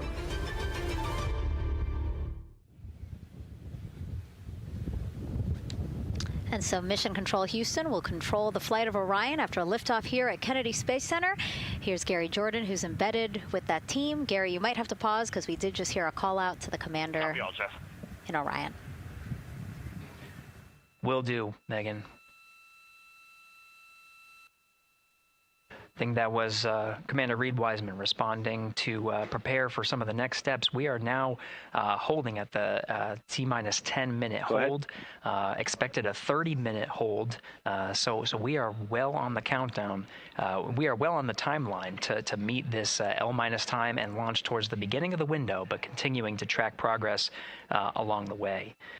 Again, I'm here with the Artemis II flight control teams in Mission Control Houston. The team in the room behind me has been monitoring the countdown and verifying their own mission-specific launch criteria of the Space Launch System, the Orion spacecraft integrity, and its crew. During the final poll before launch, if all looks good from each of the flight controllers in this room, Flight Director Judd Freeling will report a go for launch from Houston Flight. Upon liftoff, teams here take control of the mission and communicate with the crew while they fly on the Space Launch System. This phase of flight is highly dynamic, and each console position has a dedicated and important role of looking after critical systems. You'll hear calls from Capcom and NASA astronaut Stan Love in this room to the Artemis II crew as milestones are reached during the more than 8 minutes of powered flight on the core stage. Liftoff and ascent are just the beginning. This room will be staffed around the clock over the next 10 days to oversee every moment of the mission through splashdown. Here from the Johnson Space Center, we'll be streaming the mission live 24/7 so anyone can follow the crew's journey, take peeks inside the spacecraft, and share the experience of a lunar flyby with astronauts looking down at the moon's surface. Teams here have been rehearsing tirelessly in simulations to throw every conceivable and inconceivable scenario their way. We are ready and eager to begin the Artemis II mission. Still milestones to come as we continue the countdown, but we'll be right back with you during the ascent phase of today's flight. With that, Megan, I will send it back over to you at the Space Coast. Thanks so much, Gary. Under 37 minutes until the opening of our 2-hour launch window, 6:24 p.m. Eastern. I've never been more excited for a time. But why don't we send it back over to Megan Carter with the Moon Board to learn more about what happens after ascent. Absolutely. I am definitely also getting excited. Things feel like they're starting to pick up a little pace here.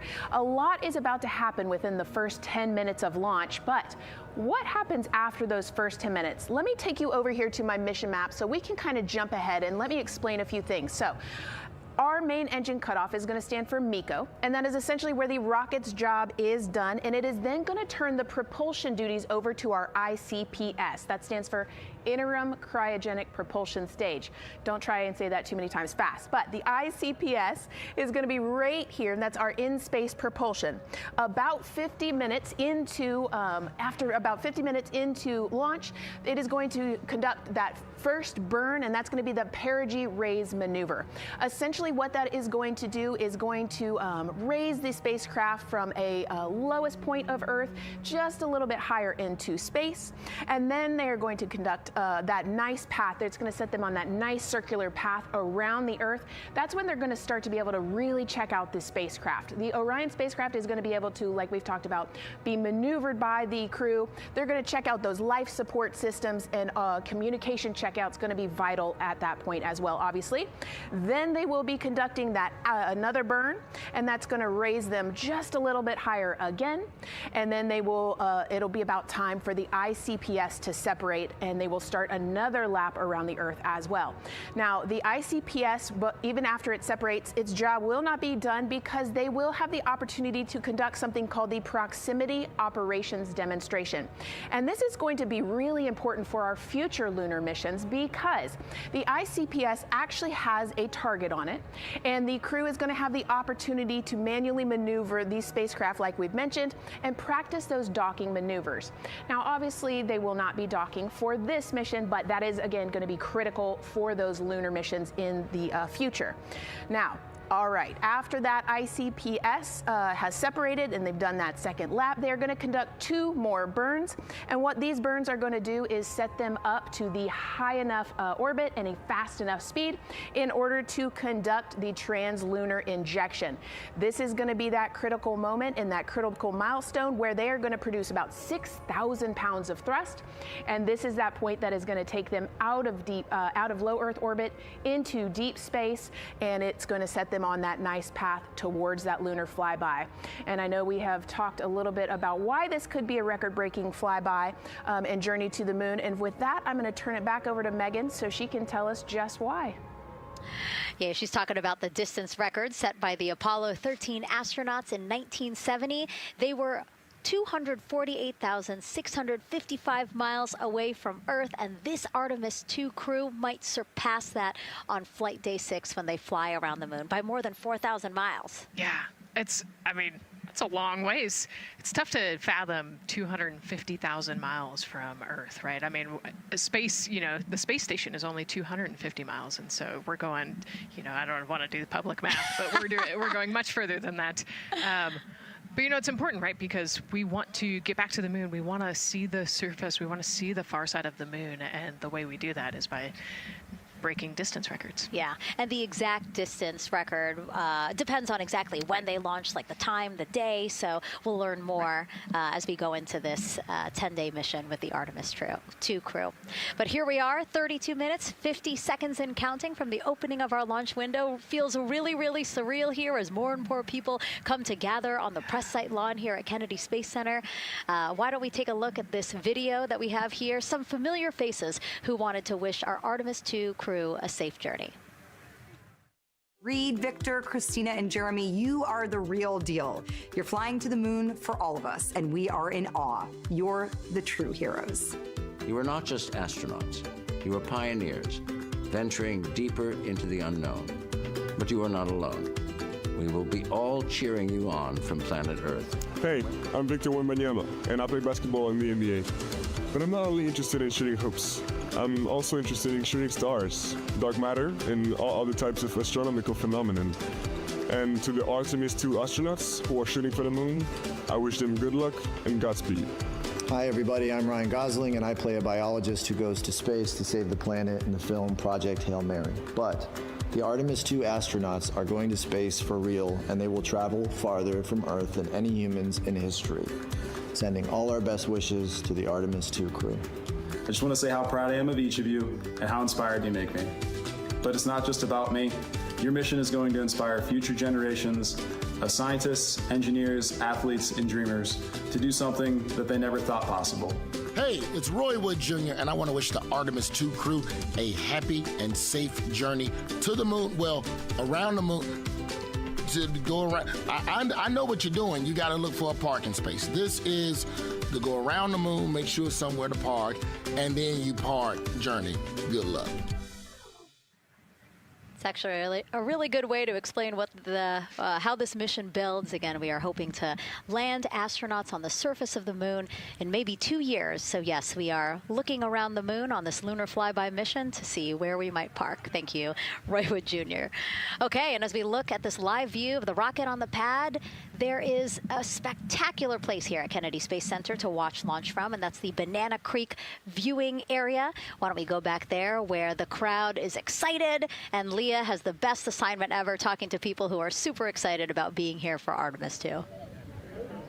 Oh my gosh, Megan, you talk about the excitement being palpable. I'm telling you, everybody here on pins and needles as we get just about half an hour away from launch. I've been walking around talking to people, and I'm just struck again and again by how many people are here from across the agency. I want to introduce you to just a small portion of the people across NASA who have been supporting this mission. Patty Ortiz, NASA Armstrong Flight Research Center, Orion Program. Orion. Kathy Graves, Glenn Research Center, Office of STEM Engagement. Here we go. David Alexander, NASA Glenn Research Center, Office of STEM Engagement. Jennifer Becerra, Johnson Space Center, the Office of STEM Engagement. Here we go. Right back here. Where are you from? I'm from NASA Glenn Research Center, Joseph Panakitis. Joseph, here we go. Wes Furman from APL. Maria Arredondo from Headquarters, Next Gen STEM. Mark Robinson, Stennis Space Center, Commercial Space. Amira Flores, Armstrong, Office of the STEM Engagement. Molly Kearns, NASA Glenn, Space Communications and Navigation. Matthew Pierce, Goddard Institute for Space Studies in New York City. Here we go, and right over here. Lauren Ring, Ames Research Center, Data Integration. So we're coming together. We're one big NASA team, one big NASA family, and we have one major message before we launch tonight. Okay, guys, what are we going to say? 1, 2, 3.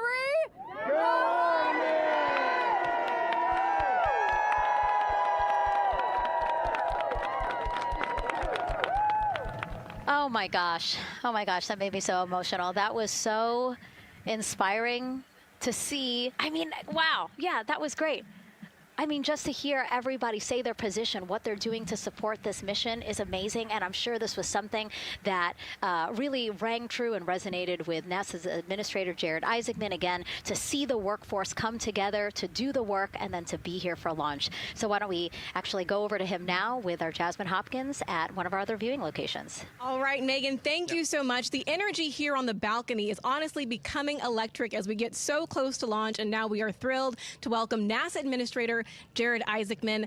Jared, we're really entering a golden age of exploration. How will Artemis II set the pace for the coming years? Well, I mean, Artemis II is the opening act, right? This is the test mission.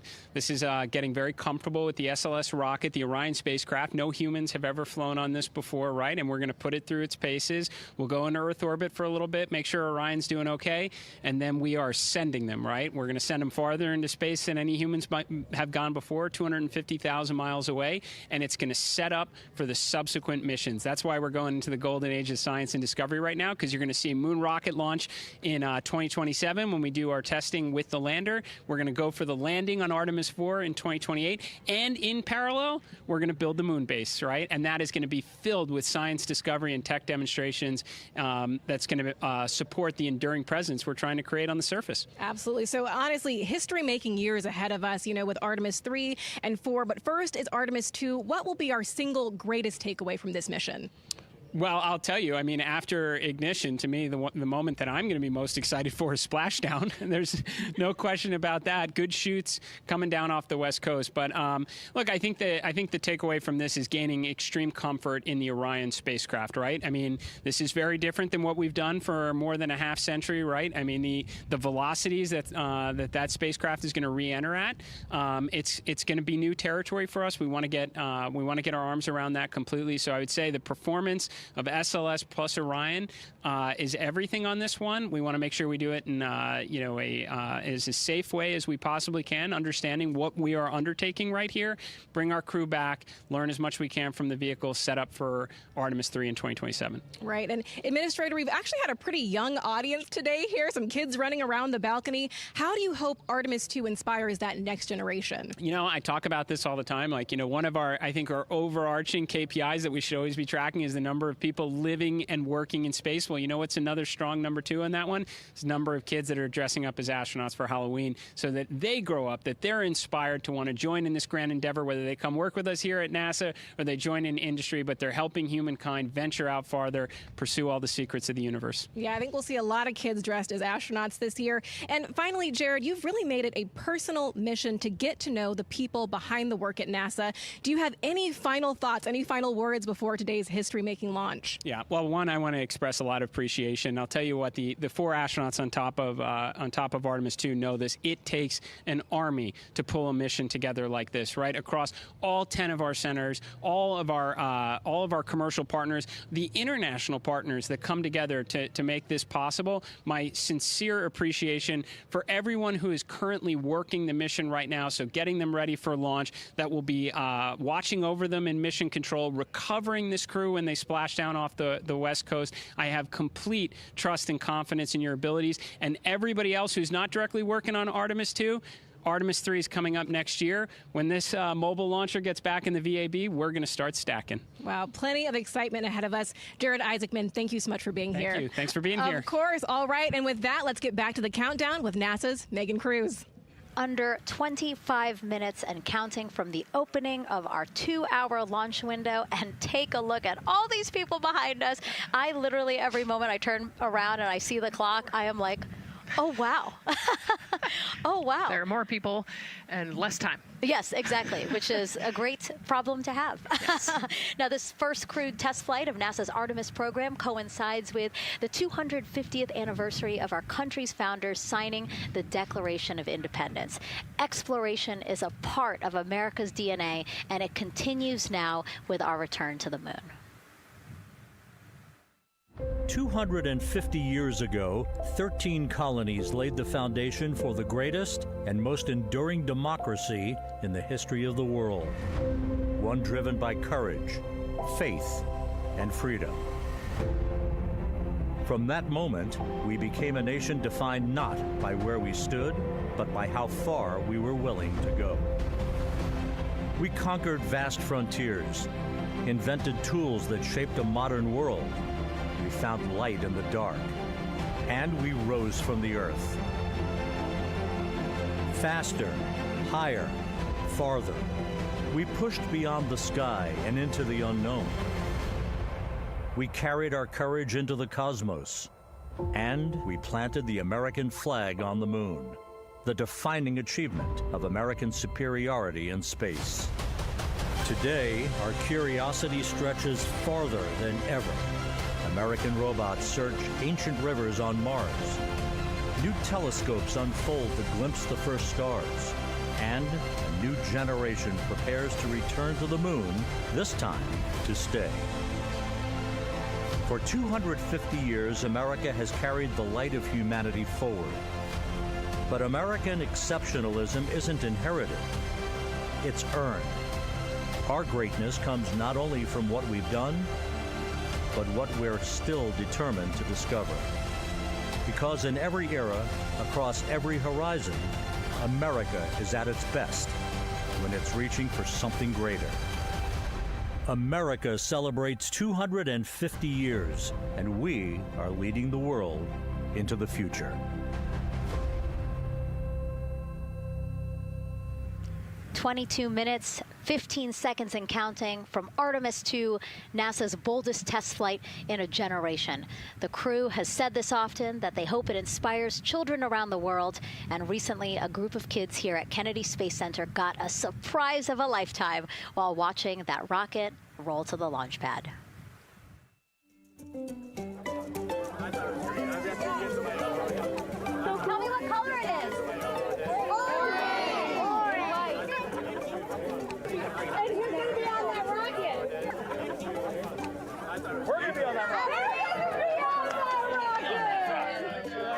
I could make it a little bit longer. Did you see it? Okay, so everybody's looking at the rocket because it is kind of cool and impressive. One of the coolest things happening over there right now, though, is it's on top of a giant tractor. Doesn't all food come in like tubes? It's in these like little plastic bags, and you have to like rehydrate it. Sushi. There's not. I haven't seen sushi in space. It's probably hard to keep that sushi mashed together. My favorite part was this one little girl, she had a question. She had patiently held her hand for a long time, and Christina turns to her and says, okay, what's your question? She just goes, I forgot. It was like, that's a perfect little kid moment. I just love. Wait, are you my mother's cartoon astronauts? What? Say that again? Never mind. It's a little hard to say. Go Artemis! These two? Yeah. You can put it on. Yeah. There you go. I like your dabbing astronaut back there. It's just so fun to see the enthusiasm, the energy, and a little bit of chaos. 3, 2, 1. Wasn't that so cute? I love kids and their excitement and, you know, even just being real. Like, I don't remember what I was I know, gonna he ask. goes, but I'm glad you're here. Now here we are, Space Center Houston. The crowd has exponentially grown throughout the day. We started showing you live shots from in there probably an hour ago, and now take a look at all the people there getting ready to witness history together. It's something really special to be able to witness something like this together. Yeah, you know, we've heard from celebrities and officials and kids, and, you know, it's amazing. People from all around the world came here today to Florida to watch, so it's something, it's hard to put into words, just how much support for this mission we're seeing today. And great news, too. Remember, the team was tracking an issue with the launch abort system battery. They appear to have cleared that issue, so we are go for launch. Yes, it's exciting.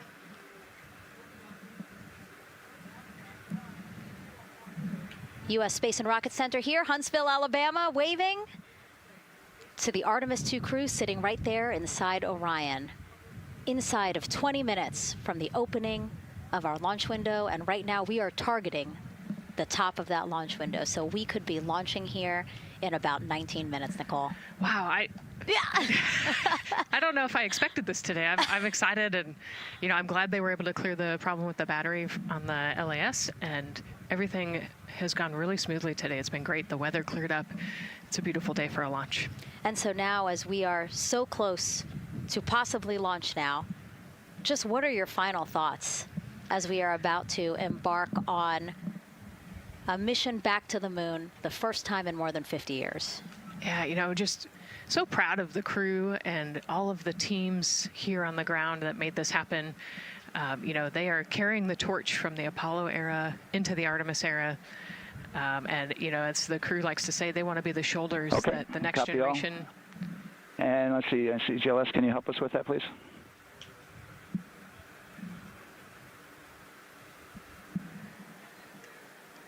They want to be the crew wants to be the shoulders that the next generation can climb on. 001.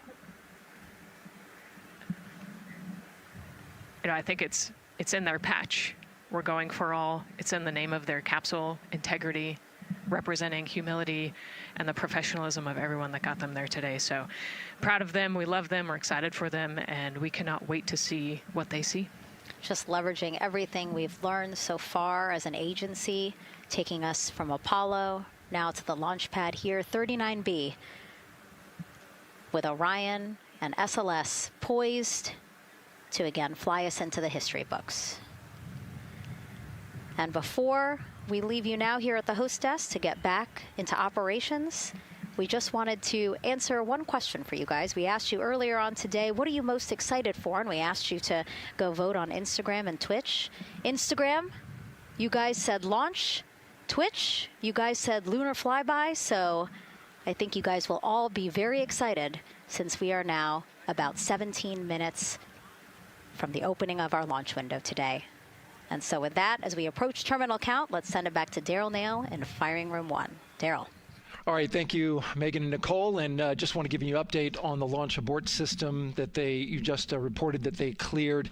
They believe, they're convinced, this is an instrumentation failure. So there are 2 batteries on the LAS. The LAS, of course, and with the help of my 2-year-old son's model rocket, Daniel said I could use this, so it's okay. The LAS is right here. It's the tower above Orion.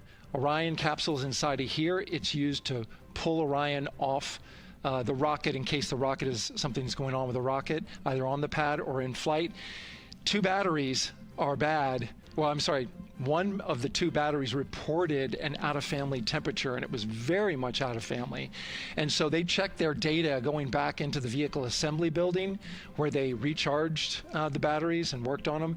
And they have good, solid data, they reported, that tells them that this is an instrumentation failure, that there's something wrong with the sensor. And so they took it before the mission management team, which has to accept the risk, any changes to launch commit criteria, which this would be one, and they all fully accepted it. So now we are clear as far as that constraint is concerned. And one quick thing as we count down now, we are getting into the final minutes before liftoff. There's a 2-hour window. We haven't quite set the T0 yet, but this is a list of the cutouts. There are 150 cutouts that are included for this 2-hour launch window, and that's important. They're in very small print. That's important because there's basically 16 minutes inside this window that they cannot launch. And these are because of small things flying in orbit. There's a lot more things in orbit than there were back in Artemis 1 when we had 35 to 40 cutouts.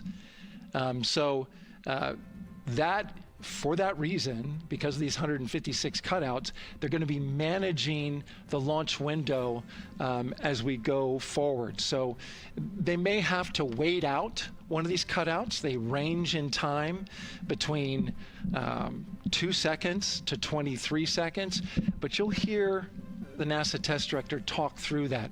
We're getting ready to merge that loop from NASA test director Jeff Spaulding.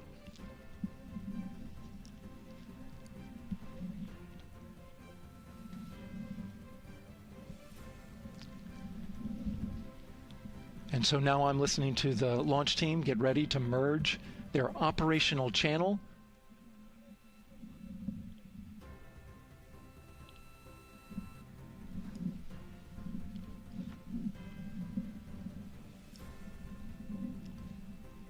We're now entering one of the most 14 minutos phases of launch day, para o lançamento. Eu vou and deixando that's vocês aí terminal count. ouvindo, né, pouquinho do que eles estão falando agora. Até o momento, tudo certo. Até o momento tá tudo correndo dentro do planejado. Mas o legal é o seguinte, agora faltam 13 minutos para o lançamento, a gente está na janela de 2 horas, né, e nessa janela de 2 horas eles fazem um monte de... Né, são mais de 150 itens que eles vão checando. E ela tem, né, quando ela entrar agora nos minutos finais, nos últimos 10 minutos, na verdade, o momento mais crítico pré-decolagem, mas ó, eu tô deixando o áudio para vocês também ouvirem, obviamente, quem fala inglês, quem entende o que eles estão comentando, mas assim, estamos entrando agora literalmente na fase final, minutos finais, 13 minutos para o lançamento da Artemis II e momento muito esperado, né? Óbvio que tem uma tensão de toda uma equipe, né?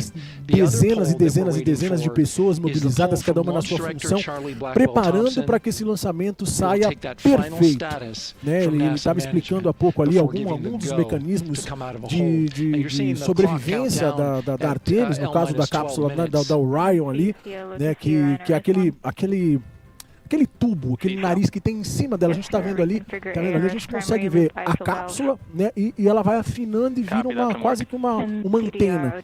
Aquilo ali é algo que puxa a cápsula, ela separa a cápsula do resto do foguete, caso tenha algum problema em alguma das etapas agora. Obviamente isso pensando na sobrevivência da missão, na sobrevivência dos tripulantes, né, dos astronautas que estão a bordo. E aí a gente vai ter, olha essa câmera, que legal. Uma câmera que a gente tem mostrando os propulsores ali embaixo da Artemis. Então assim, olha lá, essa é a torre do pad, né, por onde eles embarcam. E aí tudo já está preparado, afinal de contas a gente está entrando aí já quase nos 10 minutos. Olha lá, a gente já tem aquele escape, né? Aquela fumacinha que você vai vendo ali, na verdade hidrogênio, oxigênio, que é o composto desses, né, que fica nesse core, esse tanque laranja, né? E aquilo ali, obviamente, pela diferença de temperatura, pressão, etc., aquilo precisa estar acontecendo dessa forma, senão a gente teria uma explosão, né? Então aquilo faz parte, né?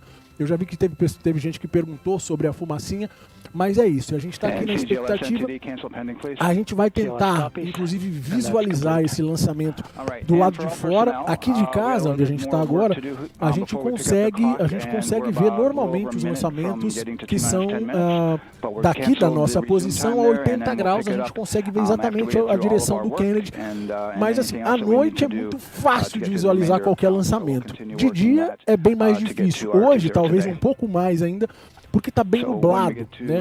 E obviamente conforme o foguete começa a subir, ele acaba adentrando as nuvens e as nuvens formam uma camada, né, prejudicando a visão daqui de baixo. A gente talvez, não sei quanto a gente vai conseguir ver, mas enfim, ligados, colados também aqui na transmissão do MD1, que é uma retransmissão oficial da NASA, né? E vamos tentar ver também a olho nu. A gente está um pouco distante. A gente daqui ao Kennedy dá 50 e poucos minutos. A distância mínima de segurança, se não me engano, é algo em torno de 15 ou 17 quilômetros, alguma coisa assim, onde fica, na verdade, toda a galera que está lá nos entornos para acompanhar esse lançamento. E o porquê disso também é muito legal, né? As distâncias, conforme você vai se afastando, se você estiver muito próximo, você é pulverizado. Se você tiver uma distância X, o som, né, o barulho vai te matar. Então, assim, você tem vários tipos de situações que levam a esse perigo de você estar muito próximo. T-10, olha lá, 10 minutos. E agora vamos entrando, né? Olha lá. So I guess question for COSE, was that less than 3 samples? Is that below our persistence? Stand by, let me look. It did look like it did persist for several seconds on mine, but let me take a look at the number of samples. Could I get a repeat on the affected LCC, please? Yes, ma'am, that's going to be O-CT-004. Thank you.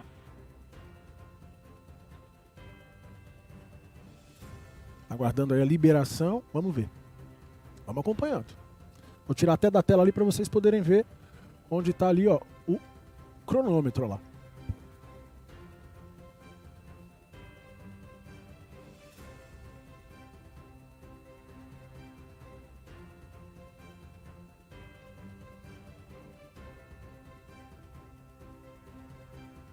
Yeah, us taking a look at the data right here, looks like that was a single sample. Yeah, copy that. RFTS does report that they also lost lock for about 5 seconds, so I would love to ask KUS and see if they also lost lock with the vehicle for any extended amount of period.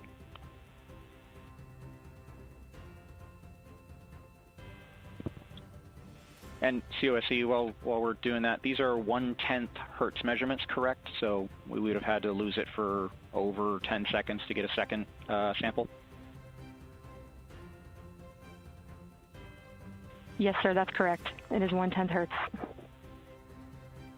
Yeah, so from our perspective, the allowance is effectively up to 30 seconds, up to 3 samples based on the 1/10 hertz. This is not an LCC violation, I believe. Yes, sir, I would agree with that at this point. Copy that. We're checking with KUS on 232. I don't think they have 212 access. We're trying to verify, but it sounds like they have a loss of lock as well. About 2 seconds. Okay. And I guess for both KUS and COSE, do we have lock now? That's affirmed. We do have lock for COSE.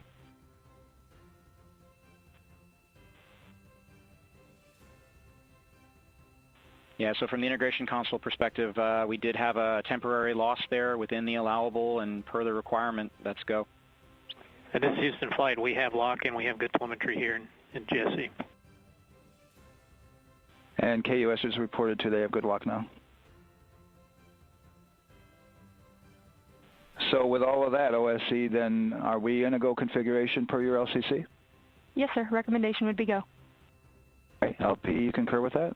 Yes, sir. LP concurs go. And Launch Director? Yes, sir. Launch Director concurs go. All right, and I'm going to go ahead and just verify everybody has everything else complete, Launch Director, and if we do, we'll be ready to pick up the poll at that time, unless there's something else that you're aware of. No, sir. Let's verify all our work is complete, and I would like one last check of our constraints list. All right, let's see. OTC, are you still waiting for ComConfig, or are you complete? That is affirmed, sir. Okay, yeah, you only open item? Yeah, OTC, this is CVSC. That 400 step 290 is complete. Copy. Okay, so OTC, you're complete with all of your work? That's affirmed. All right, copy that. STC? STC is complete. And GTC? GTC is complete. Okay, excellent. All right, and LPE, just want to verify we have no open constraints at this time. No open constraints. We have a clear board, sir. Okay, tracking the same here. And Launch Director, with that, we are clear and ready to pick up the launch readiness poll with your go. All right, sir, I am go for the poll. All right.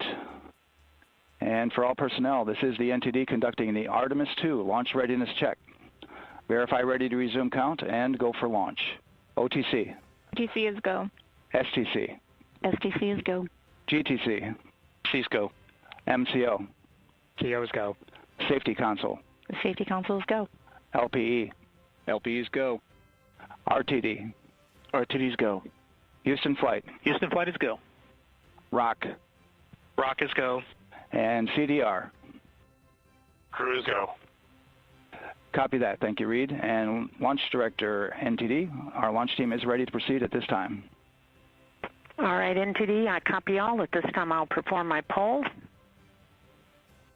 Attention on the net. This is the Launch Director performing the final poll for launch, verifying no constraints, and go for launch. Vocês viram que eles estão liberando, né? Estão fazendo todas as checagens. Então eles estavam ali falando, né? MCO, não sei o quê. Papai vai falando com cada um. Go for launch, go for launch, go. Essa é a diretora de voo e ela está fazendo a última checagem agora para ela dar o go, né? O final go dela é o dela que vale. A hora que ela fala, ó, vamos. MMTs go. Thank you, John. And Integrity Launch Director. Good air your voice, Charlie. PLT. Thank you, Charlie. This is Victor. We are going for our families. MS1. This is Christina. We are going for our teammates. MS2. This is Jeremy. We are going for all humanity. Our Artemis II crew is go for launch. Full send. Artemis II is go for launch, ou seja, está liberado. E ela já falou o seguinte, né, nós estamos indo por toda a humanidade. On this historic mission, you take with you the heart of this Artemis team, the daring spirit of the American people and our partners across the globe, and the hopes and dreams of a new generation. Good luck. Godspeed, Artemis II. Legal. Let's go. Let's go. Está autorizado, ela leu um texto ali falando, né, que ela agradecendo, falando do trabalho duro que os astronautas fizeram, né, eles, os parceiros em torno do globo para toda a humanidade, né, que esse vai ser um voo que não só vai marcar a história, mas que começa uma nova geração, que começa um novo processo na exploração espacial, que a ideia dessa missão Artemis é de fato levar e construir uma base na Lua para que a partir da Lua comece a se explorar outros lugares muito mais distantes, porque de repente, o que as pessoas não sabem é que a parte mais difícil da exploração espacial é sair da Terra, né? Por conta da gravidade da Terra. A Terra tem uma gravidade e outras coisas que dificultam. Não é à toa que você vê o tamanho desses foguetes, né? Na hora que eles saem da Terra e na hora de retornar, basta um foguetinho ali que a cápsula, no caso, nesse caso a Orion tem, para trazê-la de volta para cá. Então a grande dificuldade é sair da Terra, né? É se livrar dessa atmosfera, é se livrar dessa gravidade toda daqui. Enfim, então assim, essa exploração da Lua e essa construção de uma base lunar num futuro próximo é de fato planejar, né, uma incursão ao deep space, né, a mais distante, e aí começar de repente a exploração de Marte e outros lugares. It was transitory, it was very short. They checked the data, confirmed that they had a good lock. This was with the S-band transmitter on the Orion. Worked through that issue, looked at the data, and cleared it. All with the world watching. Impressive work by the launch team. So we have a 2-hour window which starts in just a few minutes at 6:24 p.m. Eastern Time and goes until 8:24 p.m. Eastern Time. Então ele está falando que tem as duas janelas de 2 horas, que começa às 6h24 e vai até às 8h24, horário aqui da Flórida. And for all personnel, once we get that short purge verification, we'll verify that we are clear to go, and then we'll proceed with the terminal count.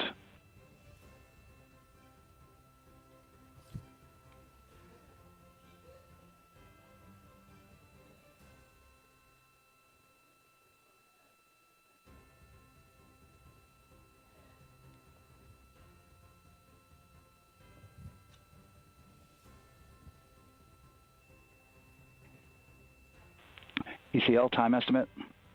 About a minute. Copy. 6h24, abrindo a janela de 2 horas agora. Até às 8h24 é a janela, hein?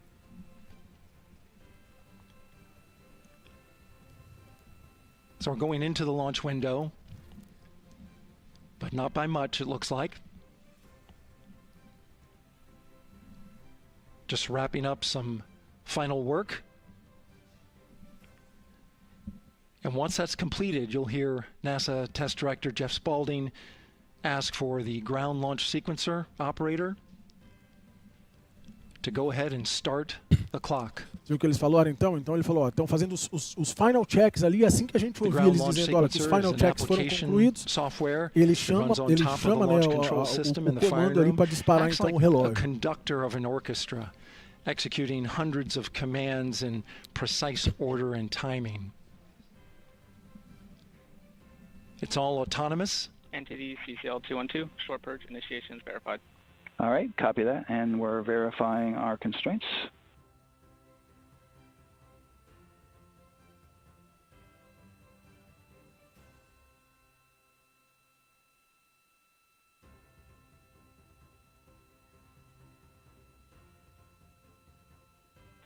All right, and we're clear from cutouts. And with that, we're going to resume the clock momentarily.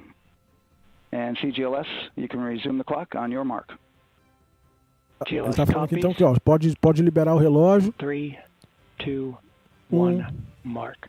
GLS 10 minutos rolando lá. T-minus 10 minutes and counting.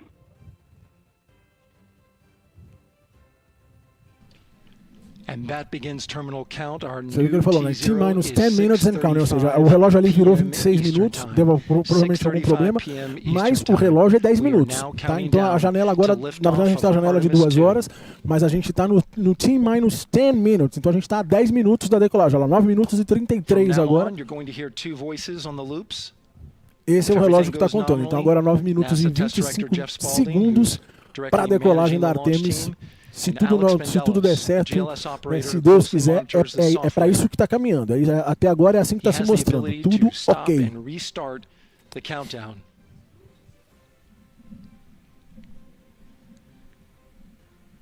A lot of people ask about whether there's a launch button. There certainly is not. Flight and Rock, our new T0 is 22:35:12. Houston flight copies. 22:35:12. Affirm. There you heard confirmation of the exact T0, 6:35 and 12 seconds p.m. Eastern Time. Again, our T0 ele confirmando 6h35 e 20 segundos vai ser onde vai bater a janela de lançamento. Então já foi confirmado até o momento 6 horas 35 minutos e 20 segundos vai bater o T-0, ou seja, quando bate zero no contador e a gente tem o liftoff, a gente tem a decolagem, né, com T-6, quando ele está com 6 segundos, eles acionam todos os propulsores, e T-0, quando ele chega em zero, ele libera, né, com toda essa potência, ele libera o foguete para iniciar o liftoff, né, para começar a decolagem em si. We are counting down our next big milestone, looking to retract the crew access arm. GLS is go for crew access arm retract. And there you see the crew access arm moving away. O braço que leva a tripulação já começou a se deslocar do foguete. No caso da cápsula, né, lá. The astronauts took to ingress into the rocket.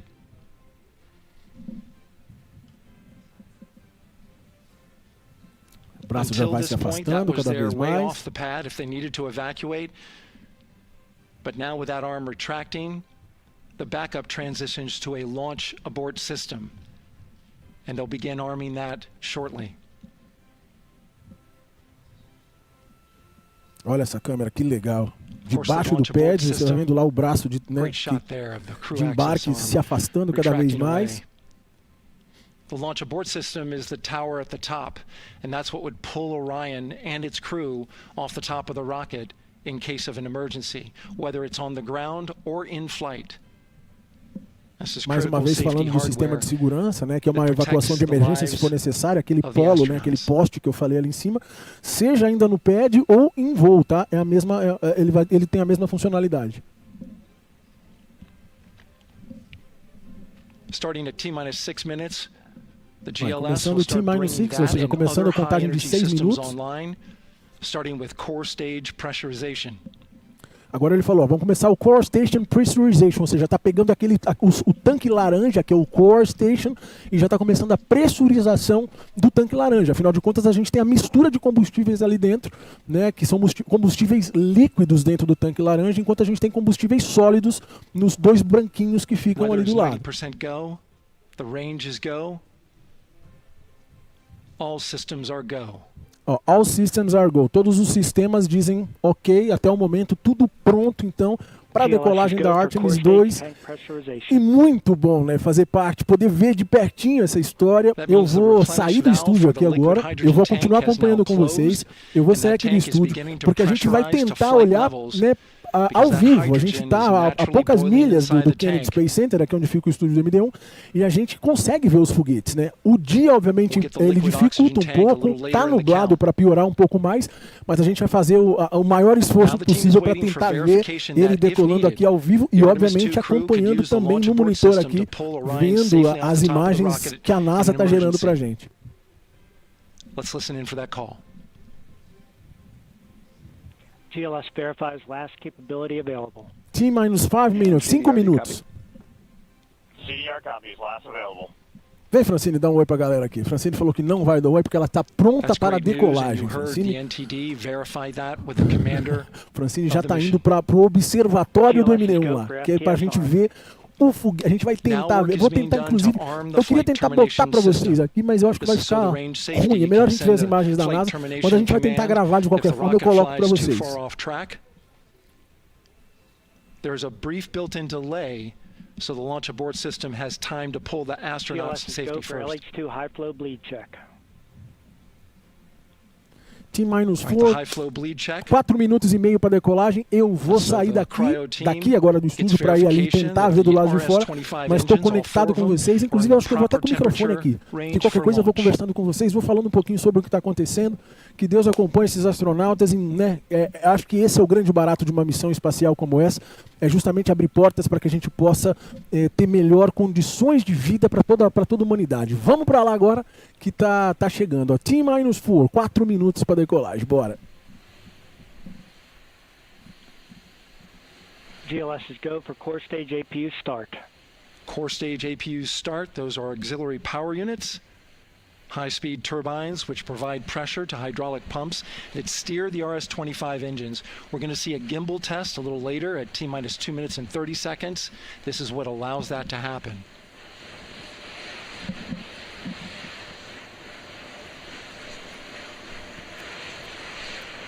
Coming up in about 20 seconds, we're listening for go for purge sequence 4. That's a helium purge of the 4 core stage engines downstream of the propellant valve. This gets all the air and moisture out of there.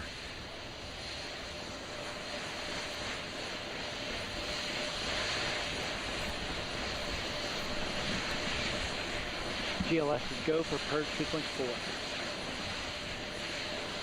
4. Moving through the milestones. All is looking good.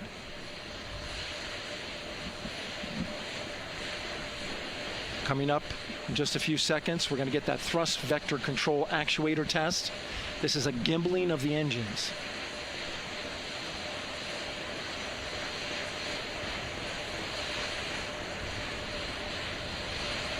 There are the 4 RS-25s, 3 of them Shuttle Heritage, one of them built from shuttle parts.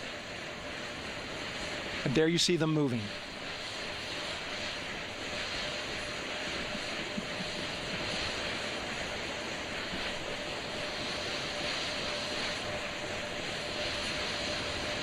Now we're going to start moving the power from both the upper stage and the lower stage of the rocket to internal, taking ground power away and now going to battery power.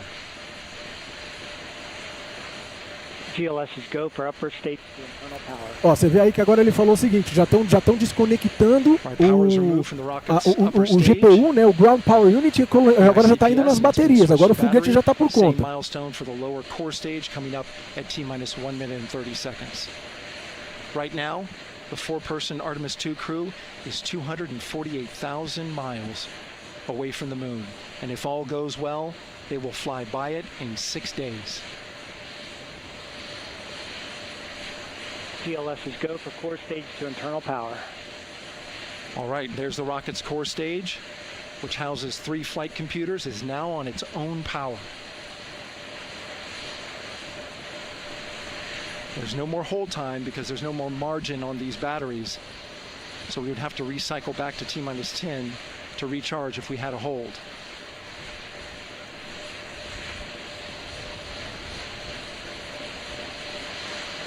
One minute. Right now, the rocket does not know what the T0 is, but coming up at T-minus 33 seconds, control shifts from the ground launch sequencer to the rocket's onboard autonomous launch sequencer, or ALS. The rocket will count itself down, but honor any holds that could come from the ground. Now, shortly after liftoff, Houston will take control of the rocket, and my colleague Gary Jordan will take over commentary. GLS go for ALS. Great call out. The rocket is on its own. 4 brave explorers ready to ride the most powerful rocket NASA has ever launched. Sound suppression water is flowing. 15. And here we go. 10, 9, 8, 7. RS-25 engines lit.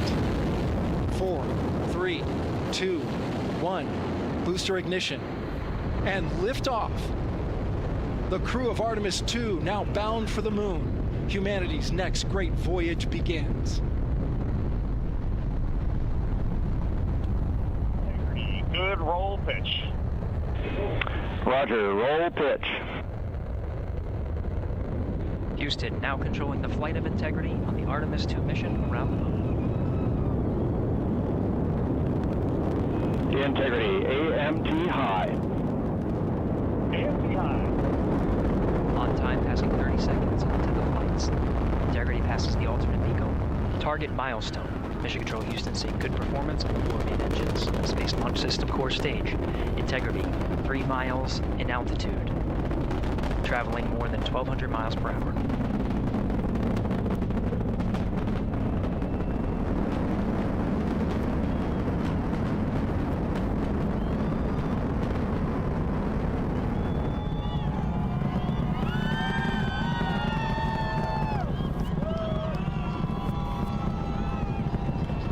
Mission elapsed time, passing 1 minute, approaching max Q. On, Ponce de Leon. Stan, we have you loud and clear on Ponce de Leon. Have you the same? Communication signal transfer confirmed as Integrity and its crew go supersonic.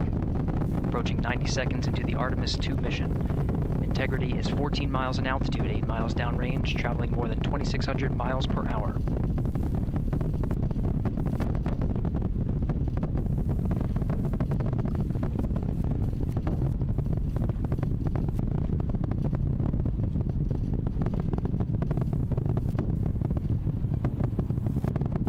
Minute 50 seconds of mission elapsed time, standing by for main engine throttle down to 85%, ahead of solid rocket booster separation expected at the 2-minute 9-second mark.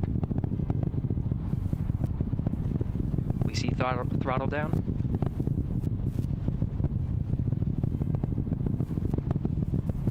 Confirmed separation. Main engines throttling up, guidance converged.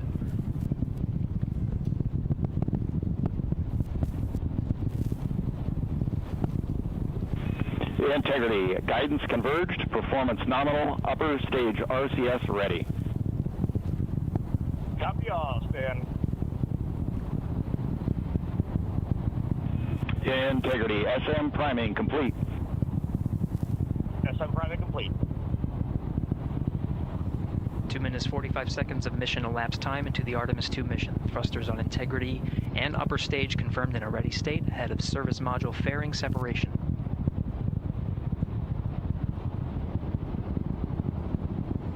Three minutes into the flight. Integrity 49 miles in altitude, 78 miles downrange, now passing 5,000 miles per hour.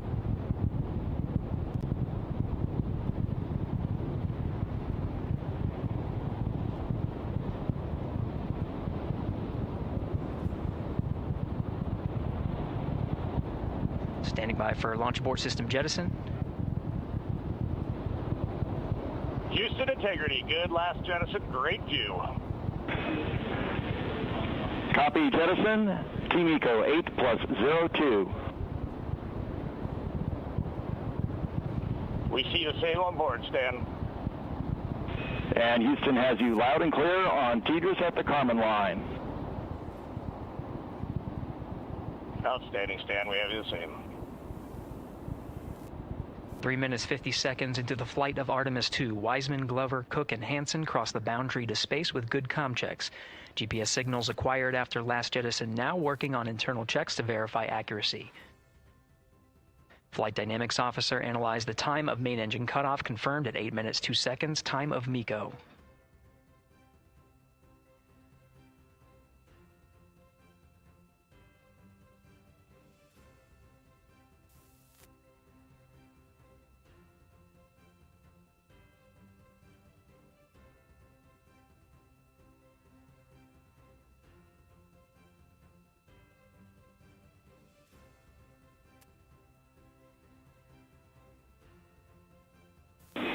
Integrity, GPS processing. Outstanding, Stan. We see the same, and we have a beautiful moonrise. We're headed right at it.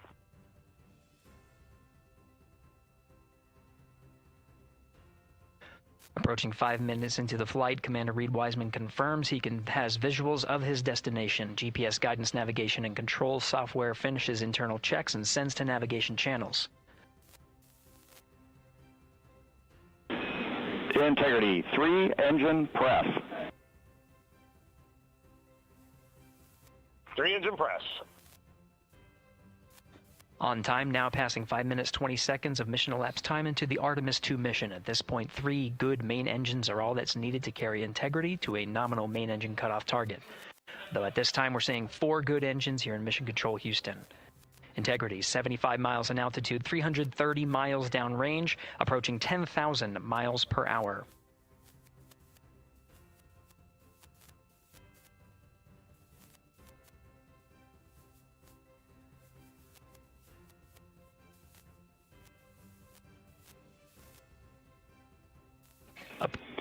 Integrity, looking good at 6 minutes.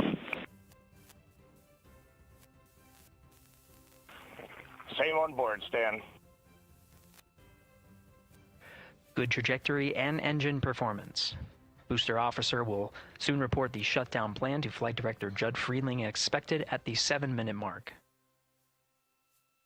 Integrity, 78 miles in altitude, 460 miles downrange. Integrity, expect nominal shutdown. Integrity copies nominal shutdown.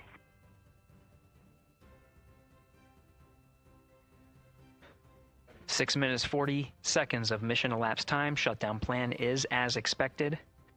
Again, the time of MECO was confirmed at 8 minutes 2 seconds into the flight.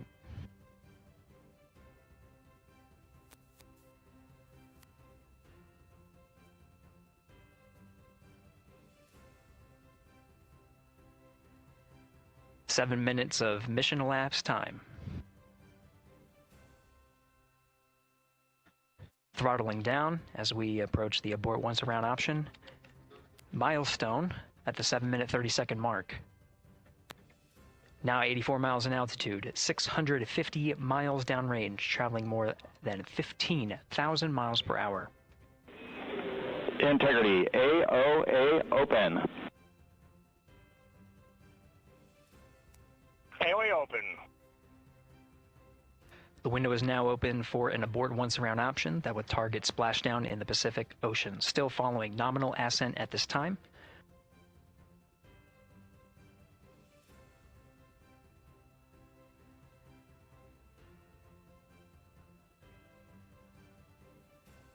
About 10 seconds remaining until the main engine cutoff of the Space Launch System core stage. Standing by for confirmation of MECO and core stage separation.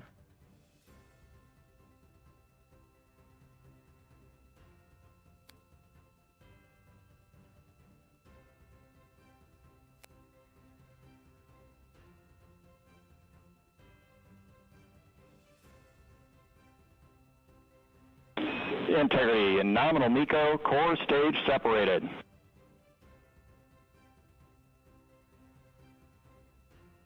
We see the same on board, Stan.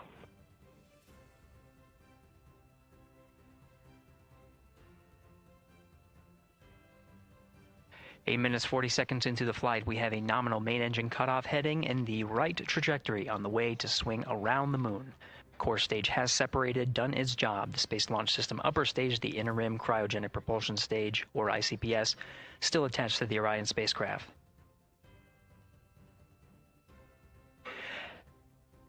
Nine minutes of mission elapsed time. Integrity crew of Reed Wiseman, Victor Glover, Christina Cook, and Jeremy Hansen now in orbit around the Earth at the beginning of their journey to the moon.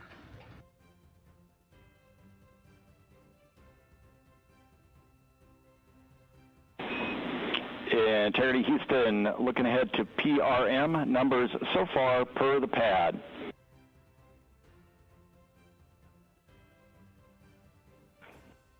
Copy that, Stan, numbers for the pad.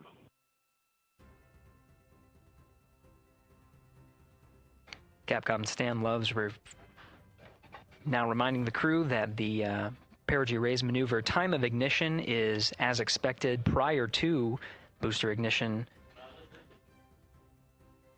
That time being 49 minutes, 50 seconds of mission elapsed time.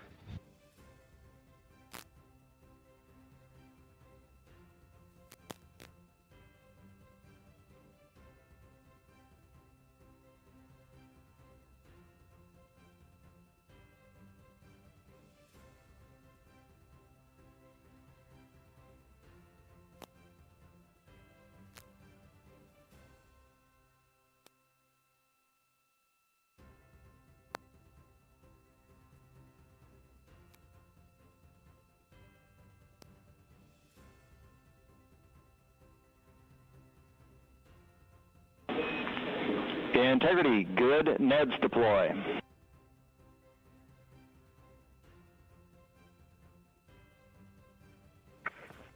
Copy that, Stan. Good. NEDs.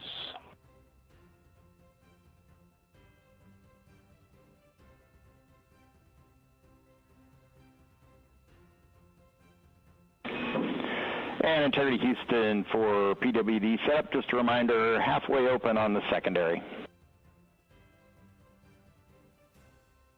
We copy that, Stan. Halfway open.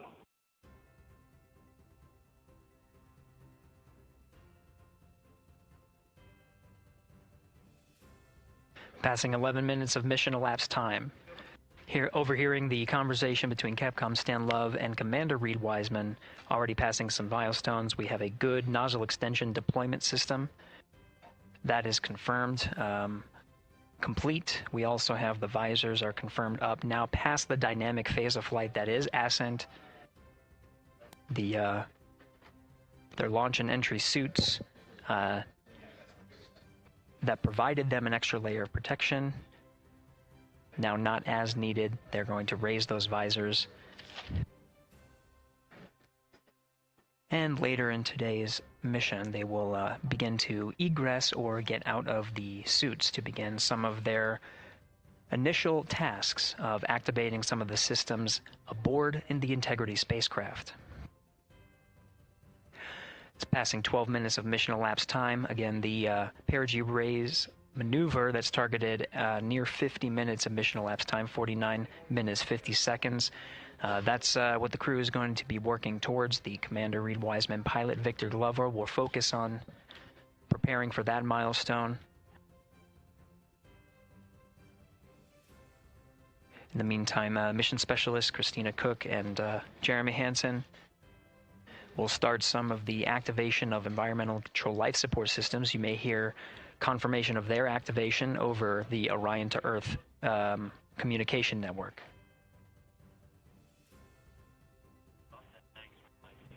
Houston, C3 aux power back in auto.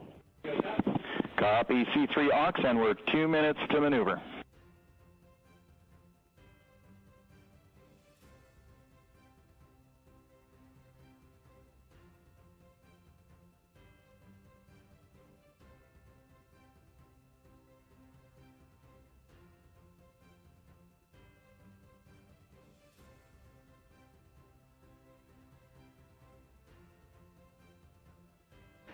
"13 minutes and 30 seconds of mission elapsed time. We're going to continue to follow the crew of the Artemis II mission. They are beginning their journey around the moon to verify the systems that will take us to its surface. An incredible ascent. Artemis II is underway. Reed Wiseman, Victor Glover, Christina Cook, and Jeremy Hansen begin their journey to the moon. Still milestones to come up as we await solar array deploy and the critical burns that will get integrity into high Earth orbit around the Earth before engines are fired to get us around the moon. We'll keep tabs on Integrity and its crew from here in Mission Control Houston. But for now, we're going to send it back to you, Megan and Nicole at the Kennedy Space Center. Very jealous to hear how the launch experience was over on the Space Coast. Yeah, Gary, if people are just joining us, welcome back to the Space Coast, where we just saw Artemis II lift off 14 minutes ago. And wow, what an amazing launch, and an emotional one, too. As soon as the rocket lifted off, Nicole, you had tears in your eyes, I had tears in my eyes, and we had all these people around us cheering. It was amazing. Yeah, the energy was wonderful. I mean, it was a beautiful launch. You know, we've got 4 friends and family members headed to the moon. It's pretty amazing. Yeah, how does that make you feel as someone who, you know, is an astronaut as well, but also, as you said, friends? Yeah, so proud of them. You know, man, we don't have the words in the English language to describe this kind of an event, and pride, love, so many emotions. You know, they are truly breaking some barriers, and hopefully, you know, as Gary just said, they've got a long day ahead of them, so wishing them well on everything. But so far, what a beautiful launch to watch. Yeah, to be returning to the lunar orbit in more than 50 years. Maybe they go farther from Earth than any other humans before them. Maybe they see parts of the moon that we've never seen before. I mean, what a great start to what could be all of these milestones that we break in just a 10-day mission. Yes, what a way to welcome in the Artemis generation. Yeah, how do you feel? I mean, we saw some beautiful shots we were covering of course, the rocket, of course, the Earth falling away as we continued up into our ascents, but also some of those crowd shots where we saw young and old, just emotional, overcome by this history-making moment. Man, we are going back to the moon for all, and we saw that today. We saw that in all the crowds. And yeah, you guys just saw that view, the sunrise or sunset, I guess. They just made it over the crest of the Earth, and you could see the sun peeking over. One of my favorite meu views povo, from space. 16 minutos se passaram desde que a nossa Artemis decolou, né? Muitas coisas agora ainda vão acontecer, tem outras etapas, já teve o primeiro, né? Já começou os estágios de separação, daqui a pouco ela vai abrir aqueles painéis solares, aí ela entra na órbita da Terra, faz a órbita da Terra até chegar à janela, dispara para a Lua, 4 dias até a Lua de viagem até lá, e a gente fica aqui nessa torcida para que essa missão seja um completo sucesso, afinal de contas, é sobre isso, né? É sobre buscar soluções para a nossa vida no dia a dia. Ela estava comentando agora sobre a emoção, ela falou, pô, a língua inglesa não tem uma palavra que consiga descrever essa emoção, essa alegria,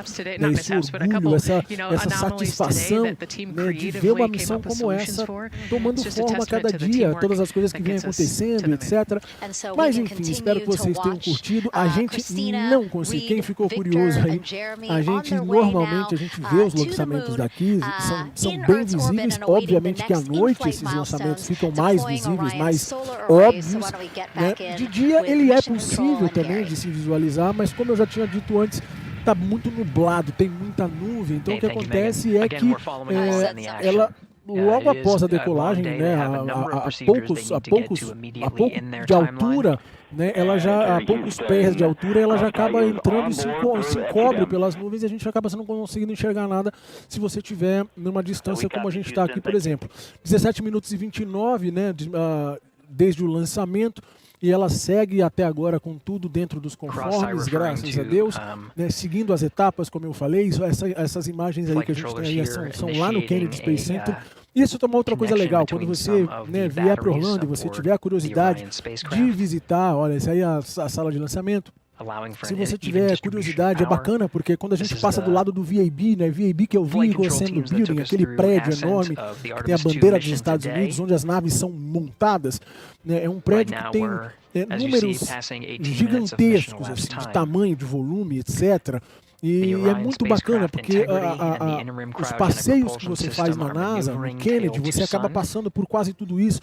Você consegue enxergar o prédio do lançamento, que é um prédio que fica logo ao lado do VAB. Ele tem uma janela assim, ela é angulada, obviamente, para que eles possam ter uma visão da decolagem. Então, assim, é muito legal. Você consegue visitar lá o pavilhão da missão Apollo, que foi a mãe dessa missão, ou será que eu devo chamar de irmã, afinal de contas, né, o deus Apolo, na mitologia grega, irmão gêmeo da deusa Artemis. Por isso, Artemis, a missão nova que vai até a Lua, leva o nome de Artemis. É uma sequência aí do que começou lá nos anos 60, né, final dos anos 60, 1968 até 1972, quando a partir da Apolo 8, o homem chega na Lua. Né, a partir da Apolo 11 ele pousa na Lua, depois dela teve Apolo 12, Apolo 14, 15, 16 e 17, todas elas missões bem sucedidas, com pouso na Lua, né, com visita ao solo lunar, né, recolhendo samples do solo lunar e etc, para que esses estudos fossem feitos. Uma coisa que é legal, que eu não sei se as pessoas sabem, mas muitos desses materiais eles são trazidos, né, por mais que as missões sejam americanas, esses materiais foram distribuídos para vários centros sérios de pesquisas ao redor do mundo, para que outros cientistas tivessem acesso a isso também. E é por isso que eles falam muito dessa questão, né, dessa exploração global. Por mais que leve a bandeira dos Estados Unidos, o orgulho dos Estados Unidos, tem um astronauta nessa missão também que é canadense. Mas enfim, é uma missão, como eles falaram, né, como a diretora de voo falou antes do lançamento, antes de dar o Go for Launch, ela falou, cara, isso aqui é uma missão em nome do globo, em nome do mundo, em nome dos seres humanos.